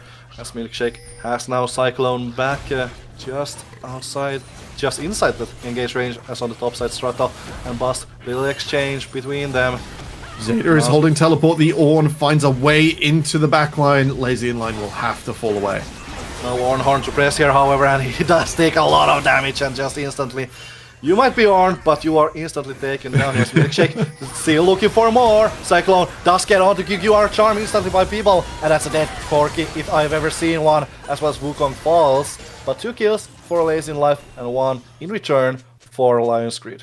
Yeah, Bus teleported away there, took both of Tidebringer's summoner spells in the bottom side, so that's why Lion's Creed looked a little weaker all of a sudden in front of the Herald. And a little trade, a little tap for tap, 1 for 1. 1,000 gold lead isn't everything. The dragon stacking and momentum likely to matter more in the minutes to come. Lion's Creed just taking it slow.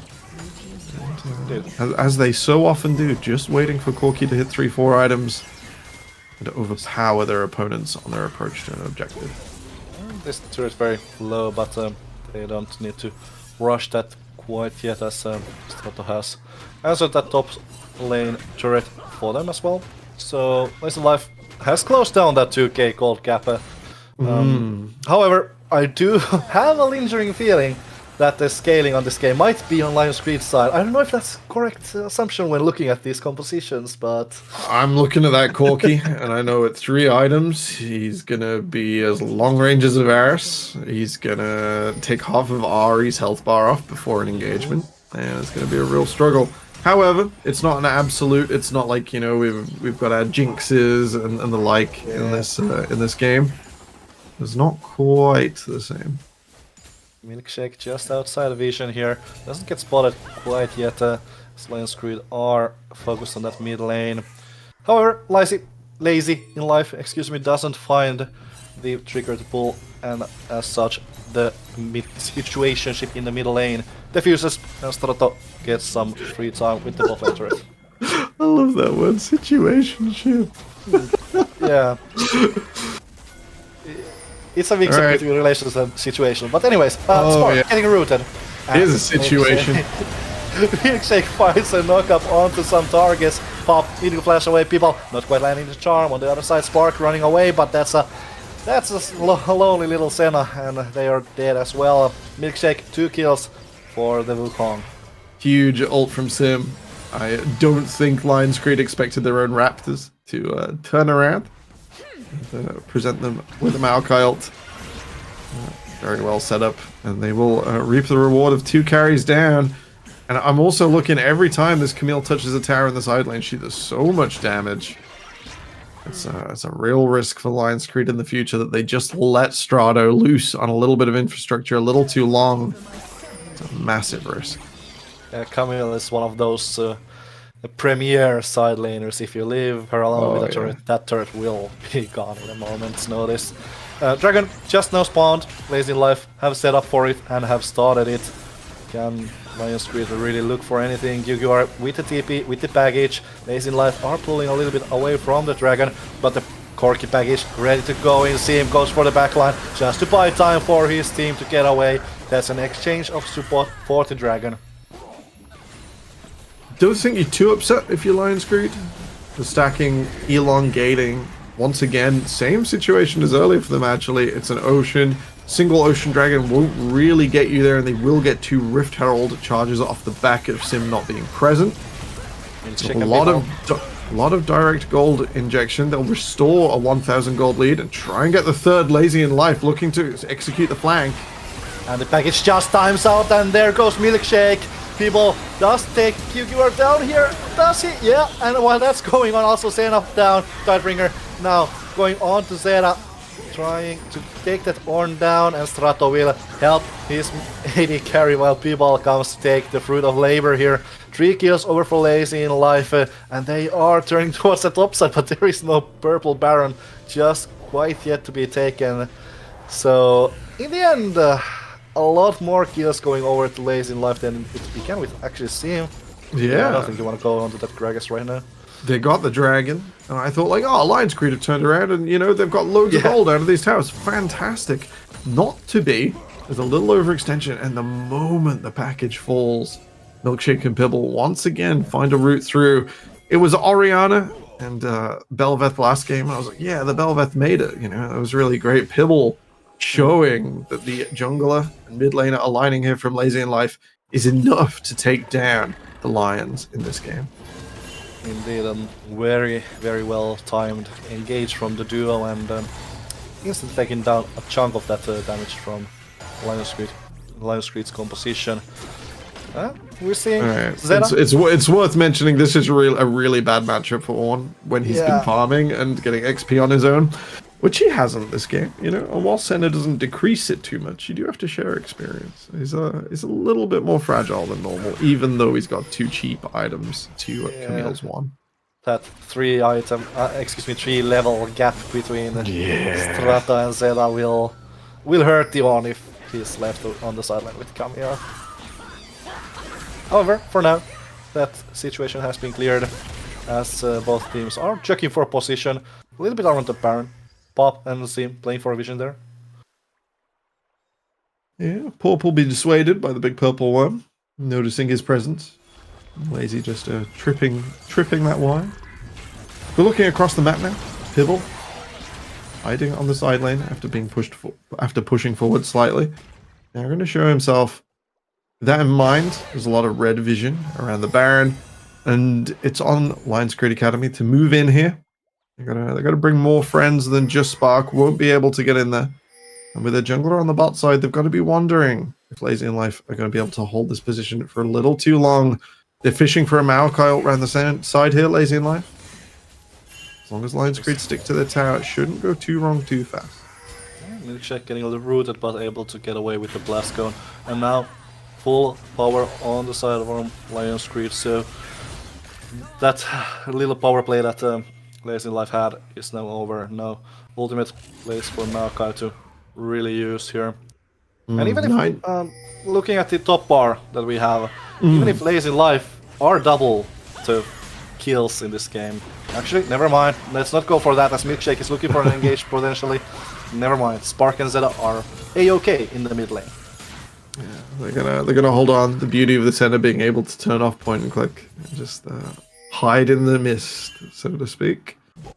Well, even so to speak, she just is, I suppose. Lazy in Life going to continue to contest this vision. They really want this mid tier 1 gone. They're going to continue flanking and deleting waves as best they can.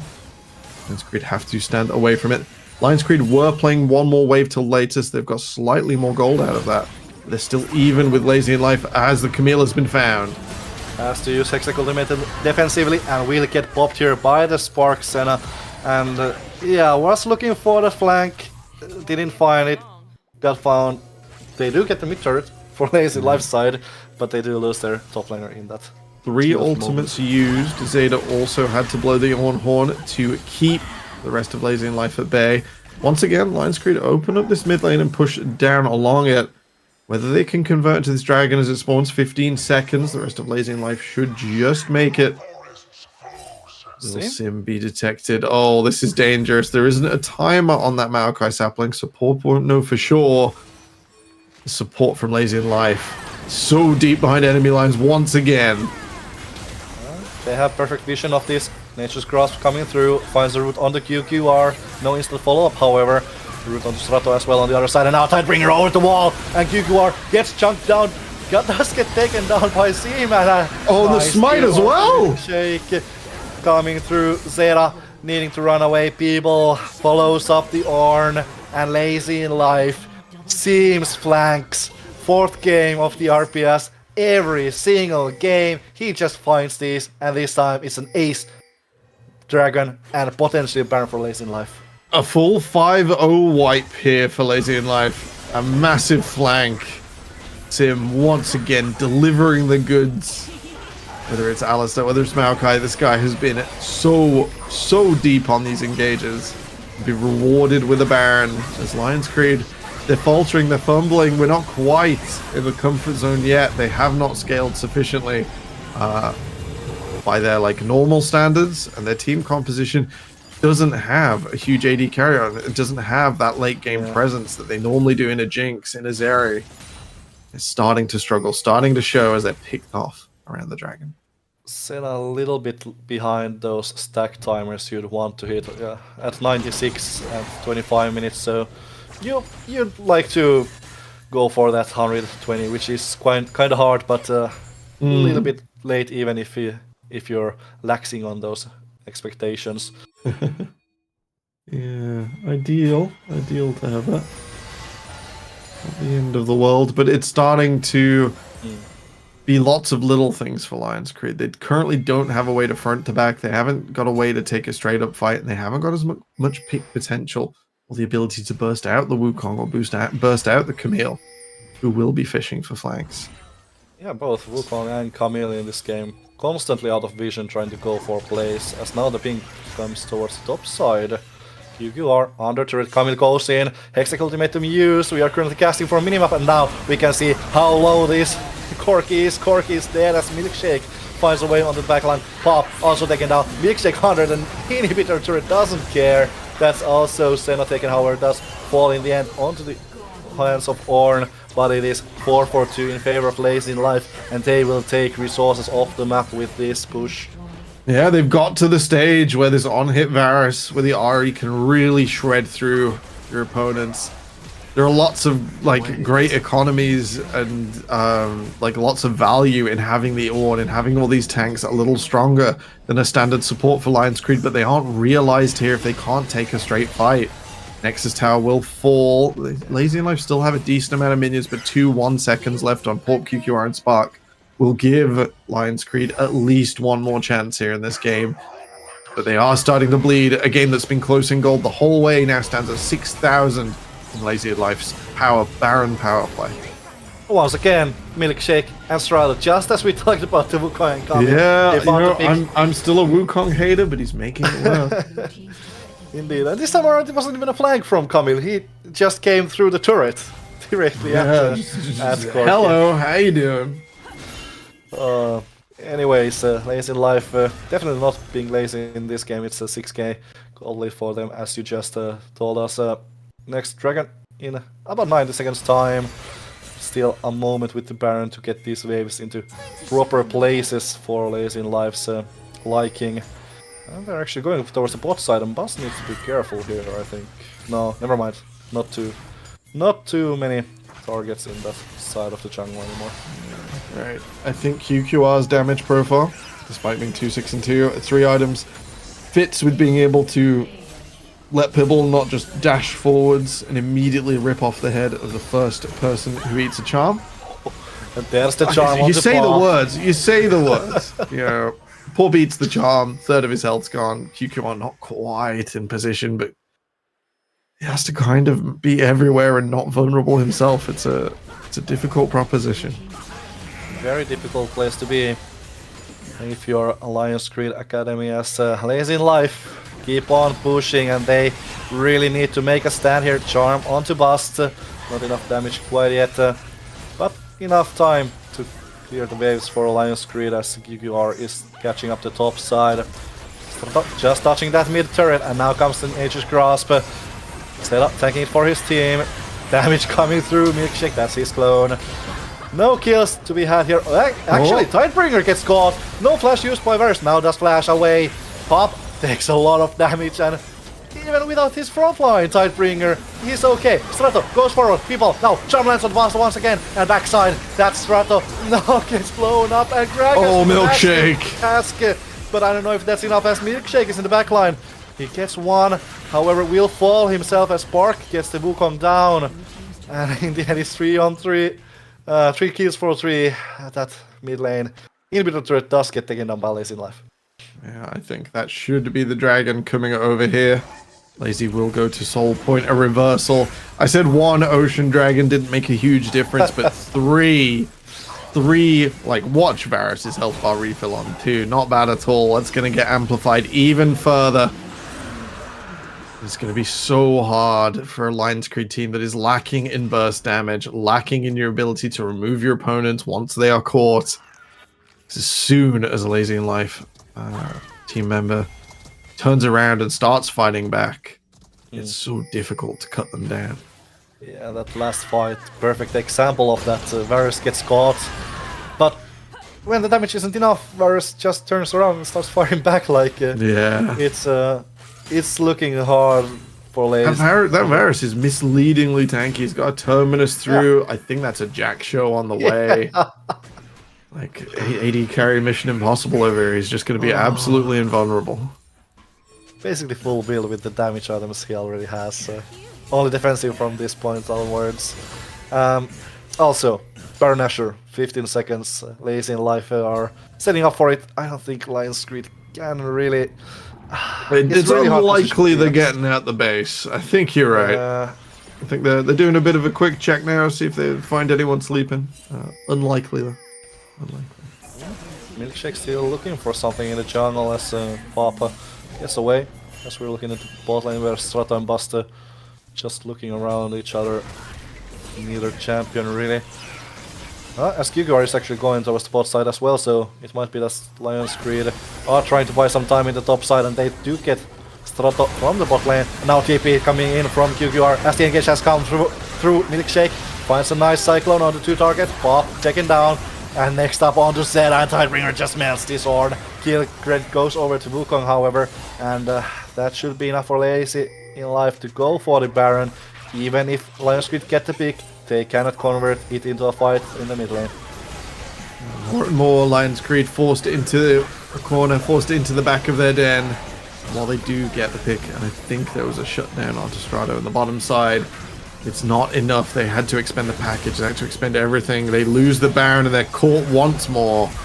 Bast gets taken down. The charm is true, and so is Tidebringer's damage too. 5, 1, and 14 on this Varus. A lot of talk in this game has been on the Wukong, and people, Tidebringer also dealing huge amounts of damage and just huge amounts of damage. I don't know what else I was going for. That's exactly what they're doing. Absolutely, so strong right now. I think. I don't know. I think and I don't know, because I don't want to blame the Senna Ornn, but I think slotting into the Lions Creed composition in this way sort of caused them a bit of struggle. You know, if they find a good position, they haven't really been able to capitalize on it, and sort of meant this slow loss over the last 20 minutes of what was an otherwise relatively even game. It's a little unfortunate. We'll have to see. Maybe Spark and QQR are finally there. 4 items each, but they just can't find their way through. Upgraded Malignance also coming through, so maybe extra power that Lions Creed needed through now. However, they have already lost the mid lane inhibitor and are about to lose the bot lane.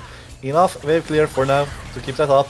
Tidebringer looking if he can maybe go for a sneaky auto or 2 on that inhib, but for now it stands. It's a really tough position. You can't let these inhibitors fall if you're Lions Creed.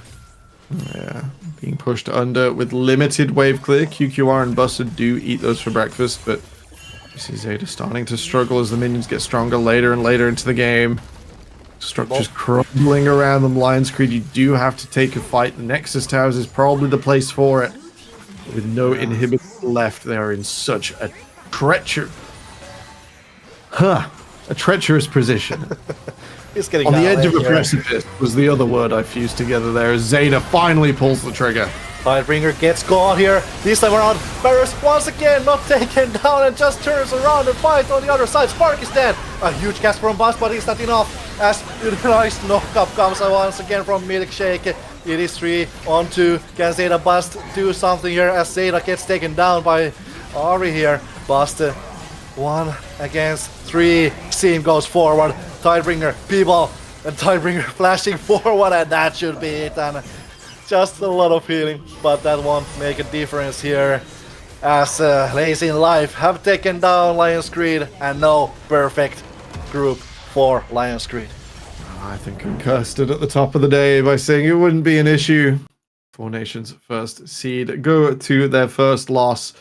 They're still qualified, they're still through, and now they will be joined by Lazy in Life. Congratulations, guys, because you will be getting through to the second stage. What a game, Tebs. That was a proper brain melter. I think Lions Creed hung on for dear life, but just weren't able to get anything going, really. They just died a slow death. Yeah, with that result, I also believe Leo and Fritfall are also out of playoffs. So F for them, 07, whatever you want to use in chat. However, think someone needs to come along with the Icelandic for see you next time, just to really rub it out.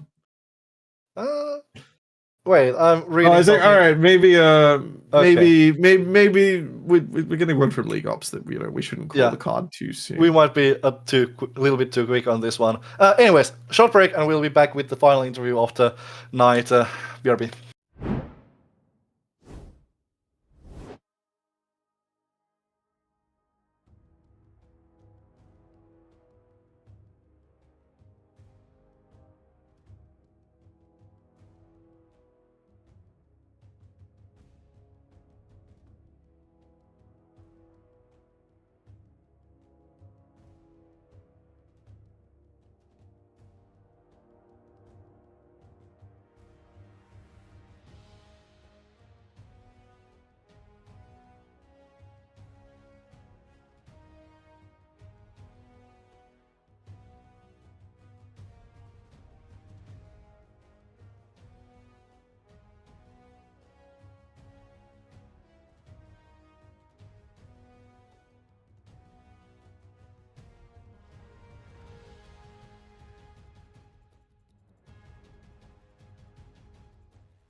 Hello and welcome back. Last time, it is the last interview of the day.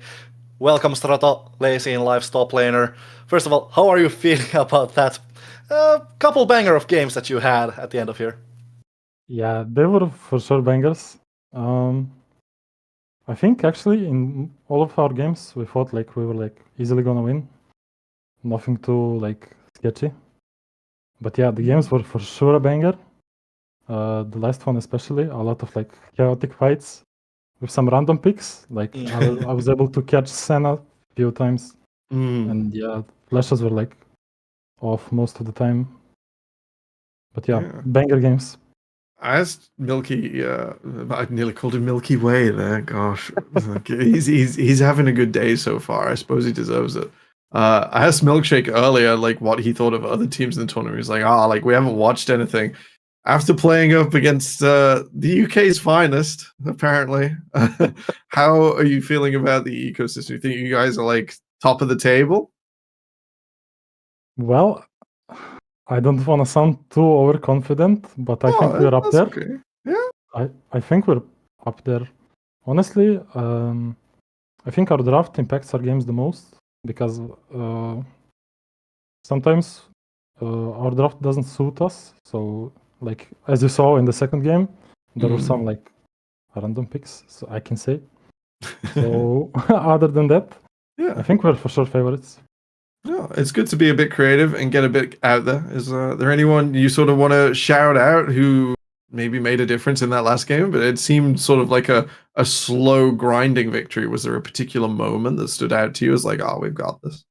I think there's not one person. I think mostly team-wise we played the fights better, and we were calling a lot of stuff where we can play and where we cannot play, like respecting the opponent. But I don't know, maybe Milkshake because of the Wukong pick. I think it was kind of 1v9. But A lot more 1v9 than I was expecting. I've not been impressed with it globally, but yeah, he made it work here today. Yeah, for sure. Just going for the last game of the group stage for you, I believe you will be playing against. Actually, let me check quickly. So that Is it Finland? Do we get to bully Finland some more? No. Sorry, Finland. UK will be playing as Finland, I believe. You will be playing against Fritfall? No.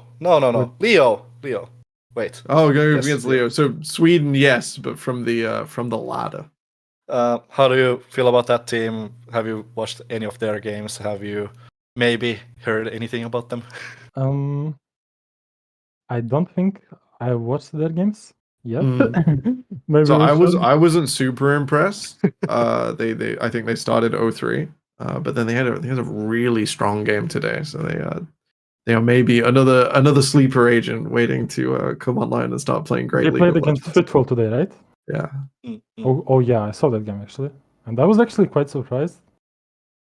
But I think if we are on our comfort picks, if we start the game strong and like go confident, I don't think we are like that easily to like beat. Yeah.